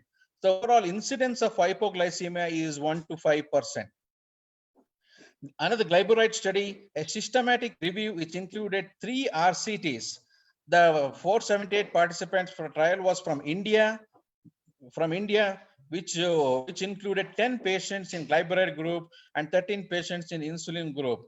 On comparison of glyburide with insulin found no differences in the glycemic control, include the fasting glucose as well as the postprandial glucose. So these are the various RCTs comparing the effect of OHS and insulin, and they have shown OHS are equivalent to insulin, and they are comparably very safe, and long-term results are very good. The outcome of pregnancy is very good. If you take the glibenclamide Indian study, the prospective comparative study from India, which compared each in glyburide and insulin group, has found no significant difference in glycemic control. Very important. This was published in 2013. So RCTs comparing metformin versus glibenclamide has been also done in GDM. That what does it says? Both the drugs, metformin as well as the glibenclamide, are found significantly efficacious in GDM and long-term complications, and they was not seen, and the outcome of the GDM was very good. So this was the study result. What you can see there is a comparison between insulin and glyburide. Very important study. It's a Langer et al. Study, included 404 patients. And on the second line, you can see there is no difference in maternal outcomes like preeclampsia, rate of cesarean delivery, and neonatal hypoglycemia. And the third one is the prospective quad study by Kremer, including 73 patients on glyburide. What does the study said? It did not show any significant difference in the average fasting glucose as well as the 2 hours postprandial glucose. So other oral agents that can be considered is the alpha glucosidase inhibitors. It is minimally absorbed from GIT There are two reports, a case series of 6 gestational diabetes patients treated with 50 milligram acarbose 3 times daily with meals. In these 6 patients of glucose levels were normalized and all 6 babies were apparently normal. All mothers reported mild gastrointestinal discomfort. The second randomized trial of acarbose versus insulin in 91 gestational diabetic women failing diet therapy, glucose control and HbA1c results were similar. Gastrointestinal side effects were common. Promising for the treatment of gestational diabetes. So the gist of my talk, if you see this, OHS in pregnancy, that is GDM, you can see here, degree of hypoglycemia, metformin, you can see in this chat the various aspects of the 3 drugs like metformin, agarbose and glyburide. If you think of all the aspects like the hypoglycemia, GI tolerability, effect of insulin resistance, effect on weight, and all those things has been shown that metformin, acarbose and glyburide can be considered safely in GDM patient. Take home points, ladies and gentlemen. Diabetes is a frequent condition in pregnancy and achieving glycemic control is of paramount importance. Information in patients with type 2 diabetes is much more limited but also favors metformin. Women prefer oral agents, indicating the need of additional studies. Oral agents are increasingly used to treat diabetes in pregnancy. Current guidelines accept their use favoring metformin.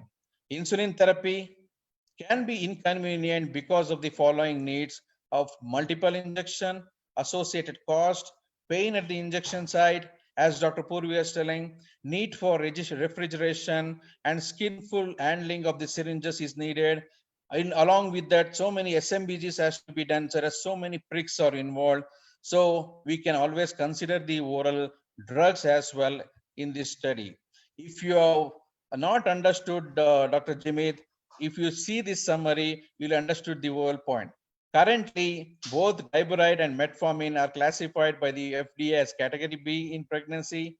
Glyburide does not cross placenta and has a strong evidence of its efficacy, which is well established in the large randomized trial by Langer et al. The other oral hypoglycemic agent demonstrated to be effective is metformin, especially in polycystic ovarian syndrome, where it is beneficial in reducing the pregnancy loss, reducing the development of gestational diabetes, and improving the insulin sensitivity. The benefits of using metformin in pregnancy is well demonstrated in the randomized control trial by Rowan et al. With metformin in GDM. Dr. Shalini was mentioning about this. It is also concluded that metformin is not associated with increased perinatal complications.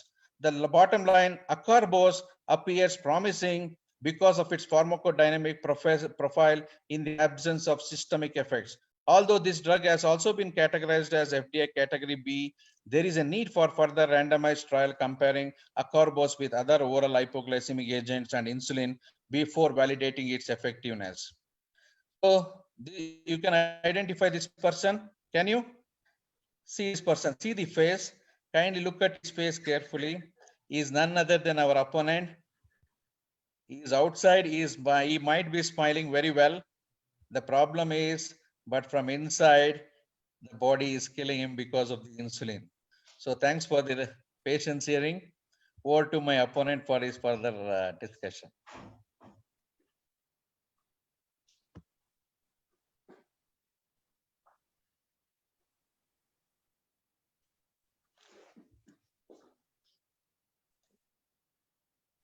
Hello. You're audible. Hello. Yes, you are very rightly said by Dr. Arvind sir, but I think Dr. Jimit will answer you well. I would like to introduce Dr. Jimit Vadgama. He is like my elder brother.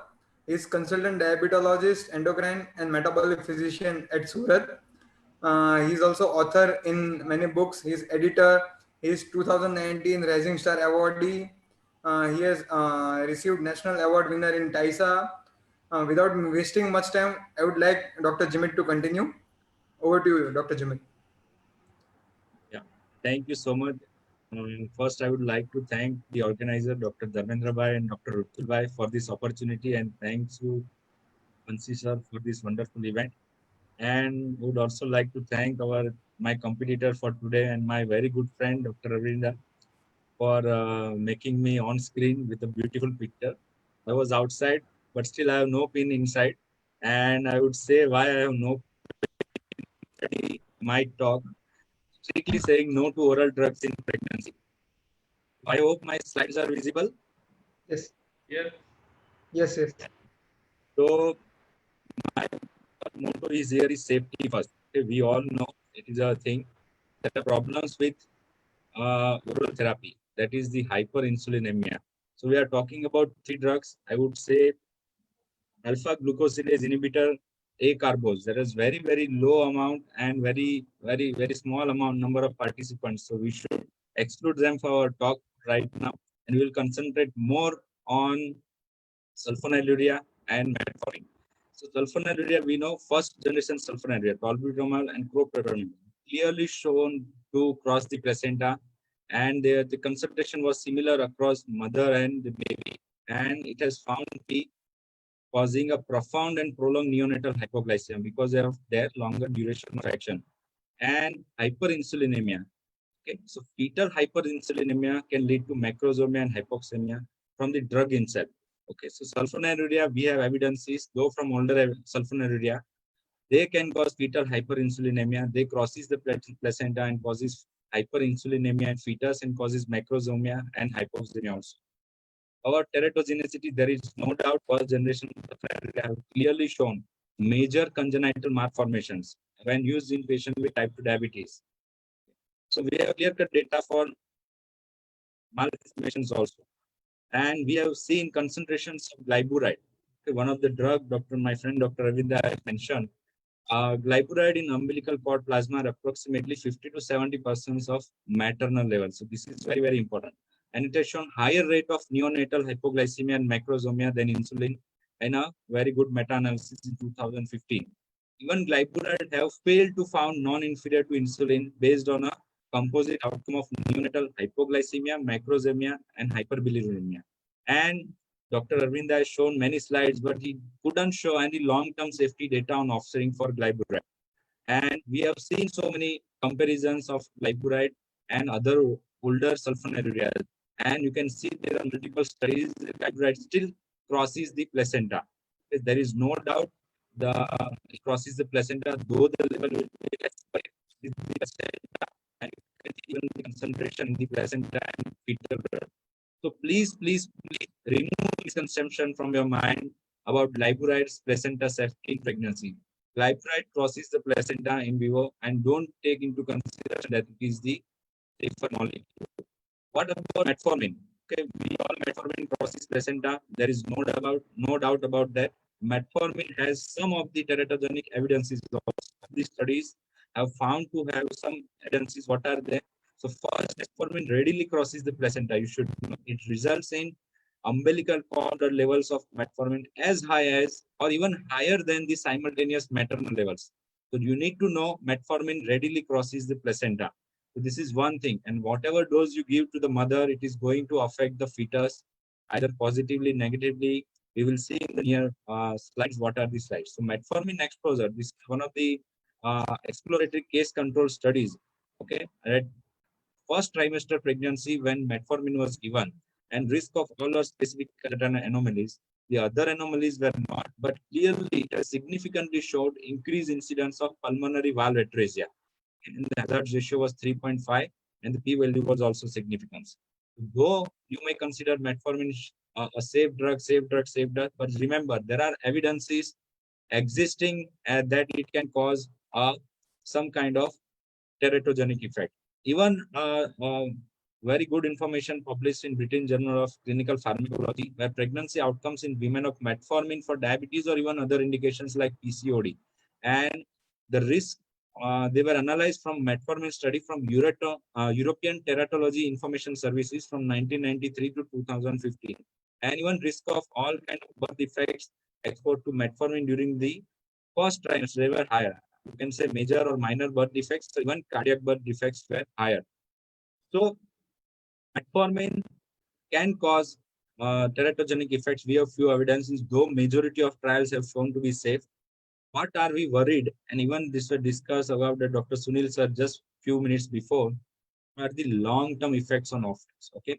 Immediate postpartum, the difference is not seen. I agree with Dr. Arvinda that all these short-term studies have shown no major clinical differences, but definitely long-term effects are now there. And the question here you should ask yourself, and I would ask Dr. Arvinda also, that whenever we are giving a drug that crosses the placenta and goes to fetus, are we altering the natural growth of the baby? This is a big, big question that you should always ask before giving a oral drug to your pregnant female. Is there any malformation risk to the embryo with metformin? Yes, theoretically, if you see increased embryo AMP kinase activity mediates some of the adverse effect of maternal diabetes on the congenital malformation we have seen. And it raises the concern that it could counteract the beneficial effects of lowering maternal blood glucose level. If you have a good glycemic control, the beneficial effect will not be there if you give metformin. In addition, the effects of metformin on 1-carbon pathways, which are similar to effects of seen in the anti-folate chemotherapy agent. So theoretically, definitely, it can affect the kinase activity of the fetus and it will have future events. So we have data. Dr. Sunil sir has also says, and we have discussed this. It is one of the follow-up of randomized study metformin and insulin in GDM patients, and the data were analyzed at 1 year and 2 years. And clearly, the child exposed to metformin was significantly heavier at the age of 1 year, and even they were taller and heavier both at the end of 18 months. You can see the growth is definitely affected with metformin. These are the long-term data that are coming. Okay. So MIG tofu trial, my friend Dr. Ravinda was very smart in hiding the data of 9-year followers. He used a tactic to give old data and he showed just 2 years of data. But now, as Dr. Sunil sir has also said, we have MIG tofu follow-up data for 9 years also. Okay. So offspring birth measures were similar, as Dr. Ravinda has said. But what is important, at 9 year, metformin offspring larger by measures of weight, arm and waist circumferences, even waist to height ratio, BMI, triceps, skill folds also.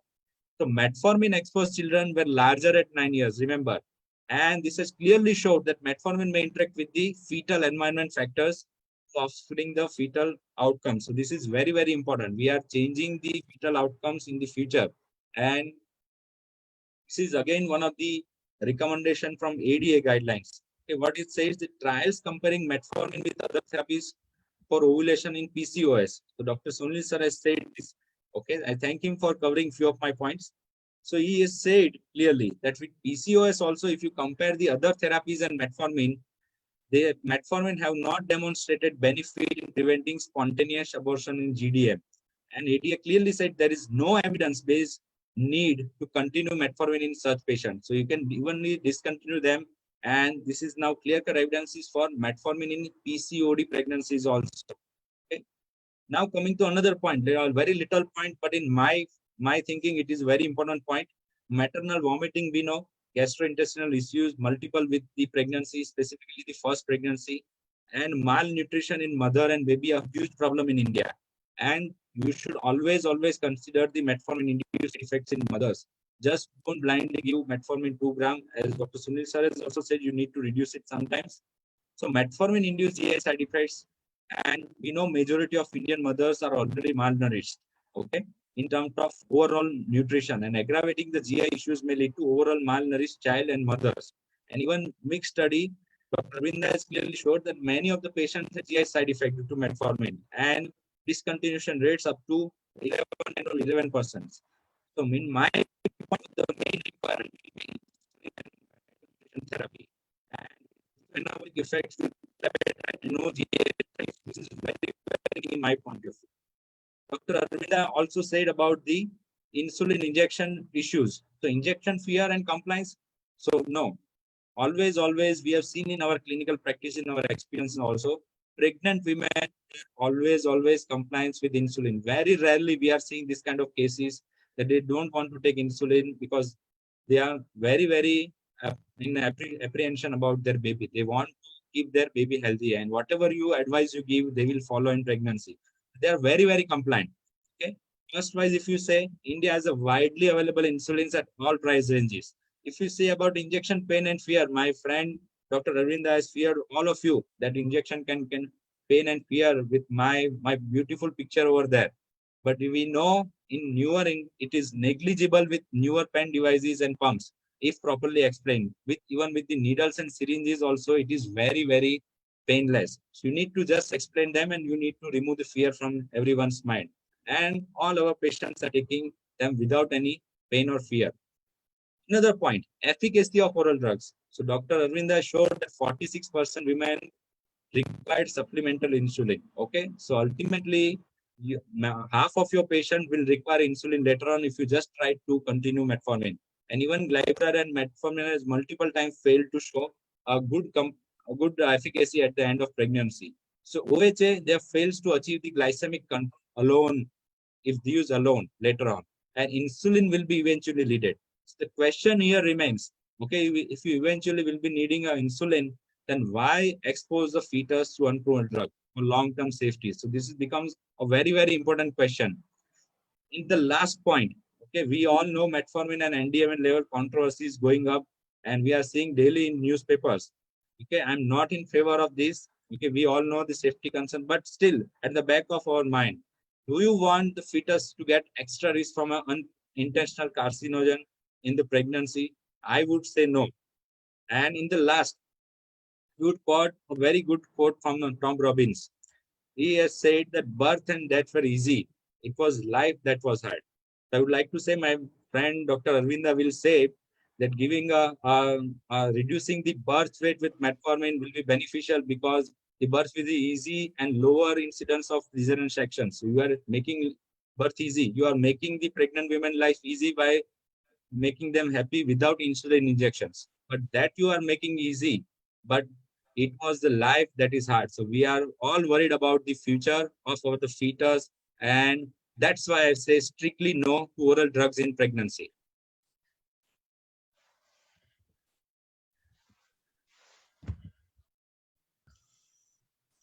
Dr. Arvinda, you want to defend some points here within 1 to 2 minutes? I think a lot of match fixing has been happened in this program. See, first of all, Dr. Nishchal said, Dr. Nishchal said, Dr. Jimit is like his brother. And the topic, Dr. Sunil had. You are also my brother. You are also my brother. You already said. And just before this debate, Dr. Sunil spoke so many things about metformin. So a lot of match fixing. Dr. Rutul, what is happening? You are seeing IPL or what? Too much of IPL you are seeing. But I understand. This is a wonderful point. Wonderful topic for debate. It will be a never-ending debate. My conclusion is it will be never-ending. This topic is going to, we can discuss whole day and night regarding to metformin and glyburide and insulin and all. But ultimately, there are various studies which have shown oral drugs are beneficial. My slides, as Dr. Jimmy's slides, are all equally appreciable and equally scientific data is there. There is nothing wrong in that.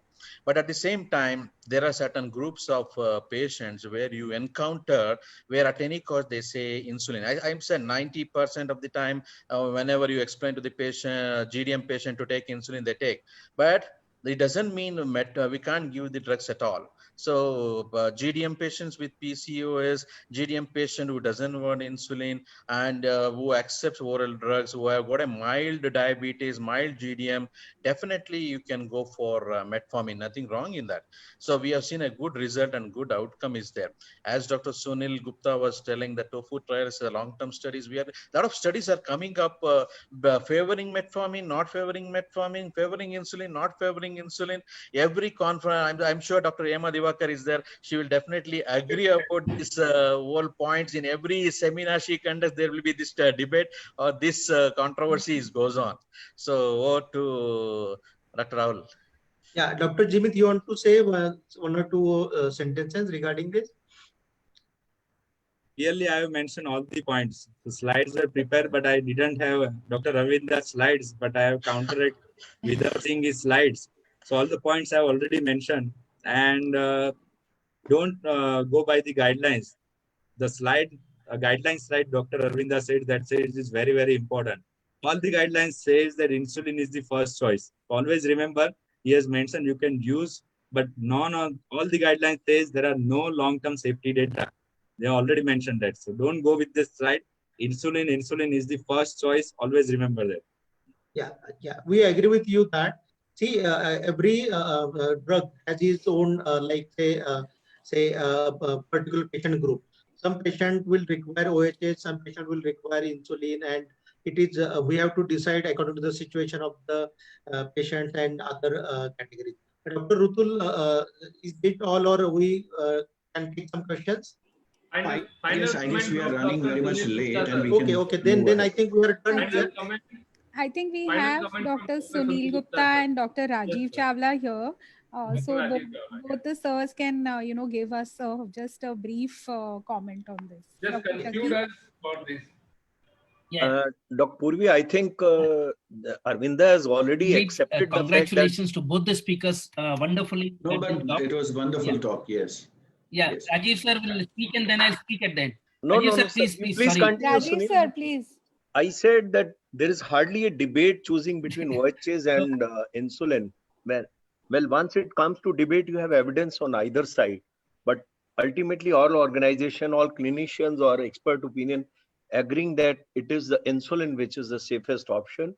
And no, there is no doubt that this is one condition where patient will never refuse moment you tell them it is not your safety, but it is safety of your newborn, which is going to be important. So I think every lady agrees for injectable therapy, but well, there are evidences in favor of OHA, even ADA, ACE. DIPSY also says that after 20 weeks, you may continue metformin if it is not very bad hyperglycemia, or all those patients, few of them like saying that I'll die, I'll not take insulin. There you can continue metformin and maybe even glibenclamide, but undoubtedly there is no doubt that insulin still remains the safest option.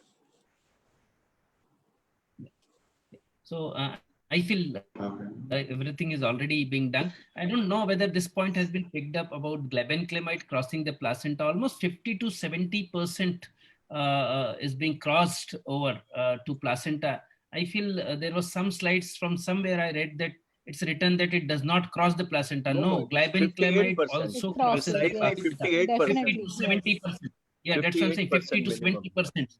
So we should not be missing out this, that glibenclamide. It's only insulin which doesn't cross the placenta. Rest all of the drugs may cross the placenta. We don't have good data available for acarbose. We are not talking about it. In US, glibenclamide is being used left and right by for gestation diabetes. In our country, we have only metformin and insulin. Insulin, rightly being said by Dr. Rajiv Chawla, as well as every one of us agrees with this. Insulin remains the drug of choice, but if you have limitations of starting insulin, in that situation, make a note of it. Take the consent that you don't want to take insulin, it's your own risk, and then give the medicine, whatever are approved in pregnancy. I feel that's the final message for everyone. Okay. Thank you. Actually, we are running very much late, 30 minutes, I guess. So we can move forward to next session. And I would hand over to next chairpersons, Dr.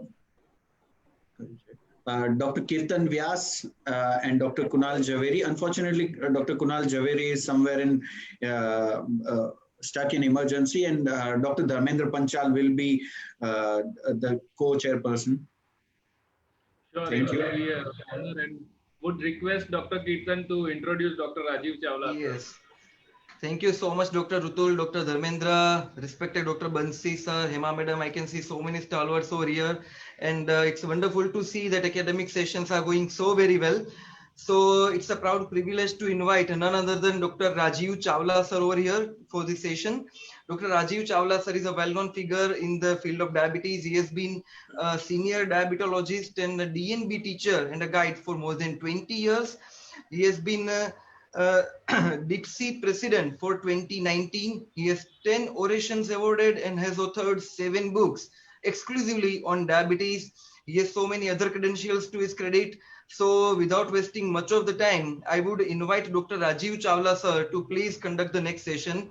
he would be throwing some light on the very important topic, that is gestational diabetes, whether a good glycemic control can deliver better results. So over to you, Dr. Rajiv Chawla, sir, please. Okay. May I share my slides first? Can you see my slides?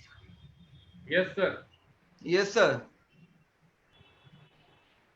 Thank you, Dr. Vyas, for all those kind words. Thanks, Dr. Dharmender, Rutul, and the entire scientific team of PSG for this opportunity. Well, my disclosure, it is a sponsored session by non-orders. Well, you allotted me 40 minutes, but Rutul, I'll try to save at least 10 minutes of yours because you're already running short of time, and try to Thank finish you, in sir. 5 minutes. Topic you assigned me is gestational diabetes, whether good glycemic control is going to deliver better results. I'm sure there is again no debate on that. As long as control of glycemia in pregnancy is concerned, it is going to have huge impact not only on perinatal outcome but maternal outcome also in the long run. Let me go through the gestational diabetes physiology and the consequences of hyperglycemia. We all know that GDM is defined as diabetes diagnosed in the second or third trimester of pregnancy that has not clearly been diagnosed, or it has been not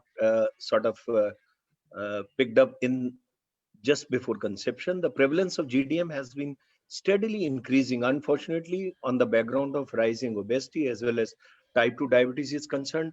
And recent estimates suggest that GDM could affect almost 15% of pregnant women worldwide. That means almost every 1 in 5 or 6 pregnant women will have GDM. Scenario in India is even bad. Rates of GDM are estimated to be few studies earlier days as low as 3.8 to now 21%, which is much higher than the Caucasian or the Western population.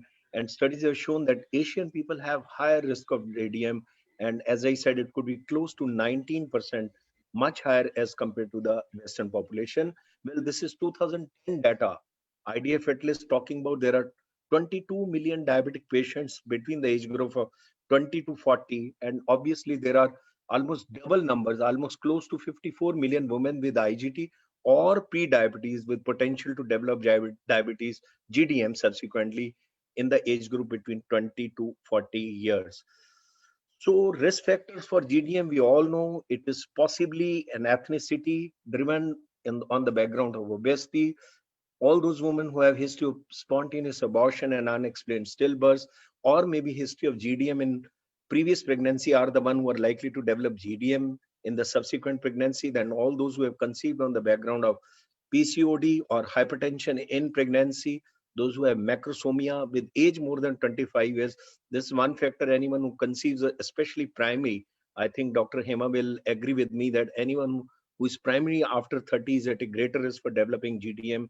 And someone who has a strong family history of diabetes, their chances of having GDM is almost 2 to 3 times higher. Let's discuss about pathophysiology of GDM. We know that there's going to be an increase in insulin resistance, either because of human placental lactogen or human placental growth hormone, and with increased maternal adiposity.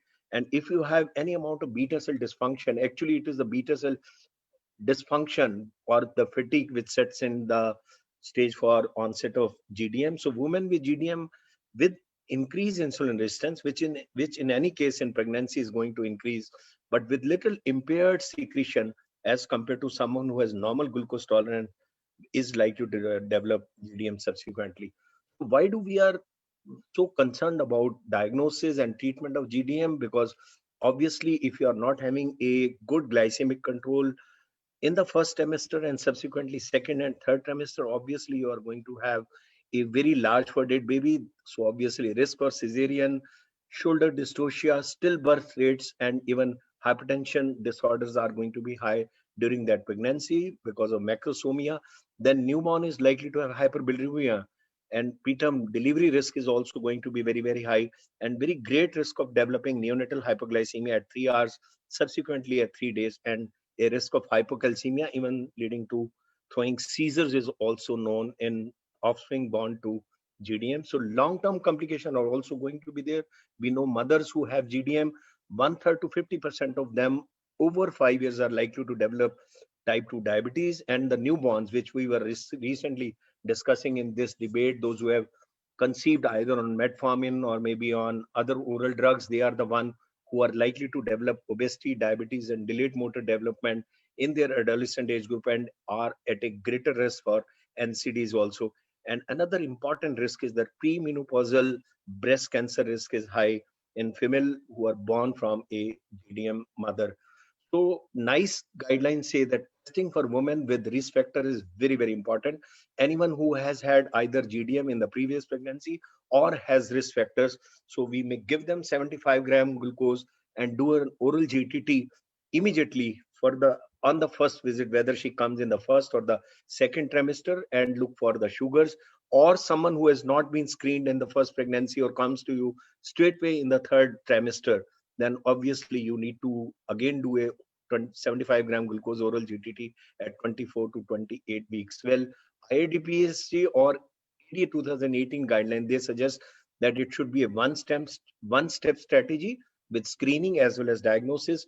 So at 24 to 28 weeks gestation in women who have not been previously diagnosed with overt diabetes, so we need to perform a 75-gram oral glucose tolerance test, measure plasma glucose at fasting at 1 as well as 2 hours. And GDM diagnosis can be made if fasting is more than 92, or 1 hour is more than 180, or 2 hours is more than 153. This is what is still current by ADA in 2020 also. But DIPSI well suggests that GDM screening and diagnosis, because we know by virtue of our ethnicity and with multiple risk factors, we are at a very great risk of developing GDM even in the first or mid-second trimester also. So an opportunity to screen in every trimester. In fact, I'm not sharing with you, I have 2 studies on GDM, those whom we have screened in first trimester and subsequently again done a oral GTT in third trimester to see that if you have an impaired test in the first trimester, they are the one who are likely to become GDM. Then you may do an HSCRP also. You may look for hypovitinosis, which could be a predictor as a risk factor for development of GDM. So GDM so DIPSI guidelines say that is 75-gram single step GCT with single 2 hours sugar should be, if it is more than 140 milligram, it is absolutely diagnostic of GDM. But if it is more than 120 but less than 140 milligram, still this is another category which has been defined by DIPSI, that this is decreased gestational glucose tolerance or maybe a mild impairment during pregnancy, you may say. So first trimester, if that female is negative, obviously she has to be screened again at 24 to 28 weeks. But ideally, every Indian woman in first trimester should be screened for presence of either a non-manifest type 1 or type 2 diabetes, or if HbA1c is normal, again, we should look for those females who might develop impaired glucose tolerance even in first trimester also. This is very, very important. So DIPSI says that one-step procedure is very, very feasible, economical, as well as simple in Indian setting, and this should be what should be practiced in our country. St. Vincent Declaration as early as 1989, it was a meeting organized by WHO and IDF in Europe, which said that achieve a pregnancy outcome in diabetic women that approximates that of a non-diabetic woman. And it said that they were aiming for getting good results and sort of having a non-diabetic woman outcome in 5 years' time. Unfortunately, it has not happened even in 30 years' time, especially in our country. There are going to be adverse events in diabetic pregnancy, especially if it is having poor glycemic control. Not only risk of major hypoglycemia to mother and higher mortality is there. Of course, for the fetus, the risk of malformation, preterm delivery, macrosomia, spontaneous abortion, fetal anomalies, preeclampsia, fetal demise, neonatal hypoglycemia, I already discussed, 3 hours and 3 days typical, and neonatal hyperbilirubinemia risk is very, very high. Of course, the congenital malformation, common one are neural tube defect. It could be club hand or it could be ASD also. And we know that there is a persistent hypoglycemia at the time of conception. This is what Dr. Sunil was referring to, that we need to prepare a woman. It should not be an accidental conception. Unfortunately, he has shown that especially young women who conceive less than 25, almost 50% of them, it is sort of an accidental pregnancy which happens. So we need to prepare them with a good glycemic control, ideally between 6 to 6.5.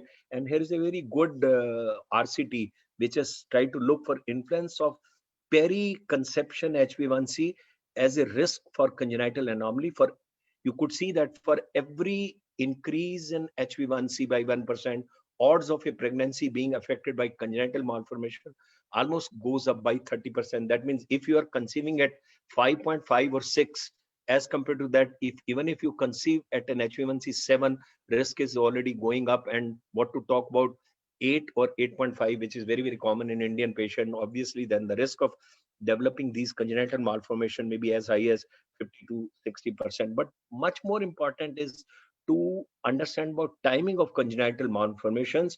Again, I think Dr. Hema will agree with us that unfortunately, most of Indian females, especially from rural background, may not actually come to know that they are already pregnant till 6 weeks, and even 8 weeks also we have seen, because it has been an accidental pregnancy. But a lot of damage has been done by then, because caudal regression happens even at 3 weeks. Spina bifida and encephaly could happen by 4 weeks. Transposition of great vessels or renal abnormalities could come even at 5 weeks of gestation. And ventricle septal defect or anal atresia also could happen by 6 to 7 weeks of amenorrhea if it has been a poor glycemic control. So that is why ADA 2018 very clearly said that aim for HbA1c should be less than 6.5, and folic acid supplementation to reduce the risk of congenital malformation has to be a part of practice.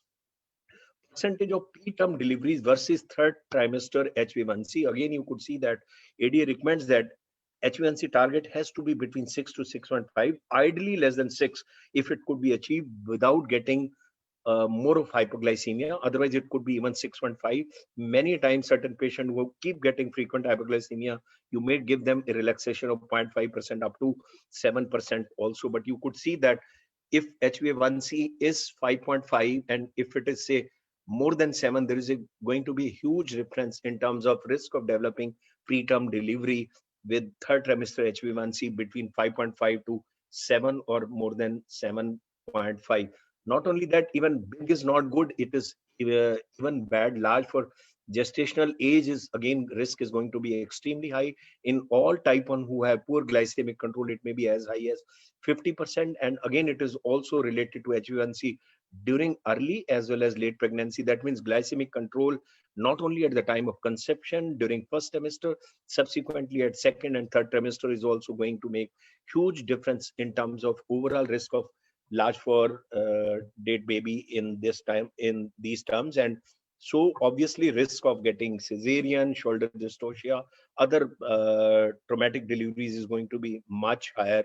And the subsequent risk of developing obesity, type 2 diabetes and cardiovascular disease in these offsprings born out of poor glycemic control. That is why Professor Shishai very rightly says that actually GDM, or is the mother, is actually the carrier of NCD, or that is how we can prevent NCD in this country. If you can have a glycemic control in female, which should be as close to normal as like a non-GDM female. Outcomes in mothers with diabetes. Well, this is a CMAX study which is confidential inquiry into maternal and child health, which has looked into the relative risk of developing these malformation or preterm delivery or large for dead baby, or even perinatal mortality in both type 1 as well as type 2 diabetes. And you could see that risk is almost 2 to 5 times higher, may it be type 1 or type 2 diabetes, especially if there has been a poor glycemic control. So now we come to, let's see what are the options for managing GDM and how we could sort of reach to a target without getting any additional risk of perinatal complication or subsequently for the offspring born out of GDM mother. Well, I'll not be going into the detail. This has already been sorted out, but well, this is a wonderful review got published in BMJ January 2015. Glibenclamide, metformin and insulin for treatment of gestational diabetes is systematic review and meta-analysis which concluded that in women with GDM requiring drug treatment, glibenclamide is clearly inferior to both insulin and metformin. I didn't want to intervene in that debate because again it could have created a bias, but it clearly said in 2015 that glibenclamide is definitely inferior to both insulin and metformin, while metformin plus insulin of course could be even better than insulin. That means if female is already more than 20 weeks or getting diagnosed at 24 weeks and you started say with metformin like our DIPSI guideline also say, but for good glycemic control control, if you have both metformin and insulin, outcomes are actually going to be better in that. So this and obstetric review said that metformin possibly could be the aspirin of 21st century. Its role in gestational diabetes, prevention of preeclampsia and cancer, and the promotion of longevity. So this said that there is a considerable evidence which suggests that this agent is still safe during pregnancy. That is how DIPSI guidelines, which have been endorsed in 2018 by Government of India and Ministry of Health, have also insisted that in Indian females who are not very keen on going on injectable like insulin, they could continue with metformin if it is already more than 20 weeks. But if it is earlier than 20 weeks, then in any case, you don't have any option other than giving insulin therapy. So FIGO or NHS also said that metformin could be first line option for those patients who are not keen on going on insulin. But see, nice 2019 recommendation.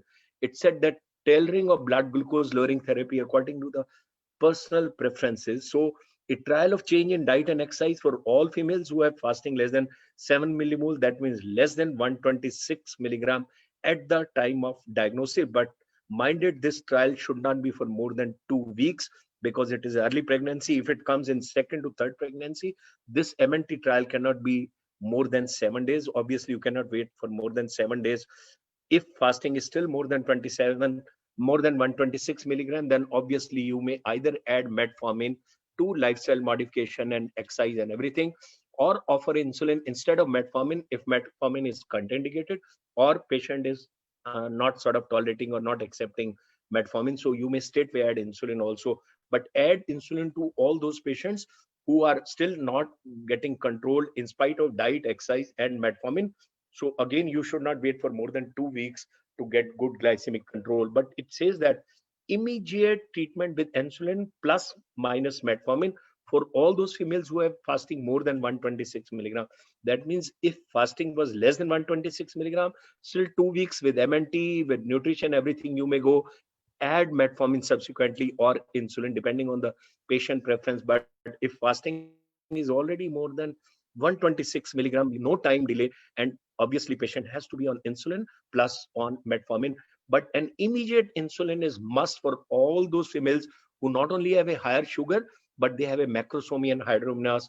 I think gynecologists know that there you don't have time for waiting, and you immediately must start straightway with insulin therapy with or without metformin.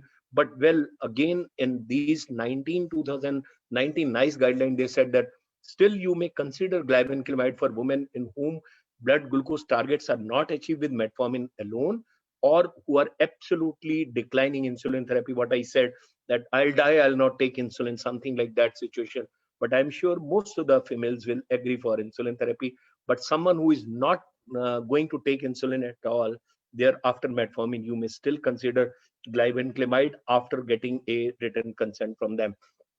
Now, when to initiate insulin, different guidelines. Again, ACOG says that if fasting is more than 95, 1 hour is more than 140 milligram, or 2 hours is more than persistently 120 milligram, that means clear cutoff. Fasting more than 95, 1 hour more than 140, or 2 hours more than 120, you must start insulin therapy. IDF also says, but only difference is IDF says that fasting more than 90 also, you may start insulin therapy. And of course, you need to continue, and you may have already given a 2 weeks treatment of MNT and exercise. But DIPSI even tells you more stringent goals. It says that fasting not more than 90 versus ACOG, which says that if it is more than 95, and 1.5 hour PPG, mind it is not 2 hours more than 120. DIPSI is still insisting that any sugar 1.5 hour postprandial more than 120 after 2 weeks of MNT, you must start insulin in addition to lifestyle modification and exercise. So how to and when to initiate? Again, well, this was a Gangopadhyay's Japi's publication 2017, which said that all those who are type 1, obviously they have to be on insulin. Ideally should have conceived on insulin with an HbA1c less than 6.5, but all those who are type 2, again, they should be shifted ideally to insulin. MNT to be initiated and glycemic status reassessed after 2 weeks. I told you, first trimester, you may give up to mid-second trimester, 2 weeks trial of MNT. Second or third trimester onwards, obviously don't have time more than 7 days to wait. But any sugar more than 200 milligram, 2 hours PPG, you must immediately initiate insulin. Don't wait at all. If PPG 2 hours is between 160 to 200 milligram, during first and second trimester, you still have 1 week time for MNT. And obviously, if it is not getting controlled, so you may go on insulin.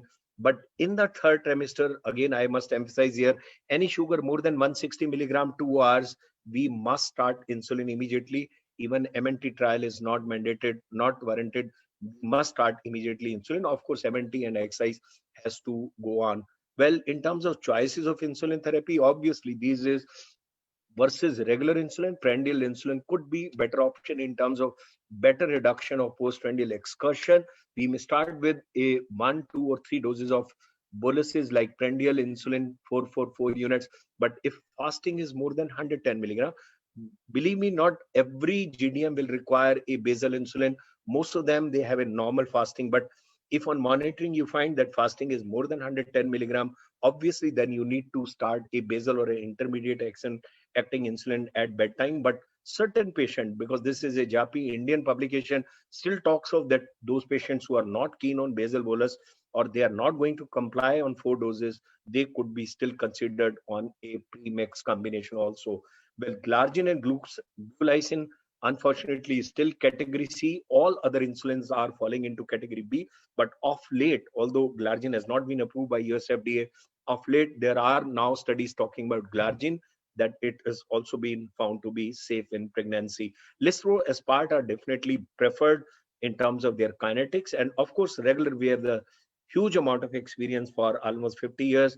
Detimir, again, is cleared absolutely in pregnancy, and another is NPH as a basal insulin. ACOG says that insulin analogs have been used in pregnancy and they don't cross placenta. So in terms of analog versus regular, in terms of any teratogenicity or crossing placenta, there is hardly any difference. Actually, you'll be better off if you're using a analog at every meal, because it will definitely correct postprandial excursion better than regular insulin. And in terms of timing of this insulin also, you have a flexibility that you may just time it before meal or at times even after meal also. IDF says that rapid acting insulin, Lispro and Aspart have been shown to be absolutely safe. It says that you may continue with NPH or Detimir as basal insulin, and premix insulin, again IDF, because it is going to govern overall the world where not every patient will have an access to rapid acting analogs and premix analogs. So it said that premix insulins are still convenient and it could be alternative also, but obviously they lack flexibility. Nice guidelines again talk about Aspart and Lispro, that they have the advantage over regular insulin during pregnancy and should be preferably used. DIPSI again says that it is ideal to use human insulin, which are least immunogenic, but rapid acting insulin analogs like Aspart and Lispro have been found to be absolutely safe, what ACOG also said, and could be a better option for postprandial glucose regulation during pregnancy also. Talking about glycemic targets, ADA talks about HbA1c throughout in all trimester less than 6. ACOG again says less than 6 with fasting less than 95. And ACE and NICE guidelines again say HbA1c has to be less than 6.5 and fasting has to be less than 95 milligrams. So is DIPSI saying that fasting has to be less than 95. But I told you 2-hour PPG, DIPSI is absolutely sure that it has to be less than 120 milligram. In terms of ADA, ACOG or ACE, well, there is little difference. 2-hour PPG by NICE, they say it has to be less than 116 milligram, but 1 hour, I think there is a consensus by all organizations that 1 hour PPG has to be less than 140 milligram. In terms of how to start and what is going to be the dosing, it has to be a weight-based dosing, starting with 0.7 units, going up to 1 unit per kg per daily basis. First trimester, obviously, total daily requirement may be 0.7 units per kg. Second trimester, it is seen that it goes up by 0.1 unit, 0.8 units, and third trimester, few females may require up to 0.9 to 1 unit per kg per day. Well, if you are going to divide it to make it simple, 2/3 of the total dose has to be given in the morning, which can be 1/3 as Aspart or Lispro with breakfast, and 2/3 even at breakfast. If you're giving NPH separately, can be given at breakfast. Remaining 1/3 of the total daily dose again will be half as Aspart or Lispro with dinner, and half will be NPH before bed or immediately after dinner. But one dose for all regime, you could say, conclusively that NPH 20 units in the morning, 20 units at bedtime, and as part of Lispro, you may start with 6 to 8 units, but maybe subsequently you might have to go by second and third trimester on 10 units at breakfast, lunch, as well as on dinner. So in terms of dose adjustments, if you are, say, adjusting the dose of basal insulin, I told you target has to be less than 95. So anything between 71 to 95 is a good control. If fasting is more than 95 to 110 milligram, you have to step up basal insulin by 2 units, which can be at least twice a week. If it is between 110 to 140 milligram, obviously you need to step up basal insulin by 4 units. If it is more than 140, which is very, very alarming, you need to increase the dose of basal insulin by 6 units. In terms of bolus units insulin adjustment, ideally, again, it has to be between 100 to 120 milligram. No dose adjustment required, but PP 2 hours, if it is between 120 to 140, you need to step up bolus dose at that particular meal by 2 units. If it is between 140 to 160, by 4 units. And if PP is more than 160, say at breakfast or at lunch, at that meal, you will have to step up the dose of bolus insulin by 4 to 6 units. Well, FDA clearance, I told you, glulisine is still category C, so is insulin glargine, although subsequently a lot of studies have come on glargine. I'm sure next guideline may be insulin glargine also be categorized into category B. Well, here is a very good trial, which is a basal insulin analog detamir versus NPH in type 1, those who are already on insulin aspart. This is one of the largest randomized control trial to prospectively investigate long-acting insulin detamir in pregnant women with type 1, whether it will have long-term benefits in terms of HbA1c. Well, although with detamir control was little better than NPH, but p-value wise it was not significant because it was 0.06, although numerically it was better in the detamir group 6.27, and with NPH insulin it was 6.33, so a difference of 0.06 in terms of HbA1c. Fasting was definitely better control with detamir without getting additional episodes of hypoglycemia versus NPH. We know whenever you are aiming for a very tight control with NPH, you might have little more hypoglycemia. So it was not surprising that at 24 weeks or at 36 weeks with detamir, fasting control was much better as compared to NPH, and p-value wise also it was significant. In terms of major episodes of hypoglycemia with detamir versus NPH, overall these were little lesser with detamir versus NPH. Similarly, daytime hypos were also less with the detamir versus NPH, and nocturnal hypos were almost identical. In terms of overall outcome from pregnancy, large for gestational age was again lesser with detamir. Preterm deliveries were also lesser with insulin detamir versus NPH. Miscarriages or major malformation, perinatal mortality was almost identical in both the groups. Now, a comparison between rapid-acting analog versus conventional or regular insulin in pregnant women, again with type 2, type 1 diabetes, who have been evaluated in terms of maternal hypoglycemia risk, metabolic control and safety, and it also included perinatal outcomes. So this was a safety and efficacy of insulin aspart, which was reported versus human insulin. And definitely we know that with any analog for that matter, say aspart, it definitely had better postprandial regulation as compared to a conventional regular insulin, and it was p-value wise also significant. Also, there were reduction in major hypoglycemia which were observed, whether it was during 24 hours, nocturnal or daytime hypoglycemia. These were all lesser with aspart versus human insulin or human regular insulin. Overall outcomes, again, not only hypos were less, preterm deliveries risk with aspart was lesser as compared to human insulin. Malformation little less, statistically not significant. Fetal loss was again little less with human with aspart insulin versus regular insulin. And again, coming back to the labor, fortunately now we have a fast-acting aspart, which is fast, which is already available, which can be used either in a pump or in basal bolus regimes.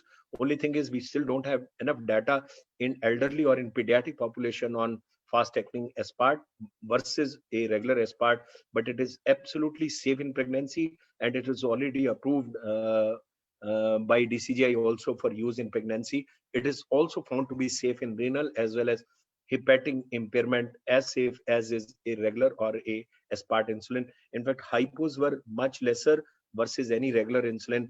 HbA1c control was compared to aspart was almost as good with rapid acting aspart. Actually, it was better with rapid acting aspart or FAS as compared to even regular aspart in type 1. So faster aspart is approved for use in pregnancy in India. So all those patients who are especially on basal bolus should be given the benefit of using FAS versus even regular or aspart insulin. So to summarize, pregnancy with diabetes is associated with an increased risk of maternal as well as fetal complication. We all know, especially if there is a poor glycemic control, more than 6.5 HbA1c throughout the pregnancy. Guidelines strongly recommend optimum glycemic control to prevent the risk of maternal as well as immediate fetal complication or perinatal complication. ADA, ACOG, or NICE guidelines, they are recommending not only targeting fasting postprandial sugar at 1 hour as well as 2 hours for optimum control in pregnancy. And faster aspart, we have already seen in the last slide, the data provides better early glucose lowering effect and postprandial sugar versus maybe aspart or versus even regular insulin. So all those who can be on aspart as a basal bolus regime with datamir, I think they can be better off versus a regular insulin. Thank you very much for your patience listening. You have any questions? I'll be more than happy to answer those. Thank you, sir. As usual, very lucid and nice presentation. It was an excellent lecture, sir. Dr. Dharmendra, as my co-chairperson and the organizing chairperson, I would like to invite you for some concluding remarks after this thing. Yes, let's see if we have any question. If we do not have any questions, would just request to have any comment from our seniors. Yes. Dr. Sunil Gupta, sir. પૂર્વી પાછી online થઈ Shalini ma'am. ભરેલું છે આપણે screen મસ્ત થઈ જાય. I feel wonderful deliberation as usual from our president of NIPSI and Dr. Rajiv Chawla. I feel my side there's no question, no comment. It was complete full plate. The session with very clear-cut message, very clear-cut messages. Very clear message. Very clear messages.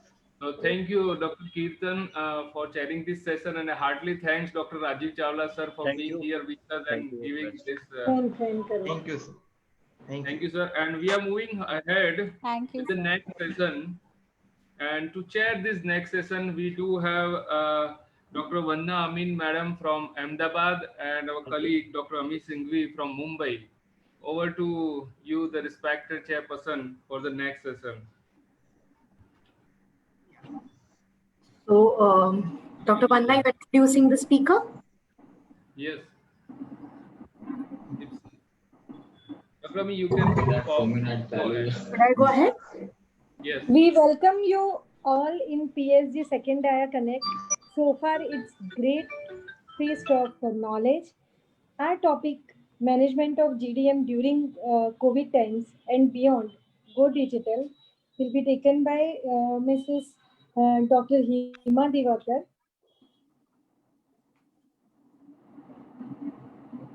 We will.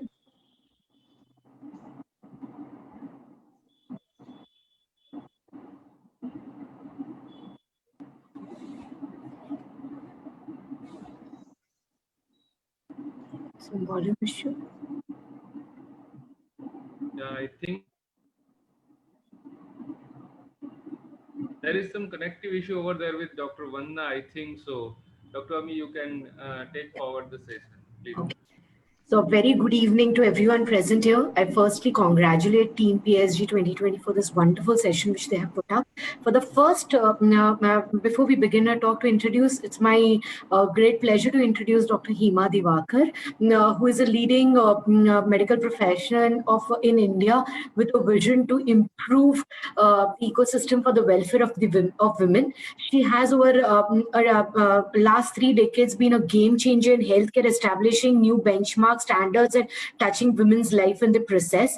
And she's an accomplished specialist in the field of ob-gynae care. She's a medical director of Diacare Specialty Hospital in Bangalore, a center of excellence for women healthcare and center. A lot of position of eminence right now within the country as well as in Asia. and she's a vice chair of NSD committee at FIGO, national coordinator for FIGO Foxy WDF program, national coordinator for Foxy Collative Initiatives.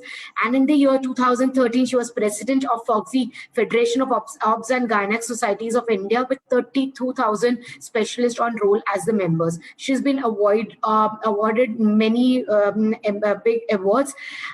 Without taking much more time, I welcome you, madam, and ask you to kindly take over the session. Namaskar. With my very humble thanks to Dharmender ji, Rutul, Shalini, Purvi, and my two women chairpersons, Vandana ji and Ami. It's by the women, for the women, and of the women. Thank you so very much for this kind introduction. And I was just watching the news on Bihar elections, and it is Gathbandhan. This is indeed a Maha Gathbandhan of the Dipsy, Foxy, Figo, and my very beloved friend Sunil ji, Rajiv Chawla ji. We have been battling a lot since so many years to get our heads around what best we can do for the girls and women of this great country on the sweet disease that is haunting us ever so much, on how best we can offer whatever we can with all the challenges and constraints that we have. With COVID adding much more trauma to the access and the gender inequity, and very many issues around this, where not only we in India, now because of COVID, the access issues are also arising in the West. So slowly they're turning their head around to what can be done at home. They say, okay, you can do your glucometer test. Until now they were saying, as a glucometer, no, you have to give this lab test. So there's a lot of out of the box thinking and change in processes that have been happening. So when Rutul called, I said, okay, let's do something differently. GDM management, which is already a challenge in the country, COVID, and what we as OBGYNs, because ours is an essential service. Everything can lock down, but not menstruation and labor. So we are left with, having to do the best we can in the present circumstance. But if we are thinking about yesterday all the time, we can't have a better tomorrow. So beyond COVID, how we can better sort ourselves with the digital, as it is. This is an outstanding example of putting us together on a virtual platform to debate and deliberate on so many key issues. So I really, really hope that we use this COVID crisis as an opportunity to reach every girl, every woman in a very different way, virtually, digitally, and make the access and the minimal expected care available to every nook and corner of this great country. So the three principles we as OBGYNs look at is, we need to get at the target of our girls and adolescents. We need to get them into an optimal state before they get into pregnancy. The pre-pregnancy care, what we often talk, at least we now think that our infertility colleagues, where women cannot conceive by themselves and are actually seeking help, they should at least use that opportunity. Many of the urban women are now wanting to know whether they're fit to be mom, and they come for preconceptual counseling. Let's not lose that window of opportunity to do our best for them. So that's the first principle that we are trying to sensitize our community and work on. Secondly, don't take it easy. You have to strive for normoglycemia in pregnancy, because it has short-term and far-reaching long-term implications, and we need to really worry about that as well. Track both the short-term and long-term problems, because as we have known in the country, after that reproductive era is over, she seldom gets back to us. The annual checkups are a complete no-no, and right at menopause, where she's already a full-blown type 2, none of us have bothered to track the women with comorbidities, may it be hypertensive disorders in pregnancy, hyperglycemic disorder in pregnancy, obesity in pregnancy. All of these, we need to keep a tab on these women forever and forever and forever. So that is our opportunity for preventive care. And we truly think that the GDM and NCDs should join hands, link up. There is an NCD ministry, maternal health and welfare ministry, but we are not being able to get together. At least I'm happy that the OBGYN and diabetologist community is seeing face to face and trying to sort ourselves out in the best possible manner. And it was very exciting to hear the debate, because we always should tend to agree to disagree, because there has to be different points of view, and we need to get our heads around. Today the evidence is not there. Can we have something tomorrow which is simpler, which is suitable for our country, and we can move ahead by offering the care? So here I am with our own institute, Asian Research and Training Institute for Skill Transfer, where we have been doing a lot of capacity building initiatives for the healthcare providers in India. Yesterday we were tackling the obstetric emergency, saving lives, and today we are wondering what for. Because we're saving this woman's life and she's landing up into a situation of NCD, because there are ever so many millions of women in our Asian community who are getting into this bracket of type 2 diabetes 2 to 5 years after delivery. They deliver pretty young, 22, 25 years, and by the time they're 30, they're full-blown diabetes. So defeat diabetes, don't let India be the diabetic capital. We have taken to the streets to sensitize the community for preventing the menace of diabetes and obesity epidemic, because otherwise tomorrow we'll land only tackling these cardiovascular diseases, hypertensive disorders, obesity, diabetes, etc. The background here, as I speak, is the reality that majority of our women are not tested for diabetes in pregnancy. The suboptimal care that is both in the antenatal and postpartum is the truth, because even after sorting out with FIGO that low middle income countries like ours can accept the simple single step DIPSI test, even that we have the vision of universal coverage, but the latest NFHS data, dear friends, shows only 15.8% of our pregnant women are ever tested. That's a huge gap. If we are not testing, we are certain, you can be certain that we are missing so many cases, and definitely missing the opportunity both for short-term, long-term care. So this is a serious public health issue, because 3 to 4 million pregnant women complicated by hyperglycemia, and only a few thousands are tested and treated, and very, very few out of them come for long-term postpartum care. And the biggest barrier to deliver the care is awareness and insufficient access, and the affordability is also a question. With the diabetes Atlas, which was produced in 2019. I was a part of the core group, and it was very pathetic from the Indian subcontinent. We could not give them, we gave them such a range, and there was no authentic real-time data, so to speak. But we recognize that the Southeast Asian countries, it's a whopping 25% of hyperglycemia in pregnancy. And in our population, there are equal number of undiagnosed as much as the diagnosed. So we are all a sea of sweet people here, and every family is being dented by their resources because one or two members in their family have diabetes and need care. So this is me in the midst of many men from different specialities representing the OBGYN community, because as mentioned already by Dr. Rajiv Chawla, that the dictum of Sheshaya sir was that female gender is the key to, because it all starts from, it all begins in utero. So we wanted to voice out what is pragmatic, what is practical, what is feasible in our part of the world, and get that approved by an international community with a global consensus. Went on signing the declarations in all possible spheres, make them take the pledges that we have to put the women and OBGYNs in the center to get a better handle of this whole process.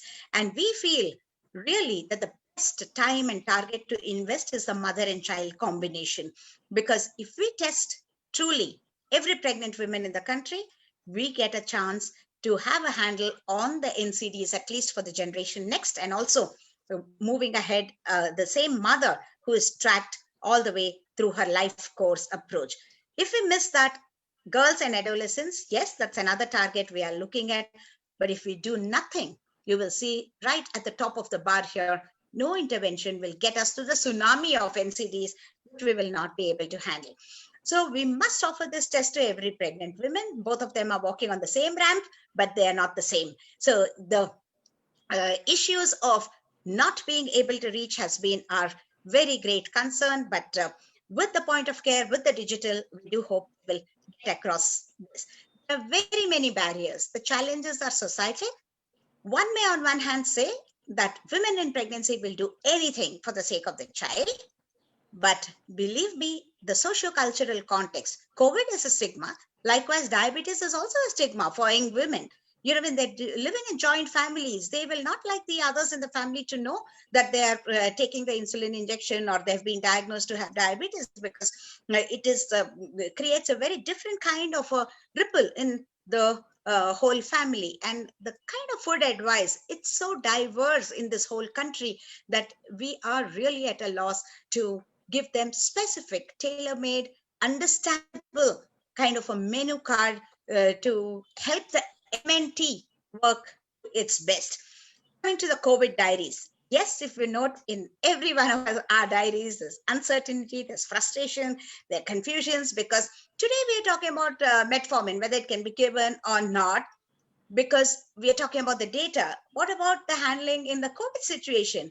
It's such a nascent new disease. There is so much uncertainties. We don't know the future, and where is the data for us to rely and say, do this or don't do that in a COVID situation? So there is a sea of confusion for sure. The importance of GDM as a public health priority cannot be stressed more than what it is, because already the burnt out system of healthcare, with the antenatal checks, with the social distancing, 200 patients in an outpatient in most of our public institutions, this is the scenario, ladies and gentlemen, where we are trying our best to follow to keep to the rules of how best to tackle our pregnant women. So we had a massive preparation for COVID preparedness, for infection control protocols, training through the digital means. The OBGYNs, the staff nurses, Pan Karnataka, 3,500 nurses trained, escalated the program to the rest of the country. Also with the private sector coming to the forefront to empower their staff to do their best. Yes, we have shifted over to the digital mechanisms of getting to our patients as often as we should, because we've already been authorized by the Medical Council Act as recently as the March 25th enrollment. Now then, guidelines speak of calling women only 3 times for an antenatal checkup. The 3 primary times: 12 weeks when we do her scan, 20 weeks again anomaly scan, and closer to the term when we have to decide about the mode of delivery. But then this is clearly not applicable to the high risk situations of hyperglycemia and pregnancy. We need to see her more often than this. We're always worried about the maternal fetal well-being, remotivating her to keep to the sugar targets, etc. So this is a very challenging bracket for us. And even when they come, we know that COVID fight is between the immune system, and in pregnancy, the vulnerability. CDC has already declared the children, elderly, and pregnant as the vulnerable group. So we need to have a triaging area with the quick check on whether she would qualify for the screening or not.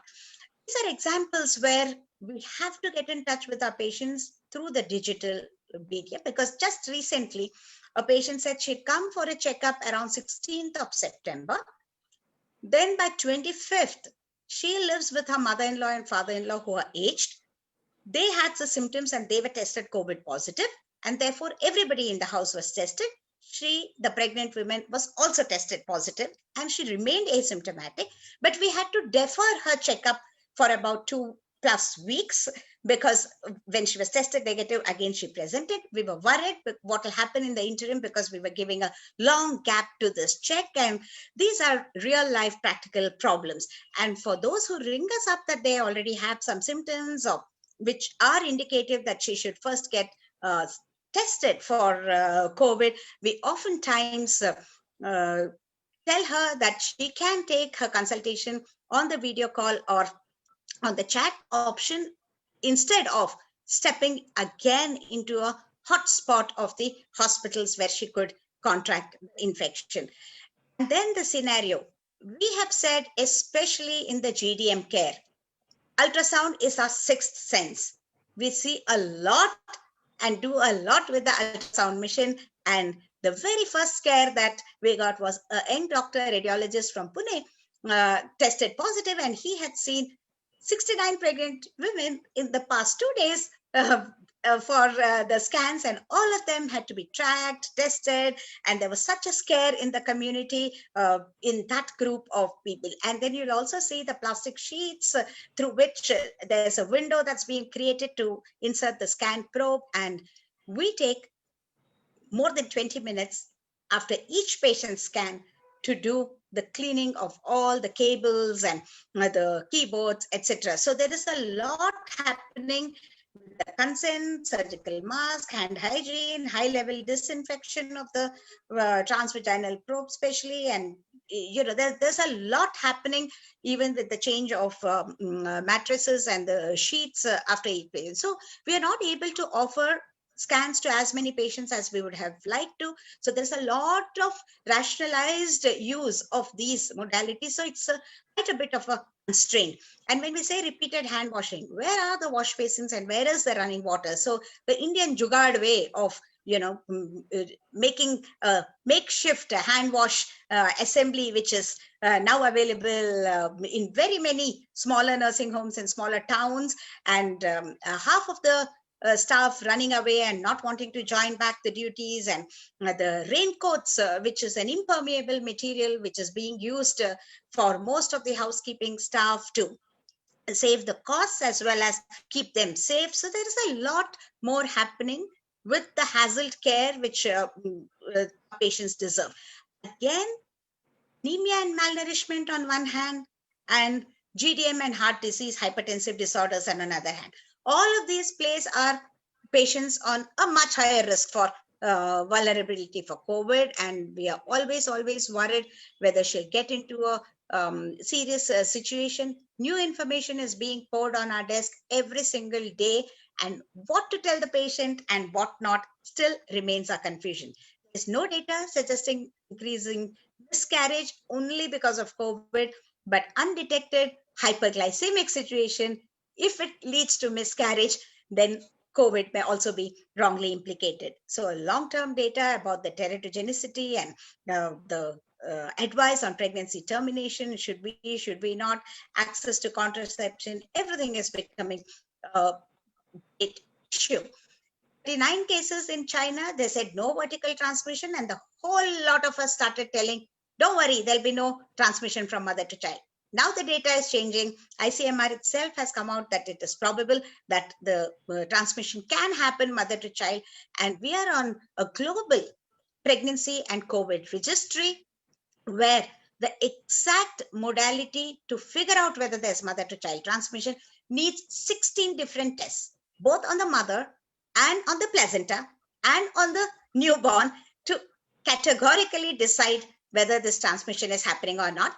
And that in the whole world, they've got only 2 cases with all those 16 parameters. So we can't still have the last word on that. Vaginal secretions and breast milk, of course, there is no, it's not detected there. So maybe we think that vaginal mode of delivery should not really make a difference, nor should the breastfeeding.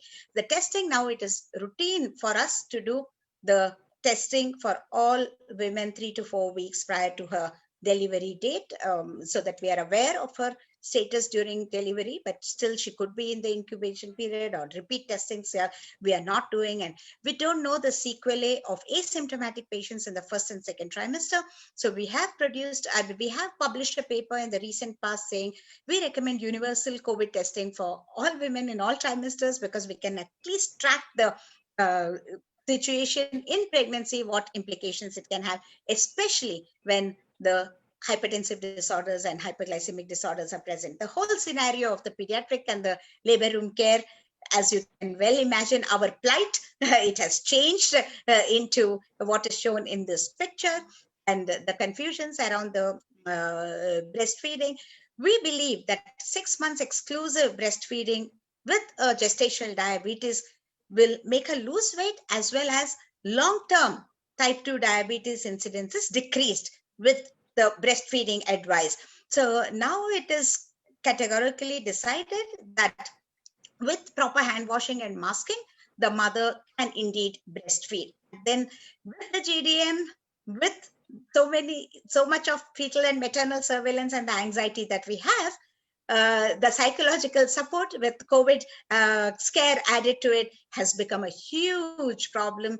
And the hormones which play a havoc in pregnancy with the depression and negative feelings, etc., are really causing us more challenge. And just now, so many guidelines were told about the diabetes care, a known disease for so many decades. Now the new diseases are also having confusing set of guidelines, but we are following the FOXI good clinical practice guidelines, and every patient has to be assumed to be COVID positive and universal precautions to be taken. But future is bright. Because of this COVID, we have transformed into reaching our patients more and more through technology. And you will see every class of women. I often say, please do not underestimate our rural women. They are smart because, you know, they will type in English, but they will type in, you know, the wordings are Hindi. Ye mera kya ho raha hai? Like that she will type and she will send. And then she put one LH search, because for ovulation, you know, mera ovulation ho gaya kya? That, you know, it's very, very surprised. They are very wise and very smart. So dietitians, diabetic educators, self-management training, all of these, you know, the access to all of these can be given to them on the chat mode, video call. I have as many patients from rural India on my video calls from all over the country, as much as I have the hi-fi patients from the cities. And it's been a very exciting connect with them, because I'm very, very impressed that they're wise and they really do understand. Wearable devices, we are on a large-scale validation study with a device called Wizme from Israel, which is just like a wristband, and it will monitor the blood sugars continuously. This is how we teach our village women about the target levels that they must achieve. And of course, we are expecting that the generation next should be able to connect with us 24/7. And the new interesting ideas of the tattoos with the biosensors, which would turn the ink from blue to brown when the sugar level alters. And such exciting wearable devices are likely to change the entire management of the diabetes, the care that we are talking as on today. It's not a new insulin alone that's going to change the diabetes treatment. It is indeed the technology. So the key messages for us are National Diabetes Prevention Program, as in the affluent countries, should be established in countries like ours, because we need it more and more structured. We have to make something cost effective. We have to track these women. 6-7% of our women coming post-natal checkup is a real, you know, dismal situation. We have to see to it that all of them are tested, and most of them will come back to us in the postpartum period, where we do a comprehensive check to see at what risk they are to develop the long-term NCDs. Everybody, just about everybody, has a role to play. So the professional societies, the healthcare providers, we are really chewing the brains of the government officials and the CSR funds from the donors. They are giving for knee replacement, heart disease and everything. We are telling them, give it to the women, give it to the diabetic women, and we will be doing a lot of good for the generation next as well. The task shifting, capacity building, and we have resolved to make a difference. And we do hope that the new era with the new technology, with even the senior orders being forced and compelled to get into the digital mode, is indeed to be looked at as a great boon for us to set our way forward, a more positive, a more comprehensive, and in a way that we can raise more hopes that we will get there to every woman, every girl. Not someday, but very soon. Thank you very much for your kind attention.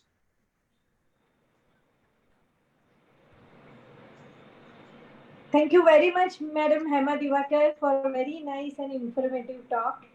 Thank you very much, Madam. Thank you.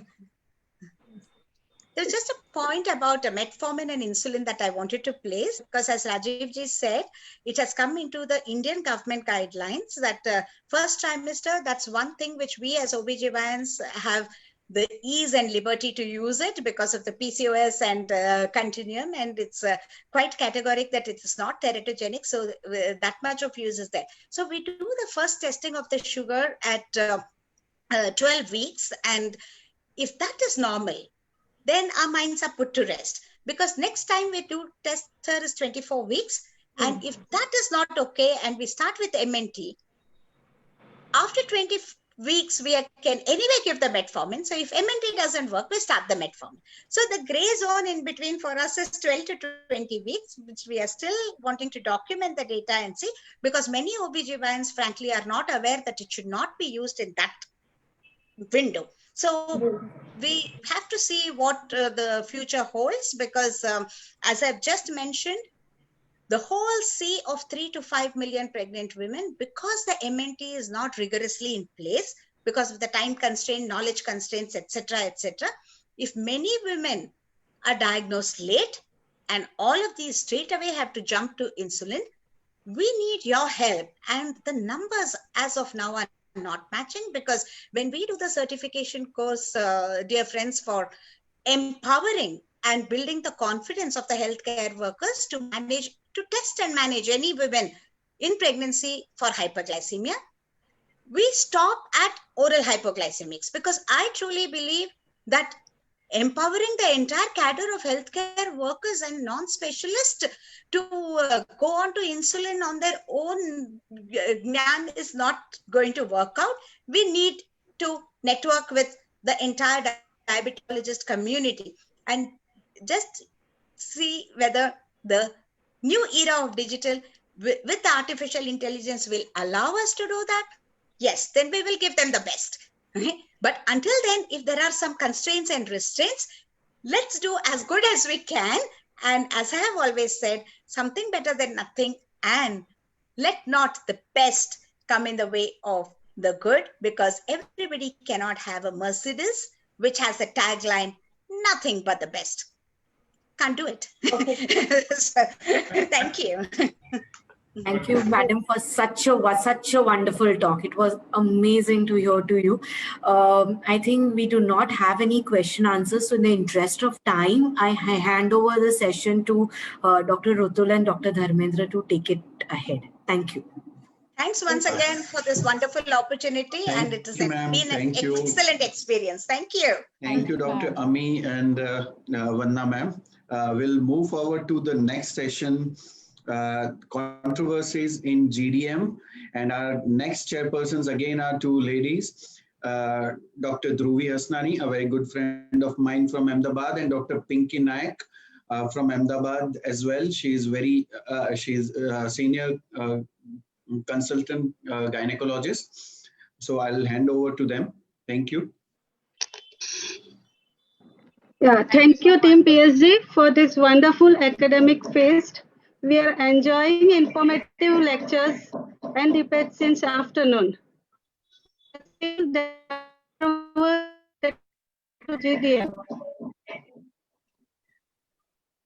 Hello? Pinky ma'am, am I audible? It is crackling. All right. Okay. Yeah. Handing over to you, Dr. Dhruvi. Thank you, ma'am. First of all, congratulations to the whole PSG team, and congratulations to Dr. Rutul and Dr. Dharmendra first of all. And Purvi ma'am, you're looking fantastic in the green color and the white color from the morning. With that, we'll take it up forward and thank all our mentors today, Rajiv sir, Sunil sir, Banshi sir, Hema ma'am, who has just delivered a fantastic talk. I'm here to introduce one of my very, very dearest teachers, and I'll call her a teacher because we've learned across different spectrums of life from her, be it medicine or life. Dr. Shalini Jaggi, she is a consultant diabetologist and director of Life Care Diabetes Center in New Delhi. She is a member executive council for the National RSSDI, She's recipient of the National Fellowship of RSSDI in 2016 and Diabetes India 2017. She's a faculty and tutor for none other than the Cardiff University from UK and University of South Wales, UK. She has done her observership from Jocelyn. She has a very, very, wide resume, which, will be taking a lot of time. She's here to talk to us about the latest controversies and consensus for gestational and diabetes. And without wasting much time, I think I'll give the, let's say, the screen or the virtual platform to ma'am over there. Thank you so much, Purvi, for that very warm introduction. It's always great to associate with all of you. And I'm so happy to see that this young group of diabetologists through PSG is doing such a beautiful job. And thank you, Rutul and Dharmendra, once again for having me in the program and giving me the responsibility of being your scientific chair. So, okay, so what I'm going to talk today is kind of a summation of all that we have been hearing right from the morning. Because anything related to women obviously cannot be free of controversies. So no doubt GDM again is something similar. So what I'm going to do is just discuss the basic GDM related controversies and see what the guidelines, the recommendations have to say about them. And do we have a consensus when it comes to our own country? Because of course we are different and we need our own guidelines. So starting right from the beginning, like I said, right from how do you define GDM? How do you classify? What are the diagnostic criteria to be used? Do they differ from population to population? How do you screen? When do you screen? How do you control? Management strategies. We had a great debate on insulin versus orals, and then whether you really need to treat or not. So I'm going to address each of these in short and see what ultimately emerges out of all the discussions that we've had since the morning. So starting from definition, of course, conventionally, all of us have been studying right from medical school that any degree of glucose intolerance with onset or first recognition during pregnancy, regardless of the gestational weeks of pregnancy, regardless of how you treat, whether you need an oral, whether insulin is required, or whether the condition persists after pregnancy is to be defined as GDM. And of course, pre-gestational diabetes conventionally was any pregnant woman who came to you and said, I am diabetic and now I'm pregnant. Now, the ADA and the EASD very clearly sat and said, no, it's different. So whenever you are diagnosing diabetes in the first trimester, even if the lady says she does not have a history of diabetes, but if you picked it up in the first trimester, the ADA says this is pre-gestational diabetes. That means the lady was diabetic earlier prior to pregnancy, but the diabetes discovery or the diagnosis has been made now. And why this has happened is because we know that hyperglycemia in the first trimester of pregnancy has a different set of complications compared to pure gestational diabetes, which is diabetes diagnosed in the second or the third trimester of pregnancy, which clearly was not pre-existing diabetes.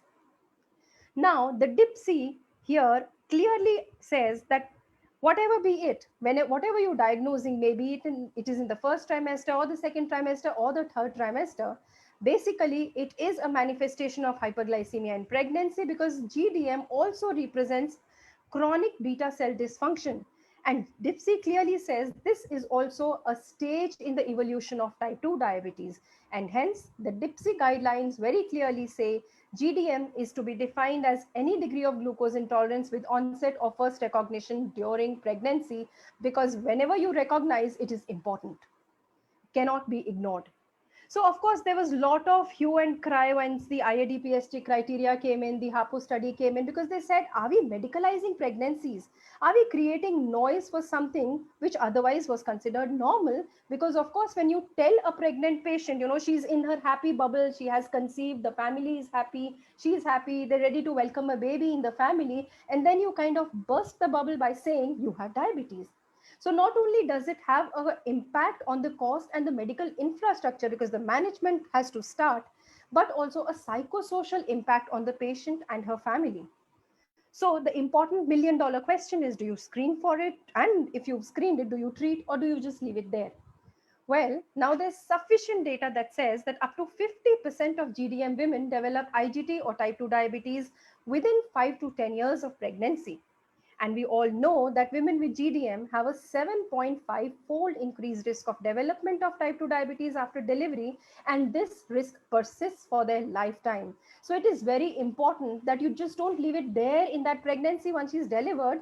The screening has to continue lifelong, because since we know that GDM is going to eventually progress into type 2 diabetes, we as clinicians here have the rare opportunity of actually altering the natural course of a disease and changing the future health of not only the woman, but also her offspring. So it's the transgenerational spread of NCDs that we are trying to stop here, nip it in the bud by picking it up very early and managing it well. And we know all the different complications that GDM can present with. So friends, it is very important that until there is evidence to absolutely prove that ignoring maternal hypoglycemia when the fetal growth patterns appear normal on the USG, it is prudent to achieve and maintain normoglycemia in every pregnancy that is complicated by GDM, because the goal of entire management for GDM is not only to improve the perinatal outcomes, like I said, but also to prevent the long-term maternal and fetal effects. So now moving on, we've agreed, yes, it is important and you need to look for it. Done. So now what are the dilemmas that are associated? Who to screen? Should it be universal screening, or do you need to do a targeted selective screening? When do you screen? Early in gestation or late, how the ADA guidelines say? What criteria to use? What approach to use? 1 step, 2 step, how much glucose? 75 grams, 50 grams, 100 grams. What targets? 1 hour target, 2 hour target, how to treat. So a lot of dilemmas, lot of controversies. Well, when it comes to screening, we've all heard the ADA very clearly talks of targeted screening, because we know that in the Caucasian population, the GDM prevalence is different from the Indian population. So the ADA clearly says, except for women who have risk factors where you need to do the screening at the first prenatal visit, for others, you can screen at 24 to 28 weeks. But friends, in India, we all agree we are at a high risk because of the ethnicity that we belong to. The Indian women have 11-fold increased risk of developing glucose intolerance during pregnancy when compared to the Caucasians, and hence all Indian pregnant women need to be screened for GDM. There's absolutely no doubt about that. Then comes the important question, when to screen. GDM, we all know, usually develops during mid to late pregnancy, which is typically after the first trimester if you look at the ADA guidelines. However, when it comes to a country like ours, if screening is delayed till that time, there's a chance that the pre-existing diabetes or early dysglycemia may be missed, and this could be a huge burden. Therefore, it is ideal to perform the first screening as early as possible, which means at the first point of contact in the antenatal clinic.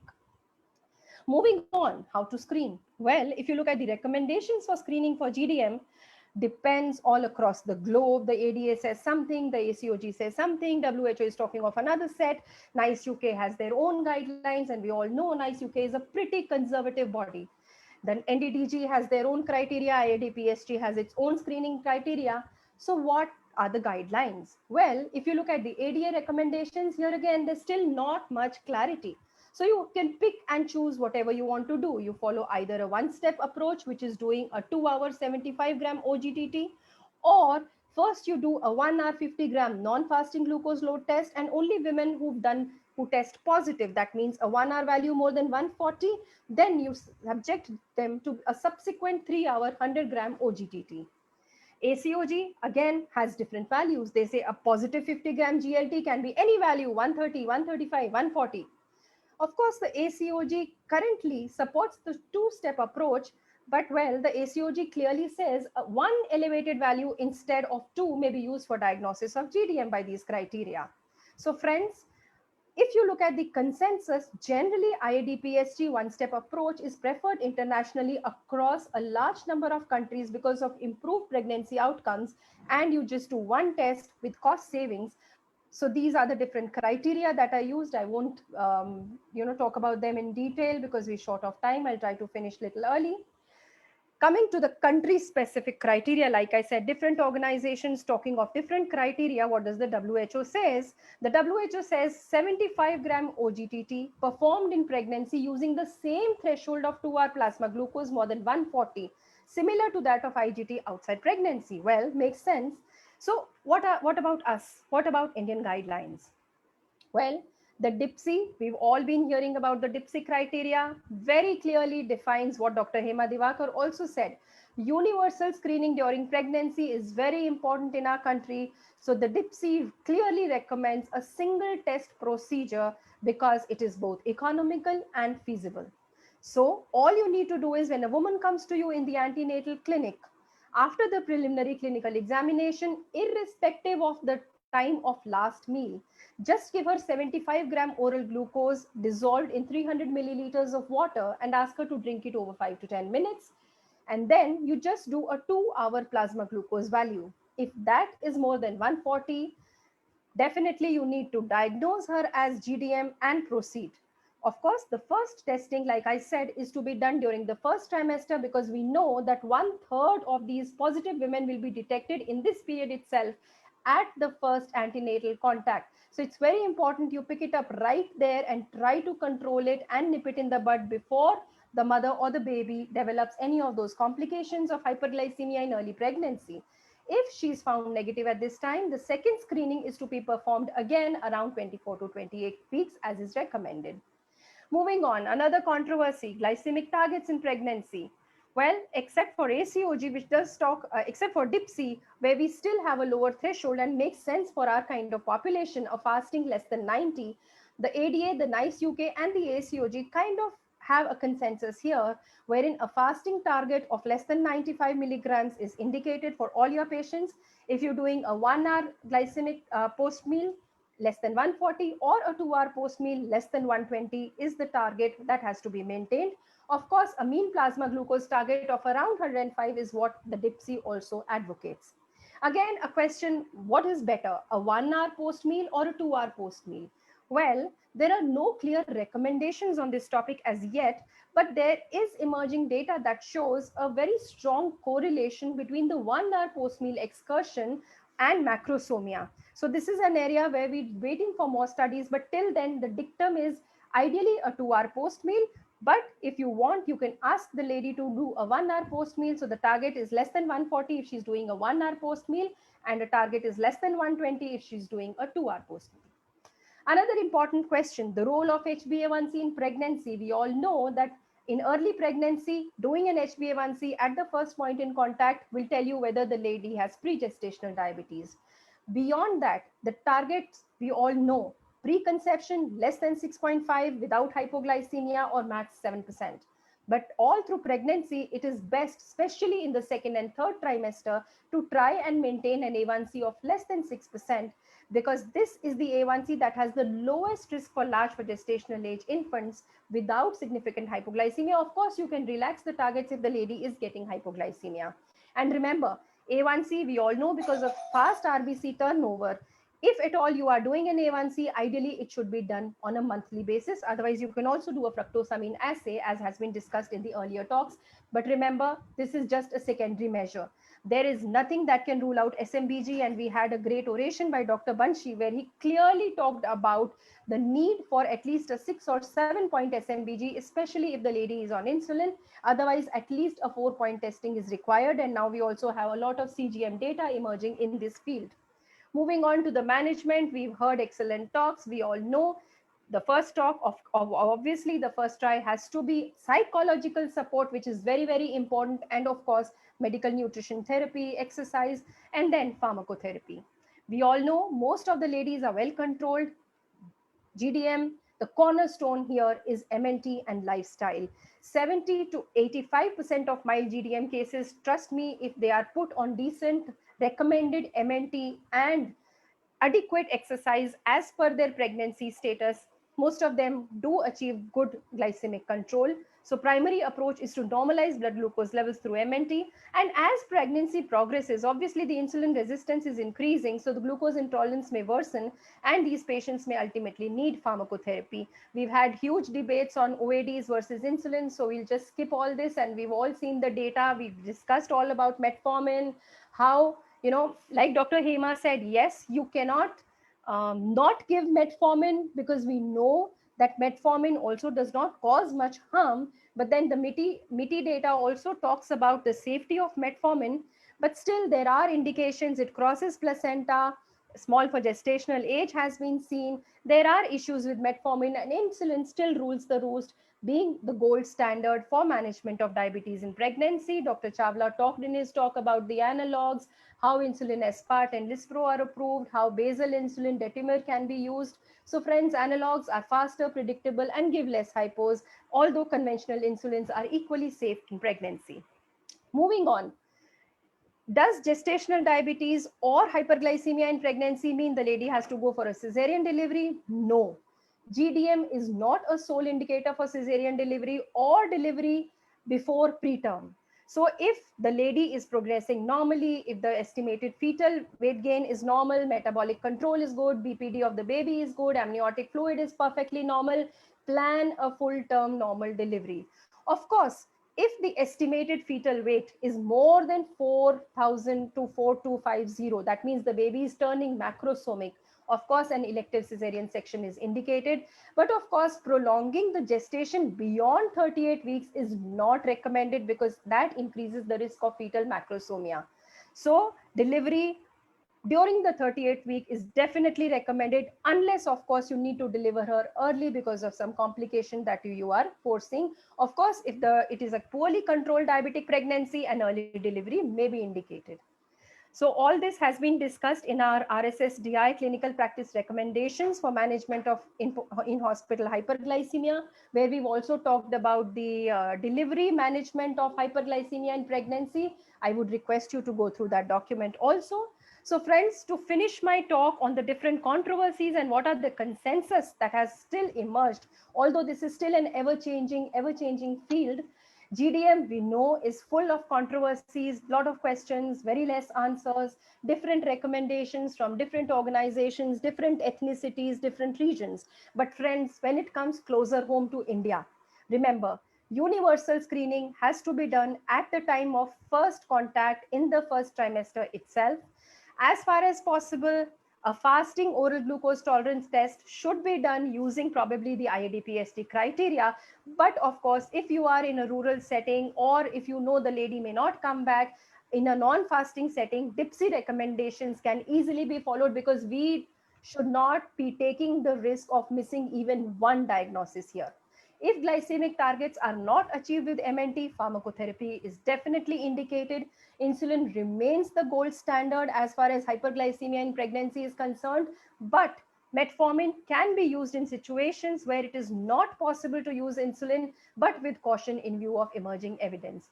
With that, I thank you and I end my talk, and probably we can take one or two comments here.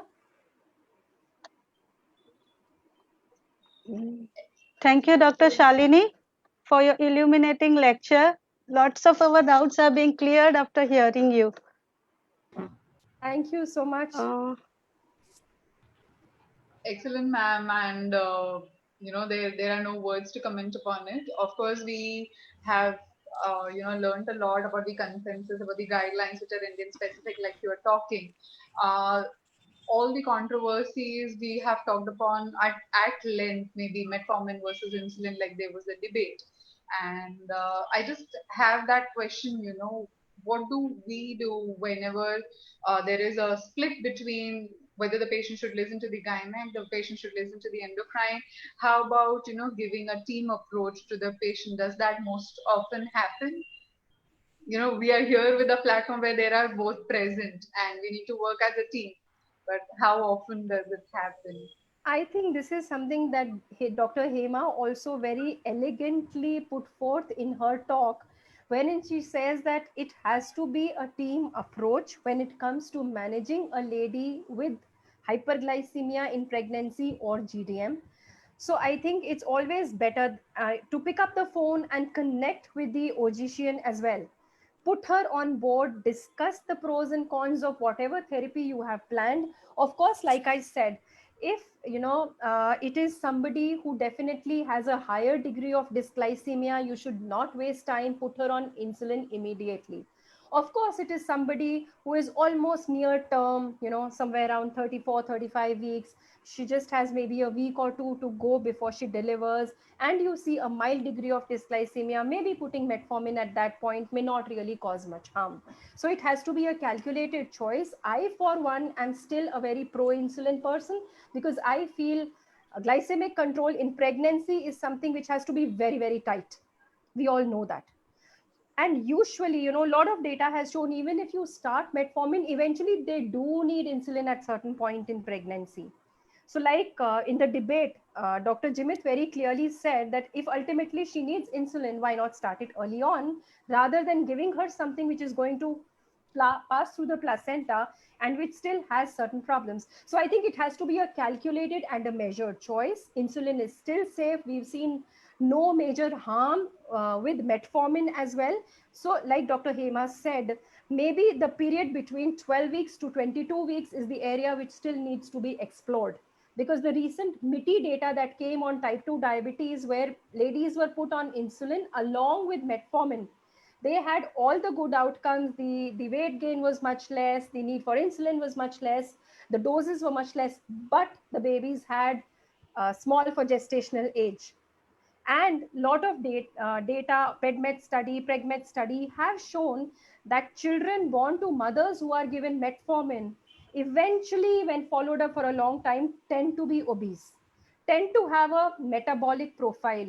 So till the verdict is out, if your patient is willing, if there is a higher degree of dysglycemia, do not hesitate to start insulin, even if it means connecting to your gynecologist or the obstetrician and discussing with her.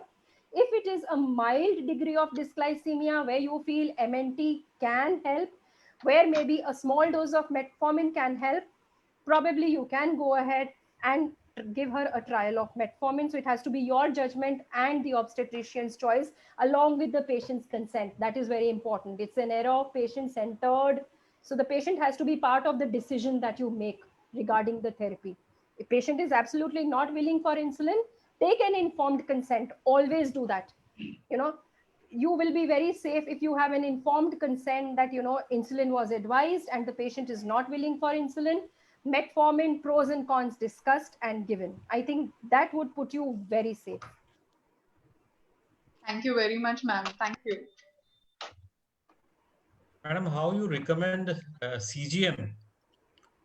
I do use lot of CGM in my pregnant patients. Of course, CGM is still not recommended for monitoring, but then CGM gives you an exact idea of whether MNT is working.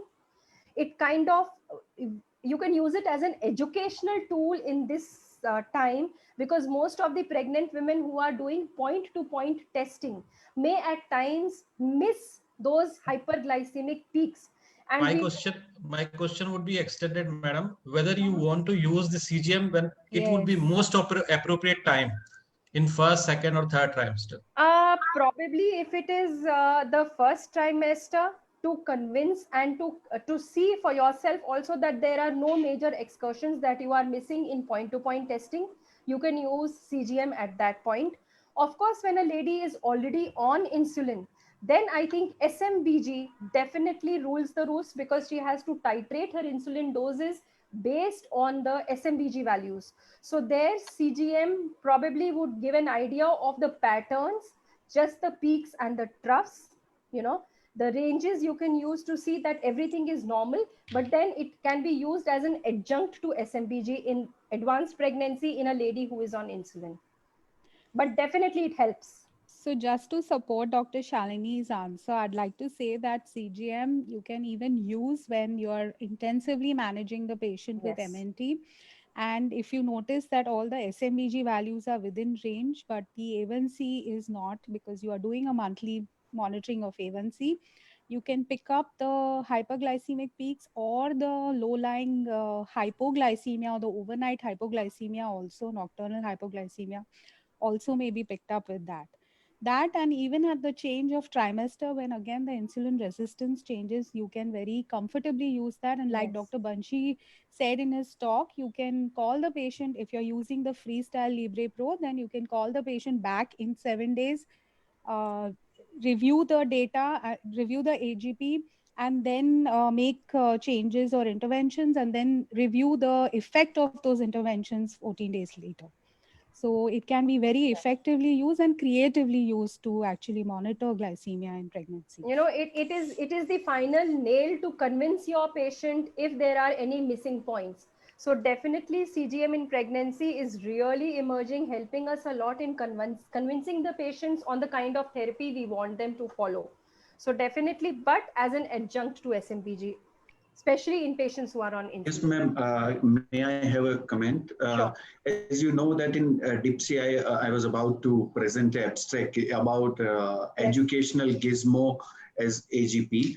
So definitely an adjunct to SMPG only, there is no way out for self-monitoring, and it should be advocated always and to all the patients, definitely. We have Dr. Mithun here, who's part of the RSSDI technology team, core team, and I think we can have a comment from him also on this. Thank you, Purvi. I wanted to make a comment. Salini, excellent presentation. My only thing is that when we put a CGM, especially the Abbott device, it is not, it's factory device that it does not below 70, nahi aap usko factory ko kar sakte ho. Exactly. 70 is the highest limit that you can go up to. And it overestimates hypoglycemia when it goes down. So yes, educational tool, fantastic tool. People see the curve, graph, everything. But when it comes to that hypos, I have had a little bit of a bad patient comes with all the red lines, and then you check the sugar. I mean, often does not happen like that. So in pregnancy, but that prompts you to check by SMBG also, and then you can only make a dietary intervention like, you know, having a complex carb at night before sleeping. That doesn't harm anything or does not really raise the fasting sugars. Till we had the recent Libre come in, you know, just 2-3 days this last week. Yeah. Till then, you know, CGM is something which is still retrospective. So you put her on CGM, you send her home, she comes back in a week. So what happens in that 1 week? She is blind, you are blind. So that is why I said you can use it as an educational tool to talk about the retrospective, what happened in the last week with whatever therapy she is on. But then adjunct to SMBG is very important. SMBG still has to be advised even if you're putting your patient on CGM. Sorry to interrupt, but we are running very late. Sure. Can we move further? Yes, Over to Dr. Dharmendra, please. Yes, for further moving further, it's time to listen one more sweet voice, and for the next session would invite Dr. Ashish Dengra and Dr. Rupam Chaudhary to take the session forward. Dr. Ashish and Dr. Rupam, over to you. Thank you, Dharmen. Thank you, Rutul, for inviting me as a moderator for this very good session by Purvi. She is a very good friend of mine, and she is MS Pharmacological Science from USA, and she's done PG Diploma Diabetes from Cardiff University, UK. She is consultant diabetologist and director of clinical research at Lina Diabetes Care and Mumbai Center.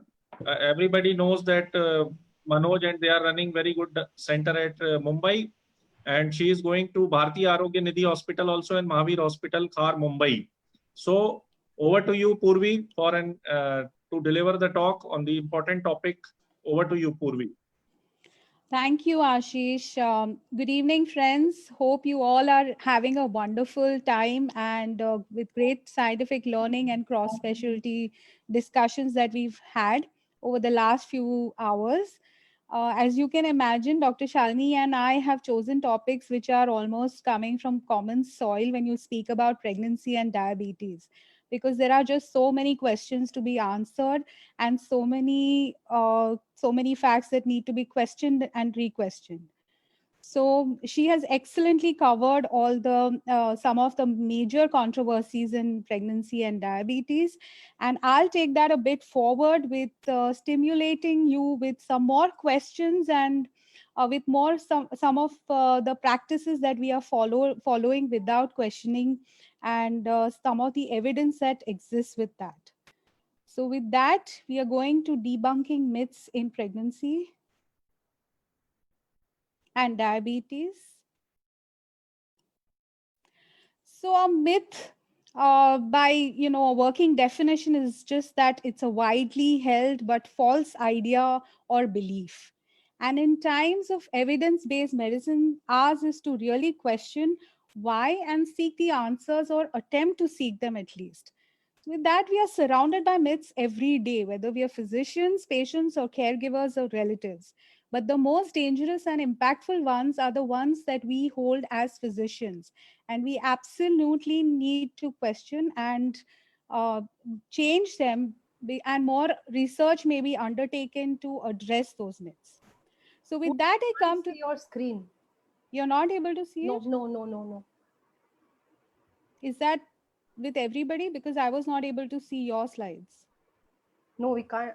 Oh, I don't know. I mean, yours was No, dark. it was hang. It was stuck. Now it can work. Okay. Wait, let me start again. Now you go again, ma'am. You start, Purvi. No, your slides are not visible. Now? No, Not not visible. yet. No. No, it's black. Yeah, Okay, now now it is visible. Yes. Okay, can you see myth number 1? Yes, Yeah. Okay, so with that, we come to our first myth. Earlier, they believed that there was insufficient evidence for preventable morbidity resulting from asymptomatic maternal hyperglycemia during pregnancy to actually diagnose and treat GDM. And we know that with the wide-ranging views abound, truth and prudence lies somewhere in the middle.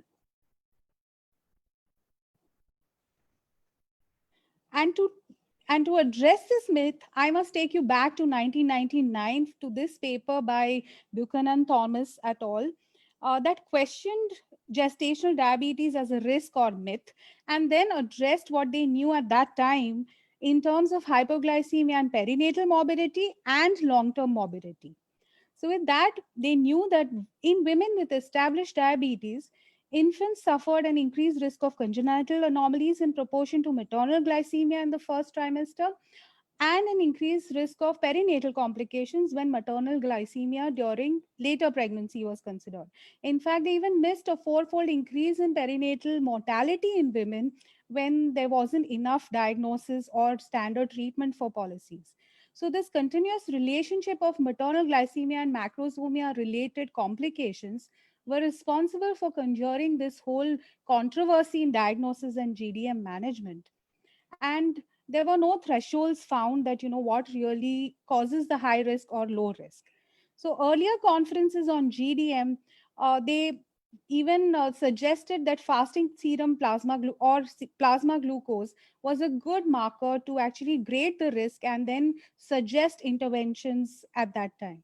Fructosamine and amniotic fluid insulin were also used to monitor. And they found that in the long term, there was an increased risk of diabetes in the mother, and also a small increase in the risk of type 1 diabetes. And in women with increased fasting plasma glucose, poor insulin secretion during pregnancy, and glucose intolerance, and poor insulin secretion even after pregnancy, and obesity were immediate risks for type 2 diabetes and required intensive treatment. In the fetus, higher rates were expected in obesity, as well as blood glucose values and impaired glucose tolerance in children and young adults who were exposed to mothers with diabetes. So, and this was even seen as a genetic component in siblings. So if that was not really questioned, we wouldn't have come to this far, where they reported a systematic review and analysis in 2010, where they found that benefits of treatment of GDM resulted in so many favorable outcomes. So, ladies and gentlemen, ours is to really question and ask why. With that, I come to the second myth, that macrovascular complications that, like cardiovascular diseases, are associated largely with type 2 diabetes. To address that, I'm going to walk you through this. GDM is a precursor to type 2 diabetes, and there's universal recognition of this fact now. The relative risk for developing diabetes after GDM is 1.8 to 20.4, with an overall relative risk of 6. DPP and the Finnish diabetes prevention studies have shown that intensive lifestyle management resulted in prevention of diabetes in IGT patients by almost 58% over 3 to 4 years. And 15% of this population had GDM. So preventive strategies may be aimed at women with GDM to make a potential impact in reducing the diabetes burden later. That brings me to this 2006 paper by Carr et al. And by now we knew that women and type 2 diabetes are highly susceptible to cardiovascular disease, and that results from a common soil of metabolic syndrome-like features. So several studies had shown that metabolic syndrome in women with a history of GDM, but they had not assessed CV events in women like these. So with that, this study reported that women with a family history of type 2 diabetes and prior GDM had an increased prevalence of CVD at a significantly younger age. And this risk was above and beyond risk associated with the presence of other metabolic syndrome-like features, incident diabetes or proband status. In fact, these women with GDM had all the features of metabolic syndrome. And lifestyle changes could have really helped to slow down the progression or prevent it. That was 2006, and this is a 2019 Diabetologia paper, which looked at a systematic review and meta-analysis looking at the relationship or questioning the risk of questioning the role of diabetes in the association of GDM and cardiovascular disease. And this included almost 5 million women and noted a total of 100,000 cardiovascular events and a follow-up of almost 25 years. So they found that in this 5 million women compared with those without a history of GDM, the relative risk for future cardiovascular events with previous GDM was 1.98. They also analyzed the potential impact of type 2 diabetes in this association of GDM and CVD. And they found that women who did not develop diabetes, GDM conferred a 56% higher risk for future CV events. So without diabetes also, GDM was directly correlated with increased prevalence of CV events. So overall, GDM was associated with a 2.3-fold increase in CV events in the first decade postpartum. This is startling, isn't it? So in conclusion from this study, women with GDM have a 2-fold higher risk of major cardiovascular events independent of intercurrent diabetes in the first 10 years after the index pregnancy. And this was generalizable as it was studied across different countries and ethnicities. In fact, mild glucose intolerance in pregnancy and other outcomes like preeclampsia, preterm delivery were also used to identify future CV risk. Thus, this becomes an important window to intervene to prevent CVDs in women. Coming to the third myth, non-alcoholic fatty liver disease or NAFLD is associated largely with type 2 diabetes. And why are we concerned about this? Simply because NAFLD has become one of the most prevalent forms of chronic liver disease globally, ranging right from mild steatosis to steatosis with inflammation, and then the full and final hepatocyte injury. So, and it is increasingly a common cause of cirrhosis as well as hepatocellular carcinoma, and the #1 indication for liver transplantation. So with this increased burden of NAFLD, it's important to understand that if there is an association of GDM with it. So this study was very interesting and reported in 2017, quite recent, I would say. It found that NAFLD was prevalent in a cohort of relatively young and non-severely obese women with pre-GDM who were healthy apart from their increased risk of diabetes. And they also found that insulin resistance and a larger waist circumference were independently associated with the presence of NAFLD. Come next to this major study, this shows the bidirectional effect of NAFLD and pregnancy. NAFLD in pregnancy nearly tripled significantly in the last few years. And compared to others, patients with NAFLD during pregnancy more frequently experience GDM, hypertensive complications, postpartum hemorrhage, and preterm birth. Again, making NAFLD in pregnancy a high high-risk obstetric condition with intensive preconception counseling required and adequate pregnancy care. Again, diagrammatically, this is just showing the same, that increased maternal risk and increased perinatal risk exist with an unhealthy liver condition. This study clearly outlined that GDM is strongly associated with NAFLD because we did not know, it wasn't clear before they published it, if GDM is associated with NAFLD independent of other metabolic risk factors or progression of diabetes. That brings us to this study, Cardia study in 2016, a multicentric study over US cities that looked at young women, adults of 18 to 30 years of age, and followed them up to 25 years. And at baseline, they found that compared to women without GDM, those with GDM at baseline or who developed GDM over the study period had higher BMI, HOMA-IR, indicative of insulin resistance, and waist circumference. At 25 years, they found that compared to women without GDM, those with a history of GDM had a significantly higher HOMA-IR, insulin resistance, incidence of diabetes, and greater parity of more than 2. Overall, they found that women with a history of GDM had a more than 2-fold higher prevalence of NAFLD compared to those without GDM. So that's a very significant lesson that we learned from there. Now comes the surprise. So we know that NAFLD was 2-fold higher in women with GDM than without at year 25, as seen in the first 2 bars. But look at this.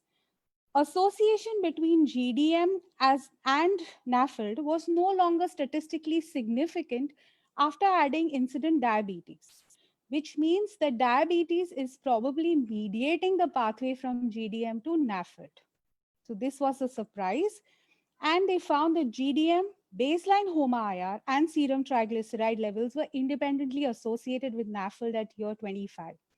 Association between GDM and NAFLD was no longer statistically significant after adding incident diabetes to that equation. Thus, GDM becomes an intervening window of opportunity to prevent NAFLD in the future. We spoke throughout the day about biomarkers and how to prevent certain things. So this is the evidence for that. Now, I'm shifting to the management of diabetes and the myth around that. So myth number 4 is any insulin can be used in pregnancy when diabetes is indicated. So this is again just a summary. Dr. Rajiv Chawla covered that beautifully, but I'm just reiterating that the different insulins and the classes that they belong to. Glargine and glulisine belong to category C. Lispro and aspart are the preferred insulin, short-acting insulins. Regular insulin is widely used. The recommended basal insulins are detamir and NPH. And glargine is not recommended by US FDA and may continue in pregnancy according to the Endocrine Society from Europe. So let's look at glargine in pregnancy and what the NICE guidelines say, that even though NPH is the first choice for long-acting insulin, consider continuing treatment with long-acting insulin, analogs like insulin detamir or glargine for those who have established good control before pregnancy. The summaries of product characteristics for insulin detamir and glargine state that use during pregnancy may be considered.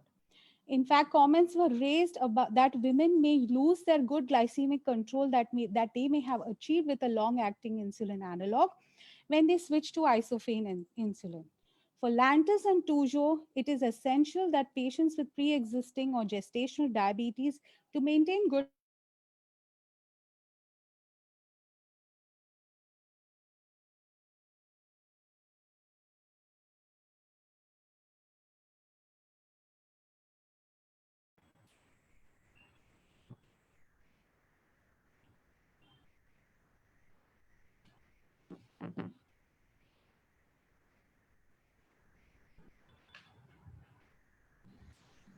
Dharmendra bhai?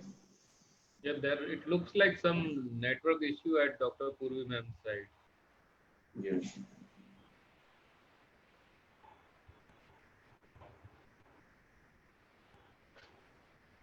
Should I call her? I think you should.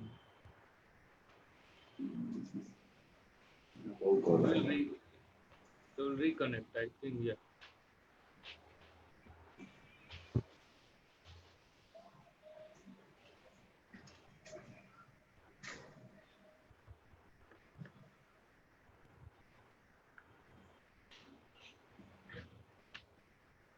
Hello, ma'am, થાય છે connect?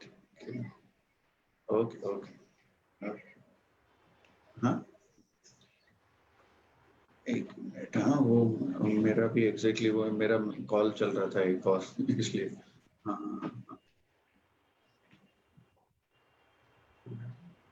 Hello हाँ sir क्या गिर जा रहा है?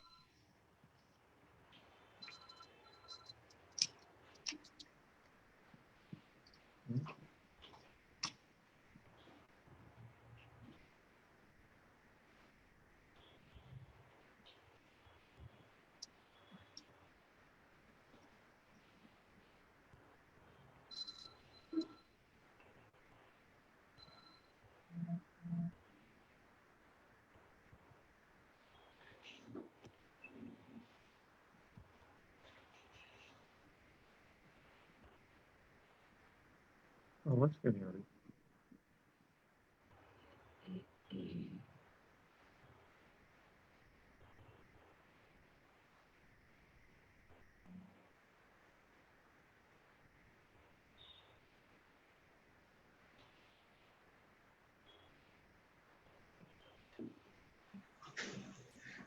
I guess we can move further if she can't join,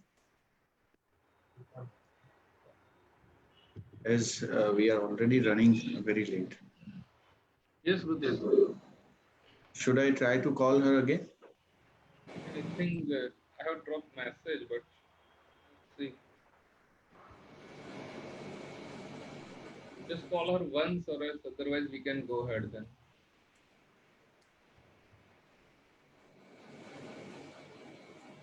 Good evening, Dharmendra. Pranam sir, good evening. ક્યારનો હું સાંભળતો હતો. શાલિની જકી મેડમનું સાંભળ્યું, પૂર્વી મેડમનું સાંભળ્યું. Nice talk. Yes, sir. Yes.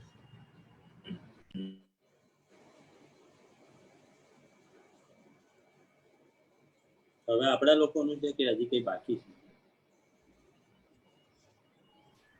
हाँ, અત્યારે હવે panel discussion we will start.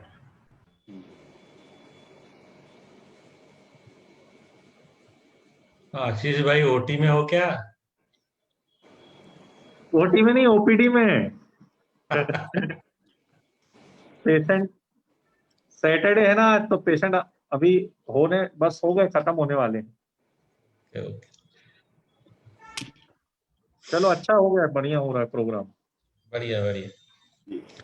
Rutul and Dharmen doing well. Yeah. Shalini, how are you? Sir PP kit पहने हुए हो भाई? This was an amazing. अरे भाई सब break. परेशान वाली मरी जाते हैं सब। I think Navratri ke time, the fact that we are not meeting in Ahmedabad is, my laptop is acting up and my internet is acting up. Madam is connecting. Yeah. She is connected. She's back. Okay, can you hear me? I'm back. Yeah, it is there. First class. Okay, I've evolved. Okay. So Evolve was just recently published, or presented at EAST, a prospective non-interventional multinational study in pregnant women with type 1 or type 2 diabetes to look at the risk of major congenital malformations, perinatal or neonatal death with insulin detamere as compared to other basal insulins in pregnant women with pre-existing diabetes. And half the patients were on insulin detamere in the study, and the other half on other basal insulins included at least 82% glargine use. And they concluded that no major congenital malformations or perinatal or neonatal deaths was seen in either of the groups, and in conclusion, it was that pregnant women with pre-existing diabetes, insulin detamere was not associated with any excess risk of major cardiovascular congenital malformations, perinatal or neonatal deaths as compared with other basal insulins. So that indirectly gave us a signal with glargine that they found it safe in this particular study. Another study to look at the transplacental transfer of glargine also found that at therapeutic concentrations, it is unlikely to cross the placenta. Next, we come to insulin degludec, where isolated case studies have been presented saying that degludec switch in pregnancy helped to get over the glycemic variability in the patient as seen by the CGM use. But again, a dedicated clinical trial is ongoing to look at the use of insulin degludec in pregnancy called as EXPECT, and these results are expected, and I hope that we all are in person at that time when these are we meet in person when these results are at least declared. So that was the evolving evidence with other insulins which are not currently approved for use in pregnancy but sometimes are used. I just wanted to highlight that there is so much work to be done and so much to be understood about these other modalities present with us. The next myth is myth number 5: continuous glucose monitoring is unnecessary and has no usefulness in pregnancy. And we had a fantastic discussion for a few minutes just before the talk, and that CGM is not approved in India. So, with that, I just present a few studies that I found, and Dr. Banshi already covered that in his oration, but I just want to bring a slightly different perspective to the fore. So CGM use in this study appeared to be safe and effective in pregnancies complicated by diabetes and can help in identifying glycemic patterns, maintain the glycemic targets and reduce hypoglycemia by assisting treatment adjustments. And use of CGM in pregnancy did not affect maternal or fetal outcomes as per this study. And when used in conjunction with an insulin pump, it may improve outcomes associated with pregnancy and diabetes. So it is it is not a substitute, like it was already highlighted, that it is not a substitute for a 7-point SMBG or other ways of looking at the glycemia, but it can be used as an adjunct or a supplementary mode of monitoring and improve the outcomes in pregnancies associated with diabetes. Another study, and this is a gestational diabetes mellitus study and use of CGM. Very little data exists in this particular area, and they again found that all the indices, particularly the MAGE, which is the mean amplitude of glycemic excursion, were improved with CGM use as opposed to standard care. So they endorse the use of supplementary CGM combined with routine antenatal care, and they found that that can improve glycemic control and pregnancy outcomes of patients with GDM, as they did look at the risk of preeclampsia, C-section, and the infant birth weight, etc. This is another study which is specifically reporting the use of Freestyle Libre as a flash glucose monitoring device in patients of diabetes type 1, type 2, or GDM. And accuracy of this device was unaffected by the type of diabetes, whether or not insulin was used, the stage of pregnancy, the age or BMI of the participants, making it a very suitable system for women with diabetes during pregnancy. And I would say, especially during the COVID times, we must come up with creative solutions for monitoring and sharing information with our physicians so that timely intervention and appropriate management can help. So this alleviating the finger stick calibration and the pain associated with repeated SMBG was all alleviated by this, but definitely further studies are required to see whether glycemic control and pregnancy outcomes for the mother and baby can both be improved with the use of Freestyle Libre system during pregnancy. With that, I'm just highlighting the international consensus for CGM data interpretation. And you can see that as opposed to type 1 and type 2, there's pregnancy in type 1 diabetes and pregnancy GDM and type 2 diabetes. Again, the ranges of TIR, etc., are slightly different.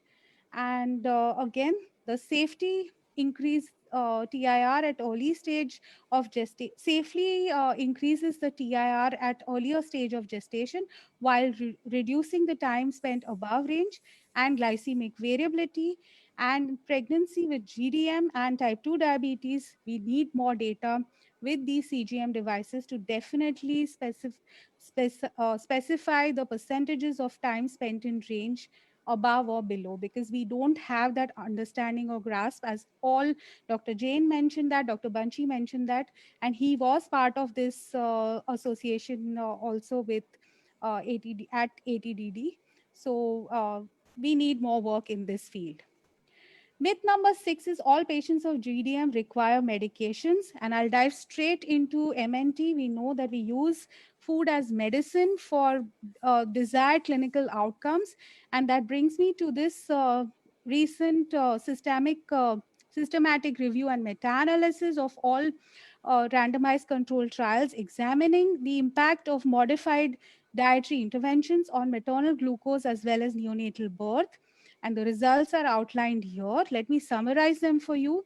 They found that these interventions did bring about a control and a large decrease in fasting plasma glucose and postprandial plasma glucose, and decrease the need of medicines, and also were associated with lower infant birth weight.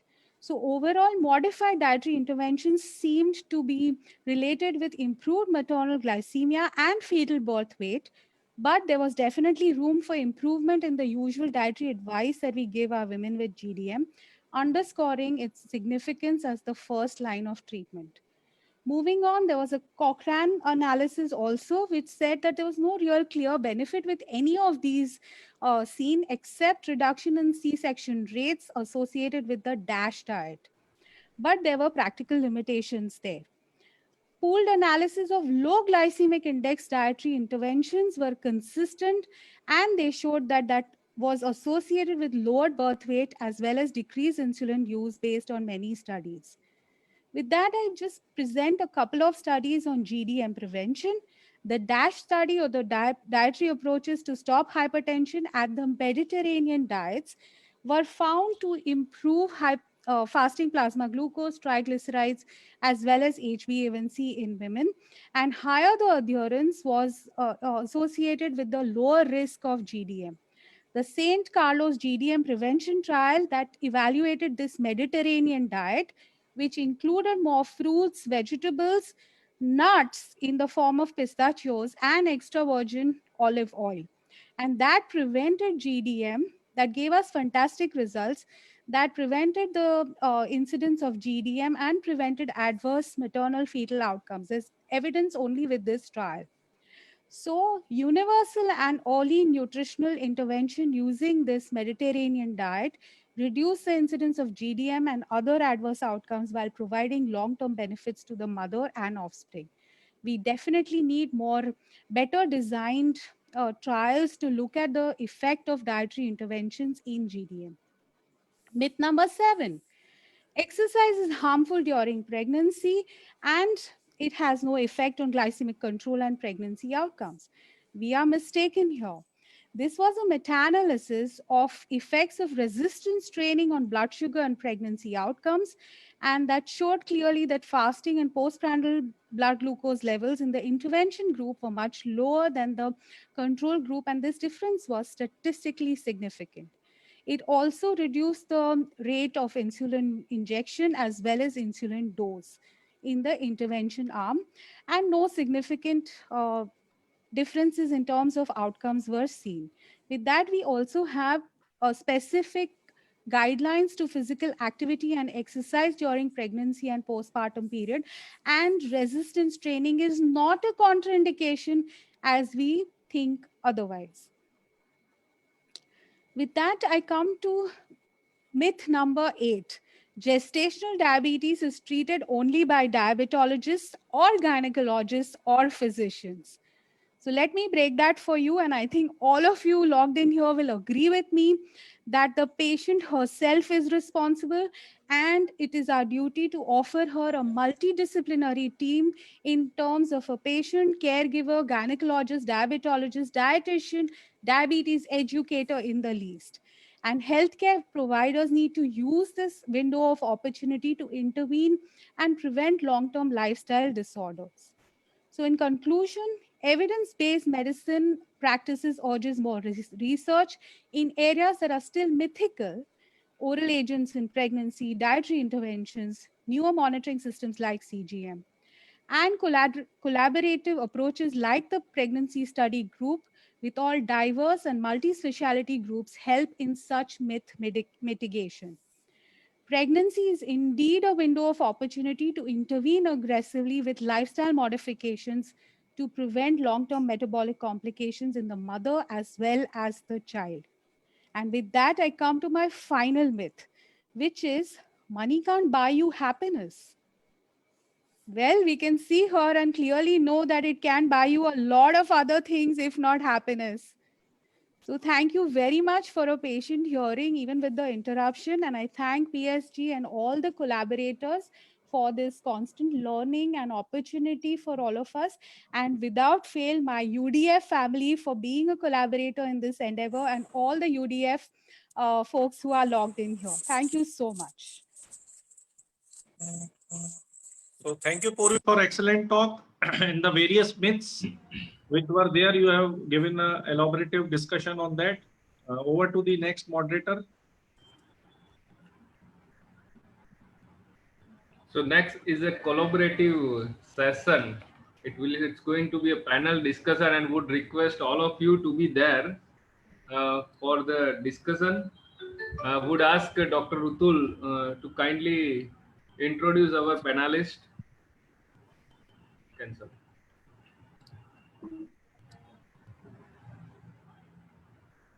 Panelist. Yeah, Yes. Rutul. Yes. Good evening, everyone, again. And we have 10 panelists now, not only 8, as we have cancelled our first case. And we have Dr. Anand Patel, who is IVF specialist and senior gynecologist from Ahmedabad. Dr. Mayura Kale, who is senior diabetologist from Aurangabad. Dr. Jigyasa Dengra from Jabalpur. And she is IVF specialist, Dr. Mitali Vasavda, who is a gynecologist from Ahmedabad. Dr. Bharat Sabu, who is from Indore and a good friend of mine, is a diabetologist. Dr. V.K. Abhichandani, who is a senior diabetologist and our friend and mentor. Dr. Janish Veera from Mumbai and Dr. Rukia Surya, and also joining Dr. Amit Dey from Kolkata and Dr. Mithun Bhartiya from Guwahati. Thank you. So, Dr. Dharmendra, proceed further, please. Everyone is here? Yes. Yes. Yes. Yes.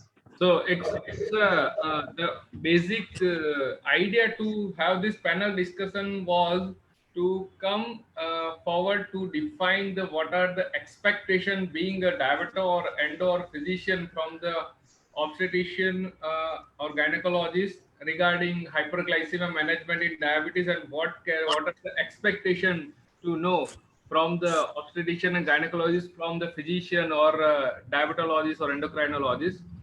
So we have put this in some form of questions.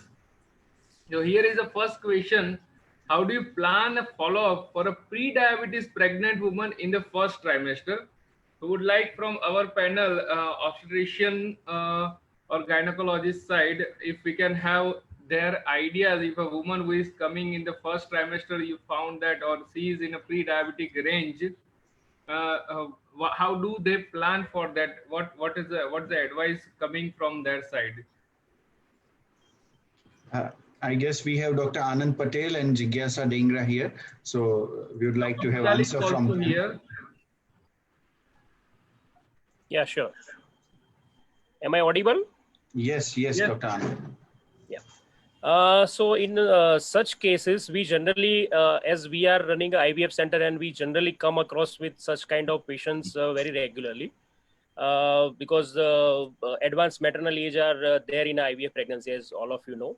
So in such patients, what we generally recommend, we have a collaborative approach for such patients, as we have a in-house nutritionist and a physician, and as well as a gynecologist. So we always approach such kind of patients very, very closely. We monitor, because in a first trimester we come across with the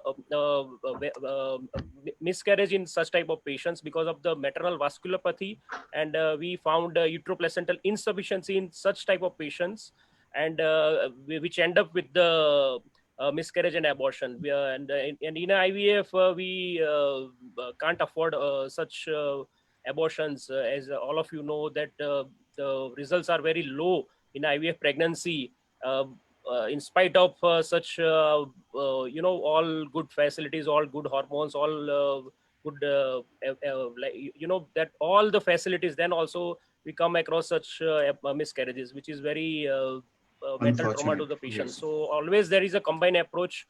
So always we send first patients to the nutritionist. He make sure that that all diet part will be taken care by them, and whether patient we should put on oral hypoglycemic drug and metformin, or on directly on insulin. So that part taken care by our Physicians.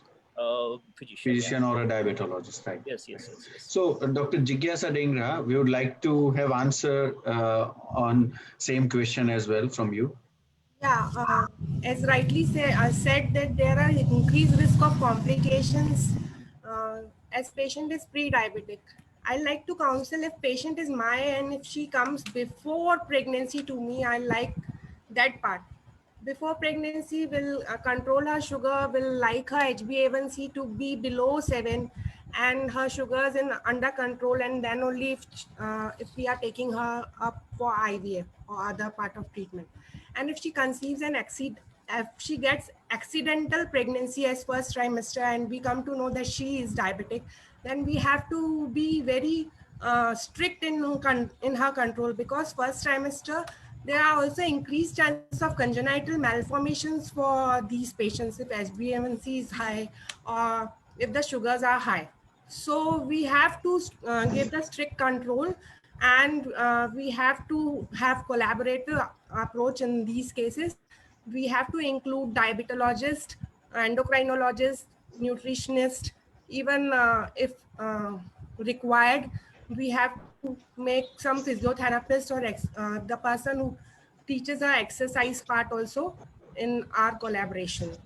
Wow, wonderful. We have to see her all the aspects also, other like if she is having controlled or uncontrolled diabetes. If uncontrolled diabetes, we have to check her fundus examination for retinopathy, and because it is also very common in pregnancy and it increases as the pregnancy advances. Yes, true. Yeah, Very Rutul, true. can I have a comment? Yes, sir. Dr. Of course, Avichandari here. sir. Yeah, thank you. I think your question was pertaining to pre-diabetes. Pre-gestational Right? diabetes, sir. Not Even with pre-diabetes, so can I now have a brief comment? Sir, it was pre-gestational diabetes and...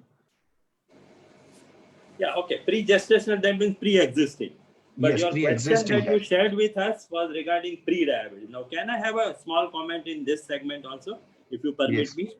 Yes. So, women with pre-diabetes identified before pregnancy should be considered to be at extremely high risk of developing GDM, and as such, they should receive early, that is the first trimester diabetic screening.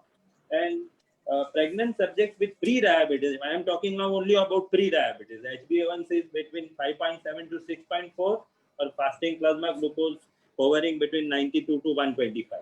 They should be randomized to strict glycemic control and pharmacotherapy if required, so that we ensure a normoglycemic intrauterine milieu, and that is where we will be probably ensuring less fetal adiposity. I mean, something that the two learned gynecologists have already referred to directly, and will ensure good neonatal outcomes. So I think just those who receive a diagnosis about pre-diabetes, they should be really worked at in the first trimester immediately, rather than waiting for a few months and trying just MNT. Thank you. Great. Next question. It was nice to Our- listen that yes, we take the help of nutritionists and we from gynec side, so from obstetrician, they are yes, we referring to were it's really nice to supposed to listen put that. that question in our PPTs, that whether we should take help of nutritionist and physiotherapist. So we have another question for gynecologist again, obstetricians again. Do all pregnant women need prophylactic steroid? If no, what are the indications for prophylactic steroids? And the other question is, how do you plan for steroid in pregnancy and how do you involve physicians when planning for steroid? That's what your question back.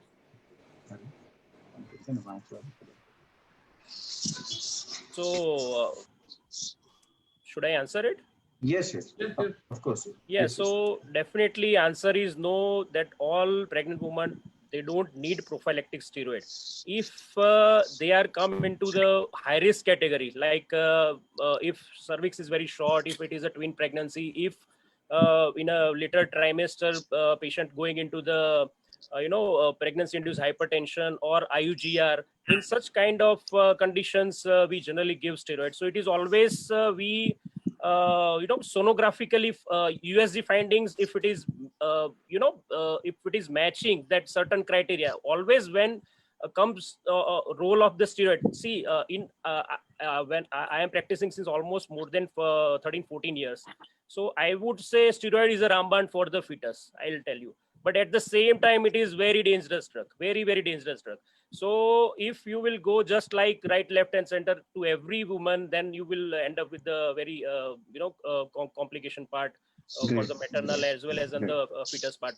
So we all and the second question, as you said, role of the physician during steroid. So if patient is a GDM, as we are into this platform PSG, so if patient is for GDM, then I would definitely involve my physician, because after giving the first steroid dose, 12 hours after, generally sugar they goes like anything, and so we always has to admit the patient for at least 48 hours, and then we need to give the steroid. Not like just we give 24 hours dose and then just go home. So we have seen in early part of my practice that in such kind of patients, patient come after 48 hours with the IUFD, and that is the then there is no answer with you for the what happened. So we are definitely we always involve the physician whenever we give the steroids. Yeah, definitely.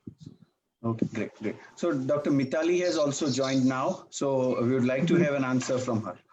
Well, antenatal steroids prophylactically are recommended. In fact, there's a very clear guideline from the Royal College of Obs and Gynae, United Kingdom, which has considered this in great depth. They've done a lot of studies on this for many years.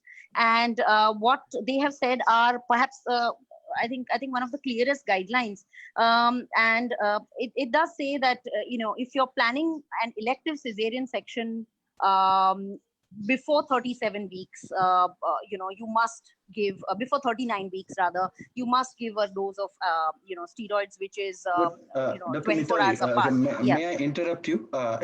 Specifically for gestational diabetes patient, this is the question for. So Right, I understand that. But yeah. yes, irrespective of gestational diabetes, irrespective of if for example, if sometimes a patient is an asthmatic and is on steroids, even so they have recommended that you must still give a dose of prophylactic antenatal steroids 24 hours apart. This is if you're planning a delivery elective cesarean section before 39 weeks.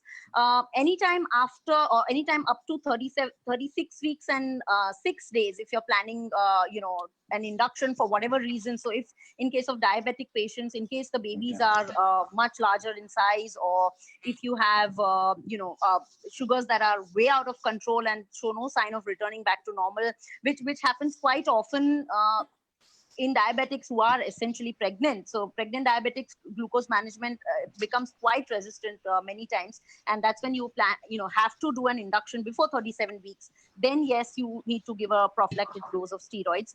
Again, as per their guideline, I think we discussed, I did hear some people discussing about cervical shortening or other indications. Now, if it's a late abortion, so if the lady is not 24 weeks and above, or the baby is less than 500 grams, then obviously, even if there's an impending dilatation of the cervix, you don't give steroids, because you really don't have much of a prognosis for a baby, or it's technically considered as an abortion. So again, not indicated then. But yes, if it is cross 24 weeks, and even if you feel that maybe she does not even have 24 hours to wait for the complete dose of steroids, even so, even one dose of steroid is said to have improved the prognosis for the baby, and in terms of NICU stays, IVHs, and lung damage, much better than if you do not give any steroids. So antenatal steroids a must in most situations. There have been a lot of questions. Of course, this is about diabetes, but again, diabetics are sometimes more prone to certain infections and viral issues. But even in these patients, sometimes a question arises that there's an infection, do we give a steroid or not? So this has also been considered, and studies have proven that it does not really aggravate the infection or the condition. Yes, as somebody stated before me, that if it's a really uncontrolled diabetes, and the patient is on insulin, then it makes sense to admit them just to monitor the blood sugars and how they go, the trend upwards, maybe scale it up, or put them on a sliding scale of insulin, till which time that the sugar levels come back to normal. But antenatal steroids, I think universally all of us are giving, at least to my knowledge, and that is definitely recommended as well. That's Dharmendra. Dr. Dharmendra. Yes, sir. Can I have a quick comment? I mean, supporting what Dr. Mitali said. I think, Dr. Mitali, you are, as I understand, referring to any JM 2016 guideline from UK, which states that use steroids in women at risk of preterm delivery, even if they are 36 weeks and 6 days pregnant, because steroids may reduce respiratory complications in a newborn with minimal risk for neonatal or maternal complications. So I totally agree with your stand. That's true. Yes. Any of our diabetologists who wants to comment on this? Yes, Dr. Bharat Saab, please have a comment. Most of the people in panel will agree with me, and as eminent gynecologists have said, they want to involve a physician, but the problem arises when there is a lack of communication. So this forum, I want to say to everyone, whosoever is doing it or not, there should be a proper communication between the treating doctor for the diabetes and the obstetrician or gynecologist. Because many a time a practical problem arises when the gynecologist or obstetrician, because we all know they are very busy, they just tell the patient that consult the diabetologist or physician, and by the time patient reaches us, the sugar hovers around 400 range. So it becomes really tricky then. So it would be easy through this panel. I would like to request everyone, including my diabetologist friend and gynecologist friend, that if we form a better bridge between both of us, then it would be helpful for our patients. Thank you. No, absolutely. I agree with you, because a multidisciplinary mode of treatment is what you always need to do in these cases. I understand that, the way we practice in India is completely different from where, the way we practice abroad. So while there, we would always have a, diabetic physician, even a patient educator, which is such a big lacking thing for us over here, because, as you rightly mentioned, most of the times we are very busy.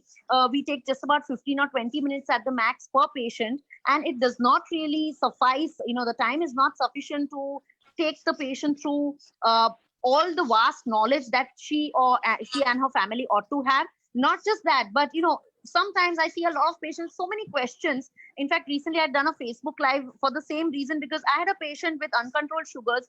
She was refusing to go on insulin, and somebody told her, and we have a lot of these doctors in the community who are not really doctors. So some lady next to her told her that insulin, so don't ever take it, it'll kill your baby. So she was in tears when I told her you're going on insulin. And then I had to, really sit down and explain to her that this is really going to do the trick. And, believe me, within 3 weeks of her being on the insulin, the Leica came back to normal. Her sugars were back to normal. Baby's growth was good. And that's when she really realized that, okay, this doctor is really talking the truth, because till then she was still believing that, I'm doing something wrong with her. So that's when the role of a multidisciplinary team really comes into play. So I completely agree with you. Dr. Mayura Kale, Dr. Mithun Bhartia, would you like to say something for this communication gap or anything that you feel and we should reduce this gap and how it should be? So Ratul, I think it's a very important factor here. The factor out here, one has to understand the dynamics of how consultation happens in India. The gynecologists are sitting in their own clinic. The physicians are sitting in their own clinic. You tell the patient, ki udhar jao. A patient does not want to go. Patient does not want to give 2 fees. Understand the psyche of a patient. Yes, absolutely. Let us be very practical and very, very honest. So patient नहीं बोलेगा इधर भी पैसा देना उधर भी पैसा देना मैडम भी 2 सप्ताह में बुलाती है डायबिटोलॉजिस्ट भी 2 सप्ताह में बुलाता है तो लूट बचा के रखा हुआ है. Let us, I'm just trying to hit the nail on. We can all do nice talk, but the problem what happens is that now when I was abroad we used to have joint clinics and it was mandatory.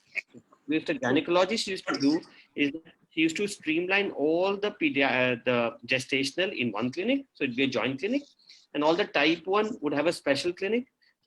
Pre-existing diabetes will have, because difference of care is required. Sir, I have a little comment that we are talking about the most compliant patients in diabetes field. Even though it is the most difficult thing.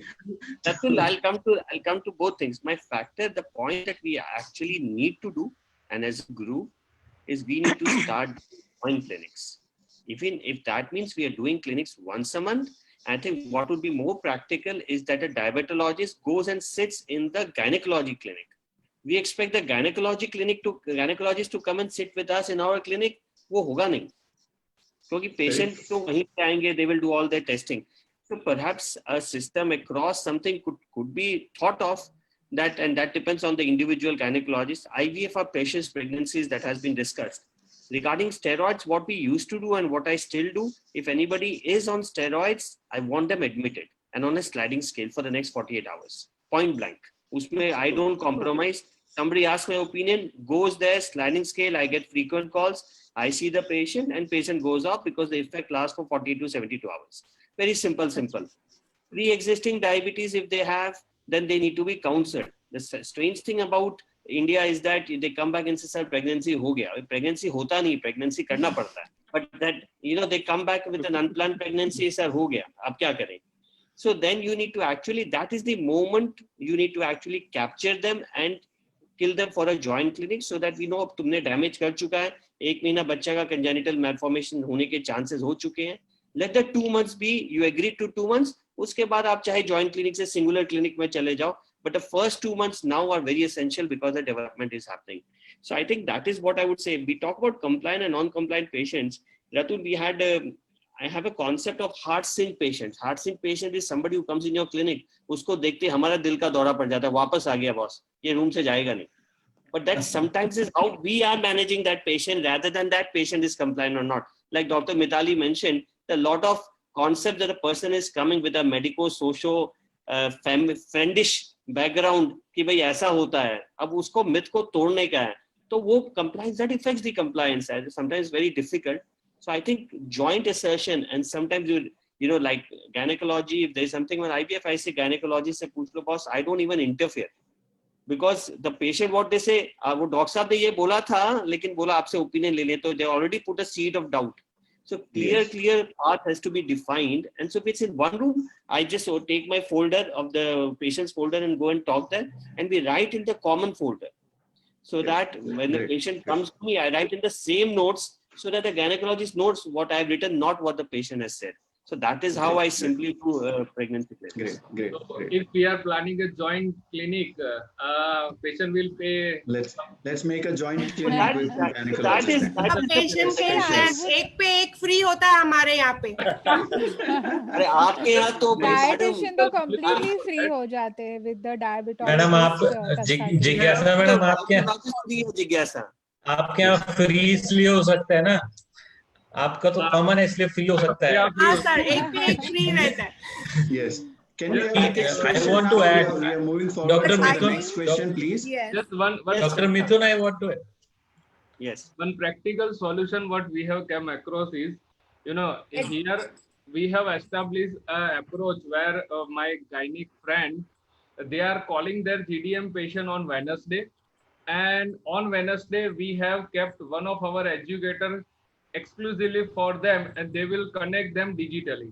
So whenever they found that a patient is there, they will ask, just learn this. They will ask them to sit to talk with them digitally, and then they will refer to us. So it's something we have to bridge in that way. We also, train one of the reception or nursing staff of gynec people or their clinic regarding this way, so that it will be an easy communication for the patient also, that they can convey in that way. Yes, Dr. Raka. Dharminder, I'll tell you I do a fixed charge for the whole pregnancy. Yeah. Jitna par aana aa jao. That has to be. I do a fixed charge. This is 4-5 months. You pay me this much money. वो अपने आप आता है फिर follow up के लिए, क्योंकि एक बार public पैसा देती है तो अपने आप वसूल करती है. Yeah. We have to learn the commerce. You have a lot practice of from guts, you. doctor. No, you have a lot of guts, because with that package deal and unlimited consultations, they will not let you go to the toilet also peacefully. Yes. They don't actually. Because then it's like, you've given them unlimited pass of disturbing you anytime, anywhere. So it is a double-edged sword, but that's a very good gesture from your side, definitely. Yes. Dr. Purvi and Dr. Mayura has a point to raise, and we quickly, please have your Yes, comment. so I just want. Yeah, go ahead, Mayura. Yeah, thanks. Go ahead. Yeah, actually, what we said just now, that we need to go to the gynecologist, I absolutely agree. The point which have been raised so many times, the undiagnosed cases of GDM or diabetes in pregnancy, the reason is that they don't come back to the diabetologist, or even many a times they don't go to the lab. So we have to have the 75-gram glucose over to the gynecologist, and maybe we have to have the lab person constantly sitting over there, so we can collect the sample and we can diagnose. This is a common problem we am encountering all the time, that they are not reporting back to the diabetologist, not even for diagnosis. That is the first thing. Second thing, regarding your first question, how to follow up. As a diabetologist, in first trimester specifically, as a diabetologist, I feel if the patient is absolutely controlled, that's what I think the question was. If the patient is absolutely controlled and comes with pregnancy, then I would really ask for weekly SMBG, at least weekly. Maybe I have been trained in that way. Padma madam, Menon madam, and Prema madam used to always tell us this is a very crucial time, and maybe we used to have at least the patients who are on only MNT or metformin at least once weekly SMBG. They have to report us to telephonically and maybe see us every month. So that would be really good monitoring of the GDM. That's what I feel, and that's what I'm following regularly. Patients on insulin maybe twice a week, SMBG 6-point or 7-point profile. They give a good idea because I am working in a place where maybe CGMS, many patients are not really affording or are not ready for that. They are not really motivated to calibrate, but they are doing SMBG very nicely. And I have some very good books of the patients who have monitored them all 9 months. So regarding first trimester, I feel this way follow-up should be really good. Steroids, as Dr. Mithun said, yes, we have to give at 32 weeks, a week prior, and just 12 to 24 hours prior, and that will reduce all the complications. Government of India does advise it very, you can say Clearly. liberally, to give that. Only contraindication they say is the chorioamnionitis. That is the only contraindication. That's what is there, and we all see that all the gynecologists are giving steroids.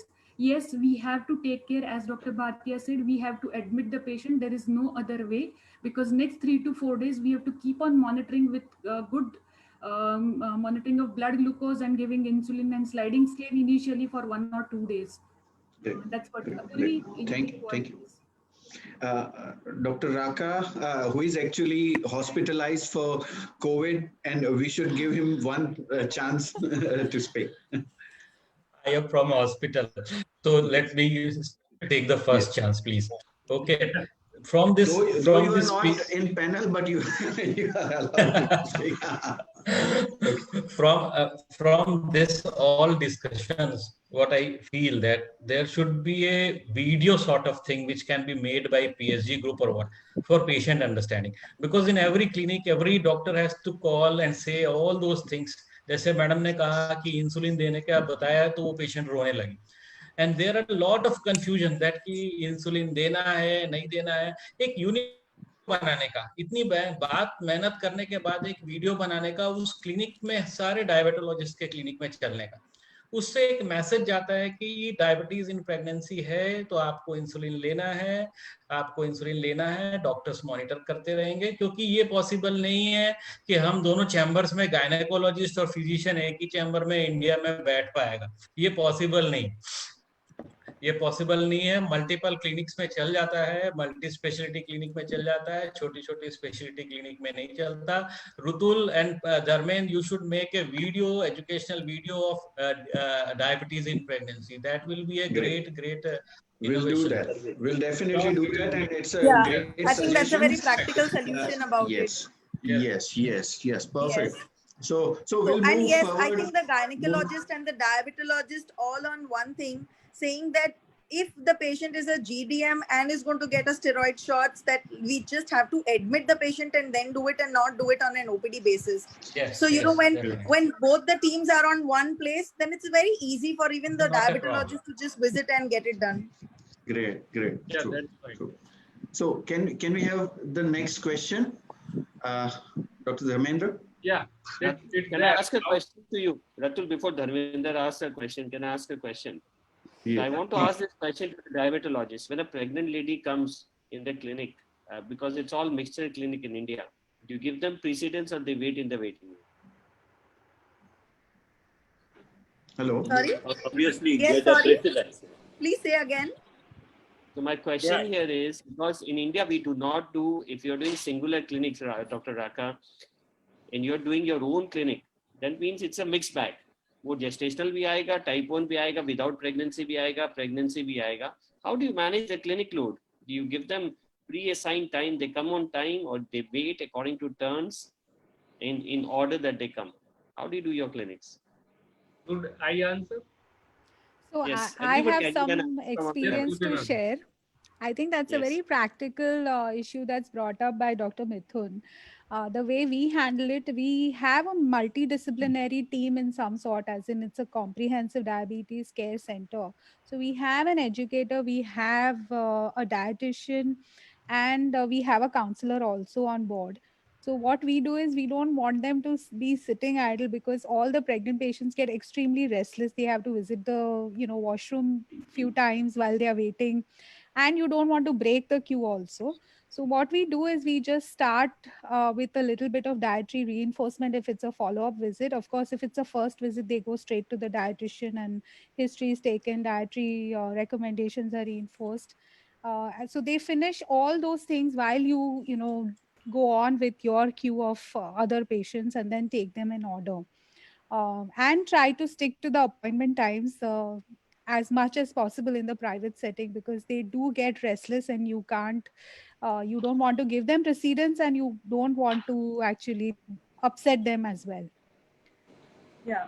But Mithun, actually in here we are switching from one patient who's entered as a type 2, the second one being type 1 and the third being GDM. Exactly. We are actually switching, talking as the patient is. So it doesn't happen. So yes, there are, We are if you trained have this way. enough of gynecologist workload, a lot of GDM workload, then you can specifically design a Wednesday, a half day for only GDMs. But if you really don't have that much amount of only gestational, then that would also not be so I think we are very used to having type 2 के बाद Yes, type 1 yes. देखा, then GDM देखा, then pre-diabetes देखा, then PCOD देखा. So it's just. Yeah, Yes. fine. It doesn't So work fine. practically, even if we want to We have have next one question. Please, dedicated brain. please, Yes, please, yes. please. We have next question now. So one second, Ratul. Dr. Mitali, that is the answer to your question. When I give we are getting late. We have 8 questions, Mithun. Yes, carry on. Boss, Carry on. we have 8 questions. Yes. Dharmendra bhai? Yeah.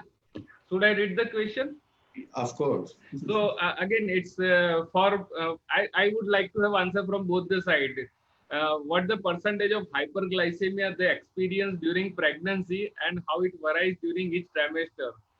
So first from gynae side and then from diabetes side also, what is their experience in that regarding what is the percentage of hyperglycemia they do get. Well, I think it depends a lot. I think it's a very individualistic parameter. So it's not like every pregnant woman who perhaps starts from a very bad sugar control, she might land up eventually with a better sugar control than somebody who's started on a very good footing and you sort of try to take them for granted, saying, oh, her sugars are not that bad. Cases of hyperglycemia in pregnancy, overall out of all cases. You mean to say the statistics of women who turn to be statistics. So you mean GDMs or pregnant? Hyperglycemia. It may be diabetes pre-gestational or gestational, but what are these proportion in your experience? Well, because I basically do a tertiary practice, so I see a lot of referred patients. I would say somewhere between 1 in 4 to 2 in 4 turn out to have some degree of hyperglycemia or the other. So, which is why I think this is one of the commonest things, especially with the obesity epidemic, which is currently, the world is facing. Again, these two are very, like twin sisters. So if one is there, you anticipate sort of the other one. And that sort of, sometimes makes you pick up on a lot of cases of hyperglycemia, which otherwise would have gone missed. So I would say it is definitely quite rampant, and with obesity, city lifestyle, with poor eating habits, less of physical activity, it is definitely on the rise. So what about you, Dr. Anand? As we are running a IVF center, so every 5th woman, I would say, is a hyperglycemic in a pregnancy in our center, and in a 2nd or 3rd trimester, around 24, 26 weeks, when we do GT and all. So that time I would say that number goes high, definitely. Higher. So, okay. So from 20% to 40% maybe. Yeah, definitely. Okay, great. Okay. Let's move ahead. Yes. So this was a very much, discussed throughout the day. Do we recommend the use of metformin in a woman after pregnancy with normal glycemia if they are already given for PCOS or something else? So quick answer. From diabetologist. Not at all. Not at all. Yes. Actually, I have a question for maybe Purvi or Dr. Bhartiya sir. So, are there any studies being done of insulin? Insulin levels, pre-gestational insulin levels, recommending according to maybe HOMA are done, and then accordingly advising metformin. So the placental insufficiency, which is many a times seen in 2nd trimester, especially in the lean diabetics, those who are receiving a lot of high doses of insulin. So are there any studies on this regarding metformin? Okay, so shall I answer? Yeah. So I think I'm not aware of any studies, number one, but I'm very comfortable using metformin. Very, very comfortable using metformin. I train in England. We followed nice guidelines. We put the nice paper up. If there is a problem, there's a medical legal backup, nice guidelines for us in England. In India, I don't have a problem, irrespective of whatever everybody says. I use metformin a lot. Helps a lot, especially in gestational diabetes, in type 2 diabetes, brings the insulin requirements down. A lot of gestational diabetes, they may not require insulin in pregnancy. And people are very happy with it. So that's my small answer. Yeah, Dr. Bharti, I think I agree with you. Metformin is to be considered in milder forms of GDM who typically don't respond to MNT trial and who are obviously not having bad history, previous history of GDM or pregnancy loss. So we also do selectively use metformin, though it's off-label. But I agree with you. So, the diabetes and endocrine physician, I do use metformin. I guess we had a lot of discussion today in the whole day about metformin. So we can move forward further to further question. Next. What are the complications you routinely see in pregnancy with hyperglycemia? This is mainly for gynecologists. Dr. Jigyasa. Yeah, complications can be maternal or can be fetal. The common complications on mother side which we see are spontaneous abortion, sudden intrauterine fetal death or stillbirth, and during labor like prolonged labor, obstructed labor, increased chances of C-section. After delivery, there are increased chances of postpartum hemorrhage and infection, and uterine atony is also increased. When we talk about the fetal complications, there are increased risk of congenital malformations. Birth injuries are increased because of macrosomia in the baby. And there occurs neonatal hypoglycemia, which is also very common if the diabetes is uncontrolled in mother. And apart from that, the respiratory distress is also common for the fetus. And we also encounter a lot of metabolic abnormalities in the fetus of uncontrolled mother, uncontrolled diabetic mother, like hypocalcemia and all. In pure GDM cases, fetal anomalies are common?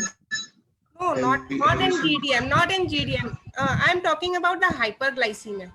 Okay, so Overall pre-gestational diabetes or hyperglycemia. yes. Okay.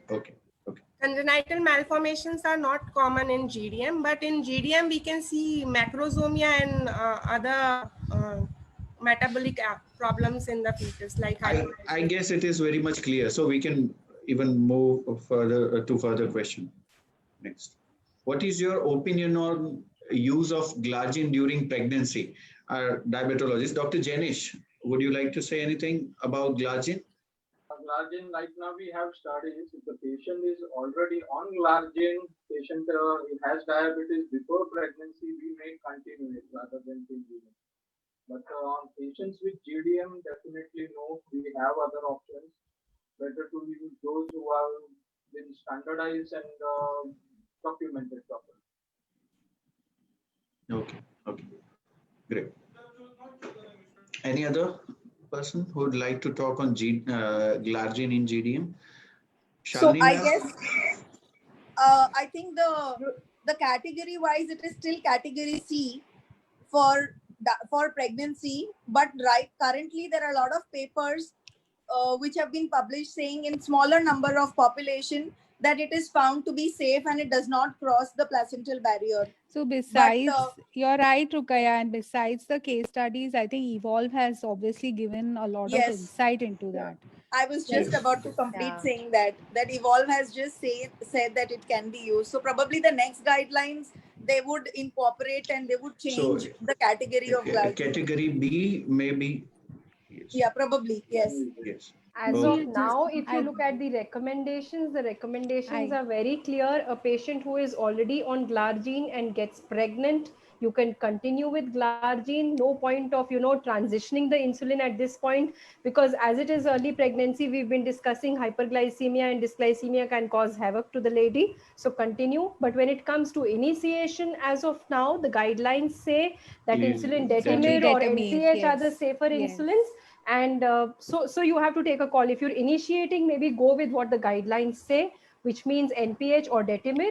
But if you have a patient with pre-gestational diabetes who is already on glargine and well stabilized, then no point changing glargine. You can continue glargine. That's a good point, because they've seen that, in fact, switching from glargine to NPH may even disrupt that glycemic control, which is so important. So yes, that makes sense. I have one comment. So next question. Okay, Dr. This was Mayura. Evolve study. It included small patients on degludac also. So in future, Yes. we might be able to use degludac also. There is a study called EXPECT, which is also going on for evaluating degludac specifically in the use of pregnancy, and that those results will be expected in 2022. Great. Actually, we've just done a meta-analysis. We've done a review of all the literature that is available on glargine in pregnancy, type 1, type 2 GDM. Dr. Pratap Jetwani is the lead author. We've just submitted that paper for publication. Dr. Banshi is also a co-author. So I think there the review very excellently brings out the safety of glargine and says that probably in the future the guidelines retrospective will. data, right, It's a ma'am? retrospective review of all the case studies, RCTs, case studies, randomized control trials, meta-analysis, all the data that's available on glargine. We've done a literature review with Dr. Pratap Jetwani as the lead author. So that paper is in publishing. That's going right to now. be very important in deciding practice guidelines. Okay. So when do you consider MTP in accidental pregnancy with pre-gestational diabetes? This is especially a question for our gynecologist friends. When do you consider MTP in accidental pregnancy with pre-gestational diabetes? So already patient has diabetes. Yeah, so it depends on how severely affected the person is from with diabetes, if it's pre-existing. For example, if there's a retinopathy, you would be in a favor because that it is seen that retinopathies tend to worsen with pregnancy and the hyperglycemia that ensues. Again, if they are severely affected, the kidneys, then that's again another reason why we would, at least counsel for a termination. Or if we are suspecting some malformations in the baby, in the early anomaly scans, I think that's when we would again, ask for a termination or at least counsel for a termination.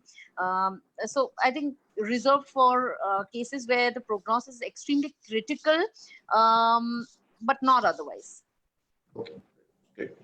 Mitali, I have a question. The patient comes to you, her HbA1c is 11.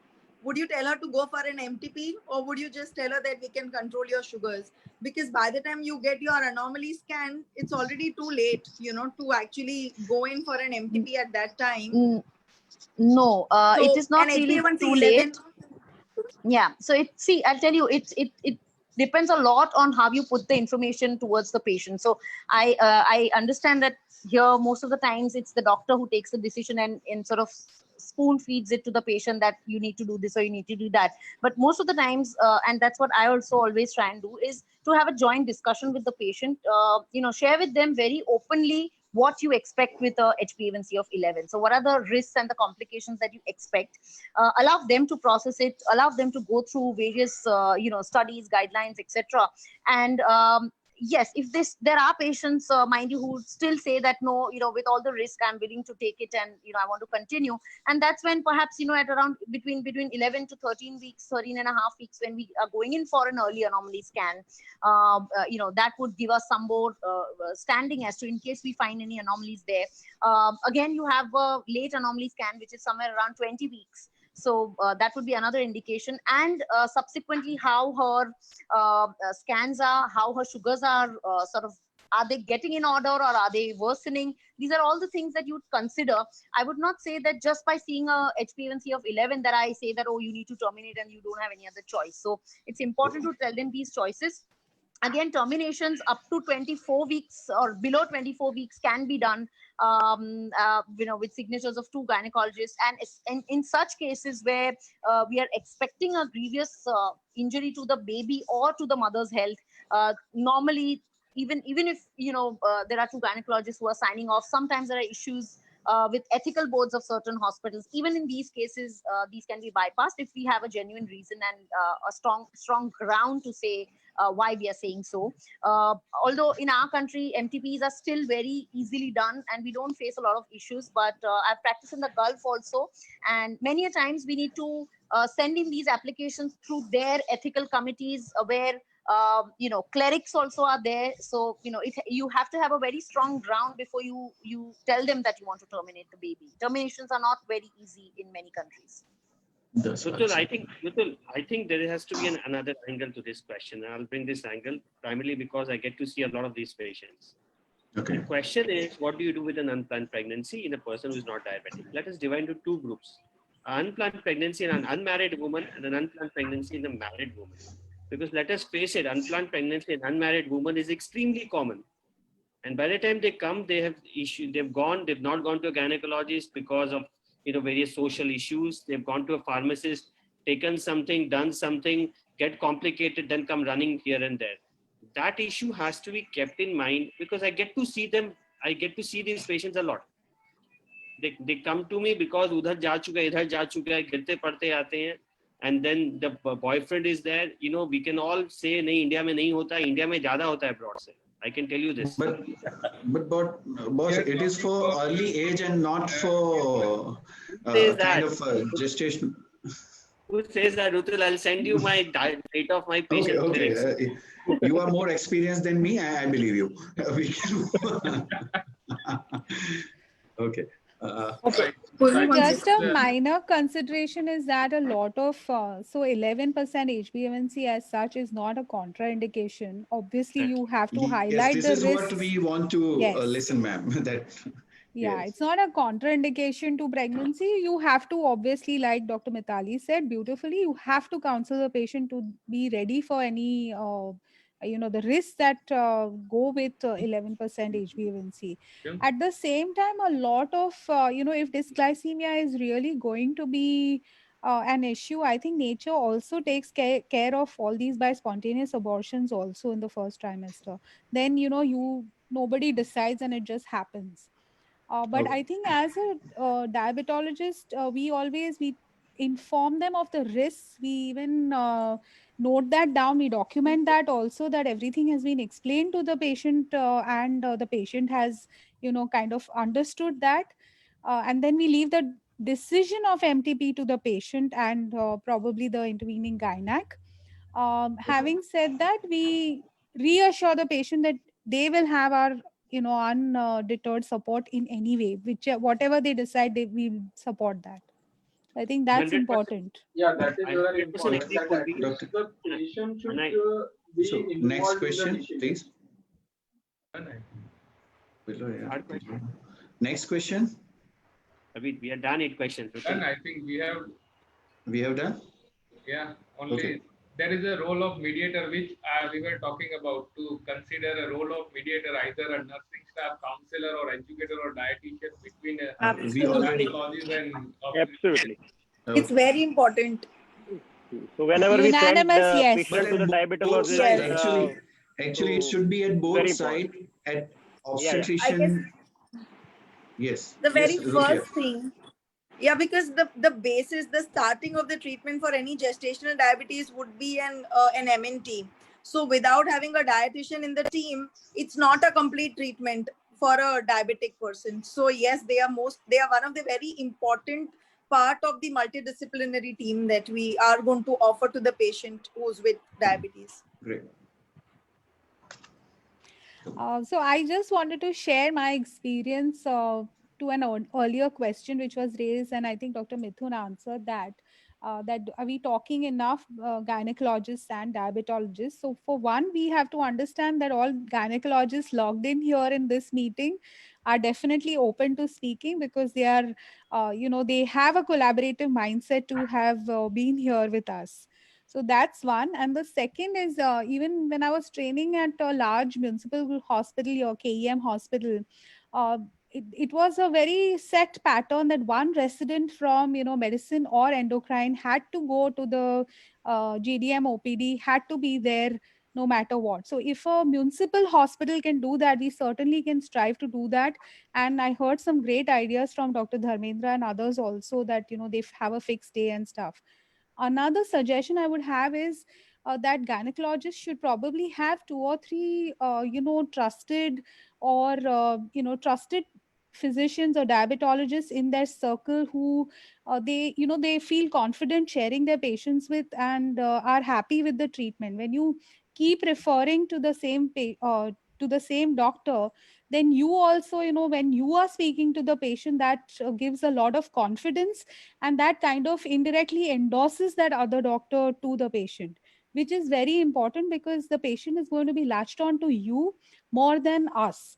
So if you endorse that interface with us, it's going to always go a long way, and that whatever advice that comes from us will also be heard and adhered to more rigorously.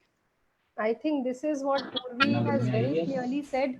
Besides everything, a two-way communication between the gynecologist and the diabetologist is very important. And this is where the trust issues come in. So the gynecologist and the diabetologist have to be on the same page.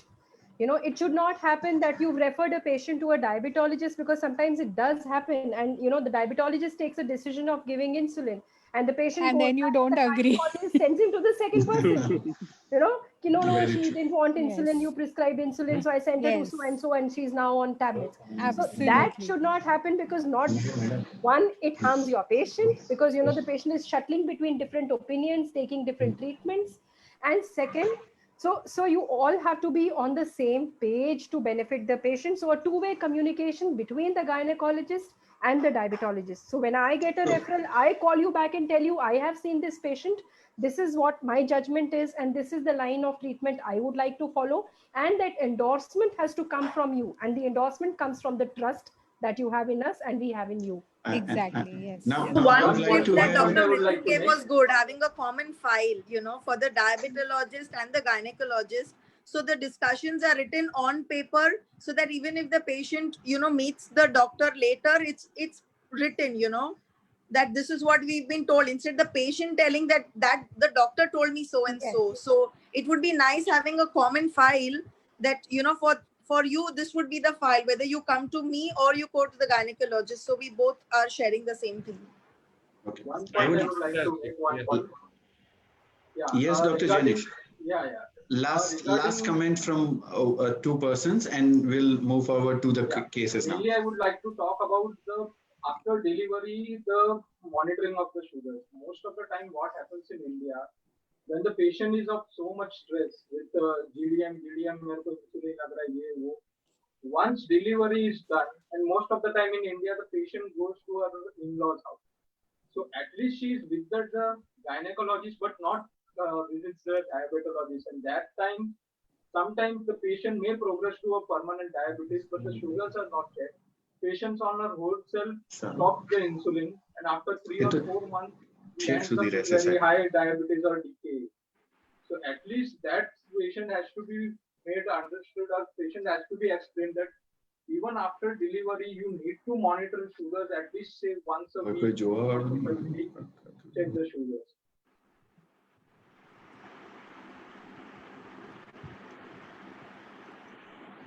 So, great. Move ahead. Dr. Anand, your comment, last anything, Dr. Anand? Yeah. So absolutely, we have a protocol in our hospital. So 7 to 10 days after the delivery and 4 weeks after, we always call the patient. So, you know, in such type of high risk patients, we can advise certain things, and we can counsel for the future aspects also. So we'll move further to the next session of the case series and case discussion. Again, a good contraceptive advice also at the end of 6 weeks of the pregnancy is very important, because there are a lot of accidental pregnancies and then the horrors that unfold after that. And I think this is something that I see ignored most of the time. So, you know, at the 6-week visit post the delivery, I think an OGTT is what we would normally do, along with maybe an HbA1c, and maybe get it signed off by the diabetic physician, which I normally do just, you know, to show ma'am. I ask them to just go and show ma'am once whether you should be off your medication or should you continue. And to counsel the patient that, you know, contraception is extremely important. We don't want you to be repeatedly having pregnancies. What kind of a contraception that they can use? There are some women who feel that, you know, certain things suit them, don't suit them with the angle of diabetes. And also the chances that they have a next pregnancy with diabetes become much higher, that they might develop diabetes type 2 full-fledged, you know, much later also are higher. So these things need to be told to them. Otherwise what happens is, moment the baby is out and, you know, all the happiness surrounding the baby starts off, somewhere mothers are sort of going on the back burner, and the moms themselves don't think a lot about whatever happened during the pregnancy. So these things have to be imposed at when all that euphoria wears down somewhere around 6 weeks, and that normally helps to push the point through. You are the perfect gynac we want to work with. Thank you. Okay, thank you everyone. Thank you all the panelists. Thank you, We'll everyone. move further to the session of cases. We will directly jump to the second case, and we have chairpersons Dr. Praveen Gangadhara from Bengaluru and Dr. Mitsu Trivedi from Ahmedabad. Please. Good evening, Rutul. Good evening. Good evening. So I think, first of all, glad to be part of this academic feast for the second DiaConnect. We have an interesting case discussion coming up. We all know that gestational diabetes, people with gestational diabetes are at a higher risk of developing type 2 diabetes. And sometimes post-delivery, the focus shifts to the newborn baby. So sometimes the follow-up is delayed. So we have with us Dr. Hina Goswami, a diabetologist from Jamnagar, to discuss regarding this case, post-delivery management of diabetes. I think I, along with Dr. Mitsu Trivedi, will be taking through this case. Up to you, Dr. Hina Goswami. Thank you so much, Dr. Praveen. Can you hear me? Yeah, we can hear you. Okay, are my slides visible? Yeah, okay. Yeah, thank you. So I'm going to present a case right now. Next slide, please. So Mrs. Mohini, 32-year-old, secondary gravid, known case of type 2 diabetes since last 4 years. She had gestational diabetes during her first pregnancy, which progressed to type 2 diabetes after a few months of first delivery. She was taken insulin and metformin during pregnancy this time. Pre-pregnancy, her HbA1c was quite high, 7.8, and her BMI was 29. She has a strong family history of type 2 diabetes. Yesterday, she delivered a baby girl, and she is getting discharged from hospital with the sugar of 122 and 168 with the treatment of basal insulin and metformin. So I want to impose some questions, important questions here. What should be the post-pregnancy target? Would you like to continue OADs or add any if the patient was not on any OADs? Would you continue with insulin therapy in this patient? When will you ask her to come for follow? So before going further, I want Dr. Praveen and Dr. Mitsu, ma'am, to highlight a few of things regarding this case. So I think, Dr. Hina, this is it's a pre-gestational diabetes, which has, I think, you mentioned here clearly that she also had GDM in the first pregnancy, which progressed to type 2 diabetes. After a few months of her first delivery. We all know that having GDM in first pregnancy, there's a risk of GDM even in the subsequent pregnancy. And we also, I also mentioned about the progression into type 2. The first question here is, was it a planned pregnancy? Because your pre-pregnancy HbA1c was close to 7.8. Maybe what would be your ideal when you're getting a patient, and if she's telling that she's going to plan for a pregnancy, how much would you want to keep your HbA1c level before she goes ahead with if it was a planned pregnancy? Definitely her sugars were not under control, and as we might not be very clear that it was a planned pregnancy or not, but yes, the range should be between 6 and 6.5 if the patient is on OADs, especially on secretagogues. So there are very high chances of hypoglycemia. So the standard protocol of 5.7 HbA1c is not practical when the lady goes for the second pregnancy because of chances of hypoglycemia. So as per guidelines and as per on the safer side, the HbA1c should be between 6 and 6.5. So obviously this case, her HbA1c was on the higher side. So higher side, high. So what would you prefer to during pregnancy? We know the pregnancy targets are different from the type 2 targets. So you think if suppose this patient was on OADs and metformin. So did you manage with a basal bolus regimen, or how was this case? How did you manage it? Because obviously we need to have an intensive management in the initial period. And our pre-pregnancy HbA1c was also not controlled. Yes, I continued with metformin and I started with basal bolus treatment. And I explained the pros and cons during the what all complications can happen if the sugars are not under control within the first 3 months of the pregnancy. So she, as the pregnant ladies are not very difficult to convince, so she went for it as her sugars were not under control. So I was very rigorous from the start, and yes, she delivered a healthy baby, and her Any idea how much was the birth weight? not decided. The birth weight was around 2.7 kgs, 2.7 kgs, baby girl. Okay, yes. So on an average, Indian weight was maintained, thankfully. Yeah. Anything from Dr. Mitsu? So yeah, I want to hear her. During her first pregnancy, the time she started her pregnancy, what was her HbA1c level, ma'am? It was first pregnancy. She was diagnosed in the second trimester. She was GDM in her first pregnancy. So she was diagnosed in the second trimester.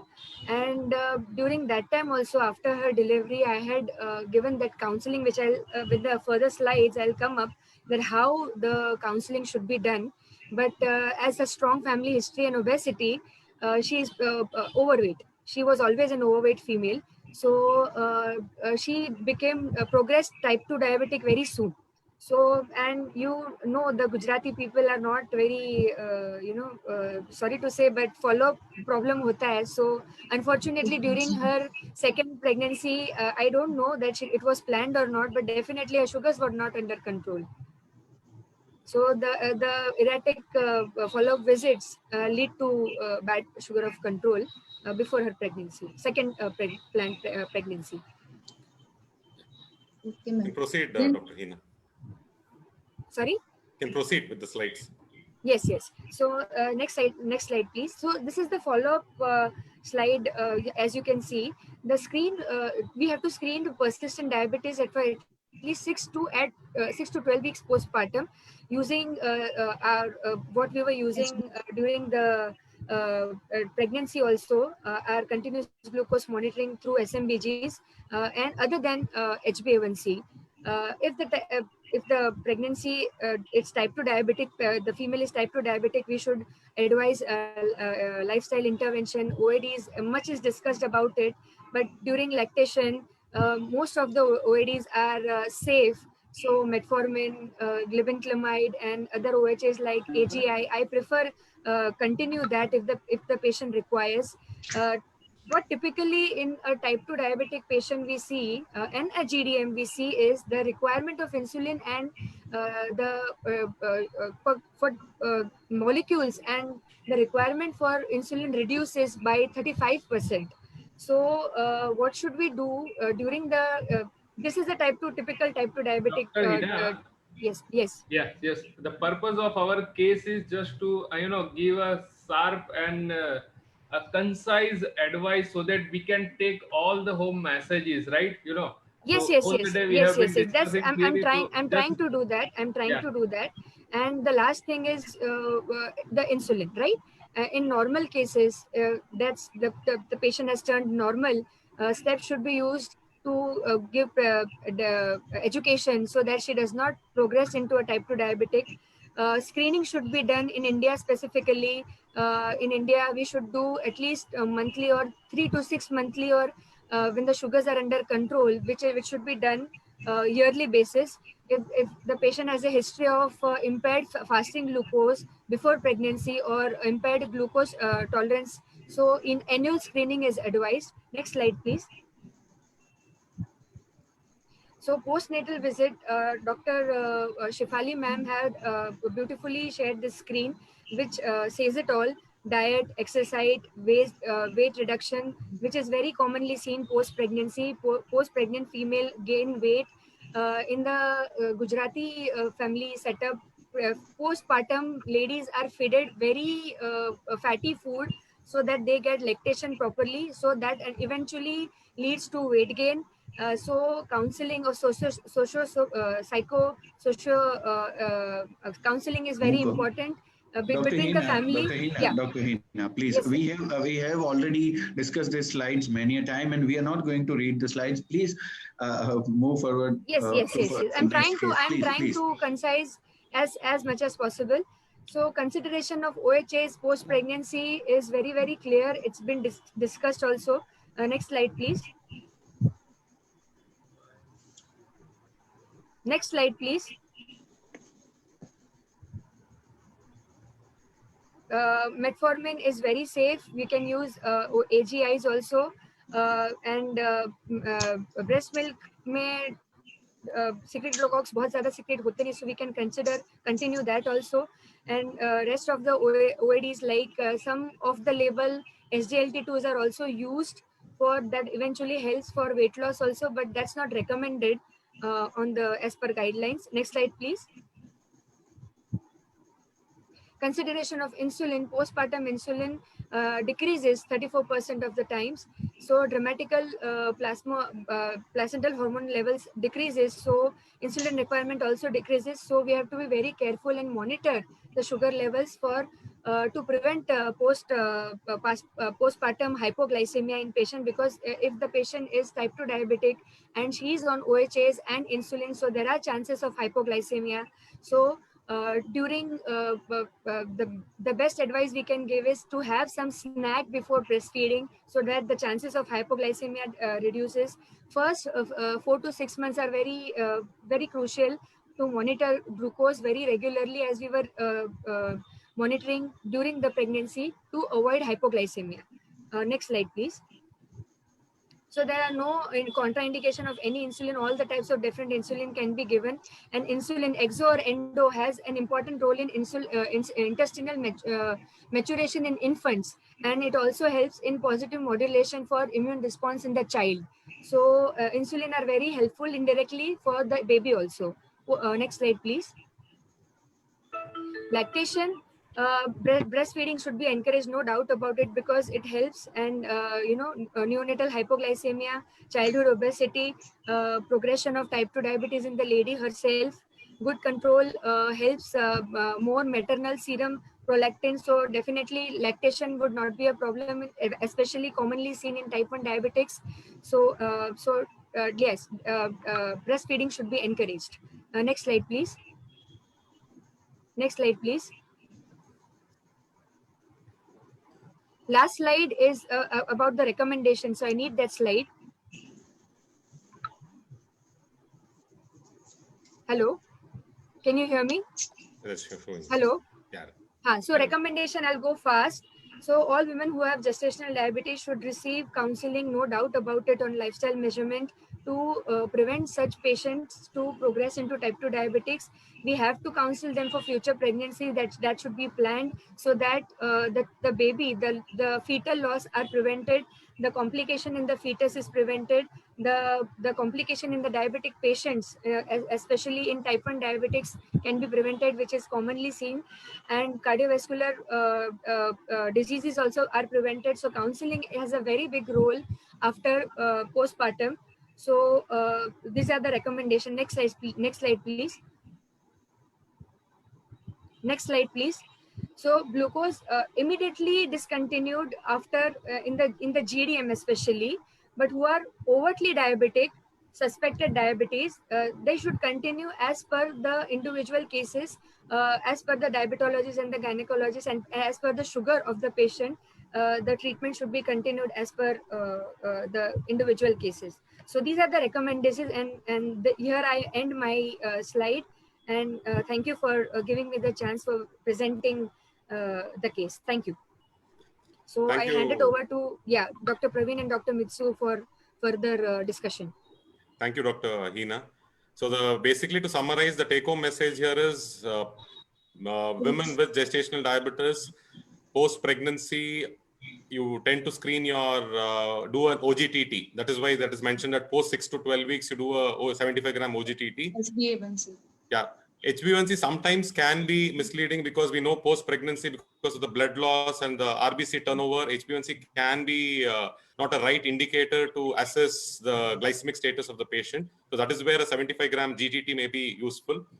Once if it is normal, what is very important for us to counsel the patient is to follow up again, especially being Asian Indians, the high-risk population, it's important to follow up at 3 months again or annually.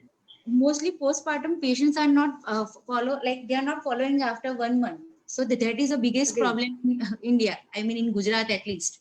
So that's everywhere. As I said, the focus shifts completely on the baby. And sometimes that is very important to make, because sometimes when the diagnosis of gestational diabetes is made, it is said that this is diabetes during pregnancy, and post-pregnancy, the diabetes disappears. That's not the story. So that needs to be reinforced during from both the gynecologist as well as the diabetologist end, that it is important to screen. As much as vaccination is important for the kid, it's important for the mother to have her GTT at the right time. Thank you. Thanks a lot for this wonderful discussion, Dr. Praveen, along with and Dr. Hina for the case. We are moving further ahead, and for the next case, we do have Dr. Bhavesh Patel and Dr. Nidhi Jain here with us. Dr. Bhavesh I would invite you to. Unfortunately, we don't have Dr. Bhavesh and Dr. Nidhi Jain.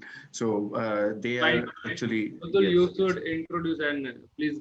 Yes, we have Dr. Sachin Gathe from Nagpur. He is eminent diabetologist and associate consultant at Kingsway Hospital, Nagpur, involved in various clinical research on diabetes and authored 7 research publications till date, and Rising Star award he got in Diacon 2019. So over to you, Dr. Sachin. Good evening, all. My slides, please. Thank you, Rutul, for giving me the opportunity. So here we are going to discuss a case study. Basically, we are discussing glycemic targets in pregnancy. So a case of 32-year-old Asian woman who is in her 2nd pregnancy and has had one live birth. No abortion is seen for prenatal care at 24-week gestation. She had no abortion path. Her weight is 80 kg, height 156 centimeter, and her blood pressure is 130/80 at present. Uterine size is appropriate for gestational age. The patient past obstetric history includes the spontaneous vaginal delivery of 3 kg male infant at 48 weeks of gestation 4 years ago. The patient reports that the child is doing well. Her family history reveals that her mother has type 2 diabetes mellitus. At present, her fasting plasma glucose is 120 milligram per deciliter and postprandial glucose is 180 milligram per deciliter, and HbA1c is 5.9. So next slide.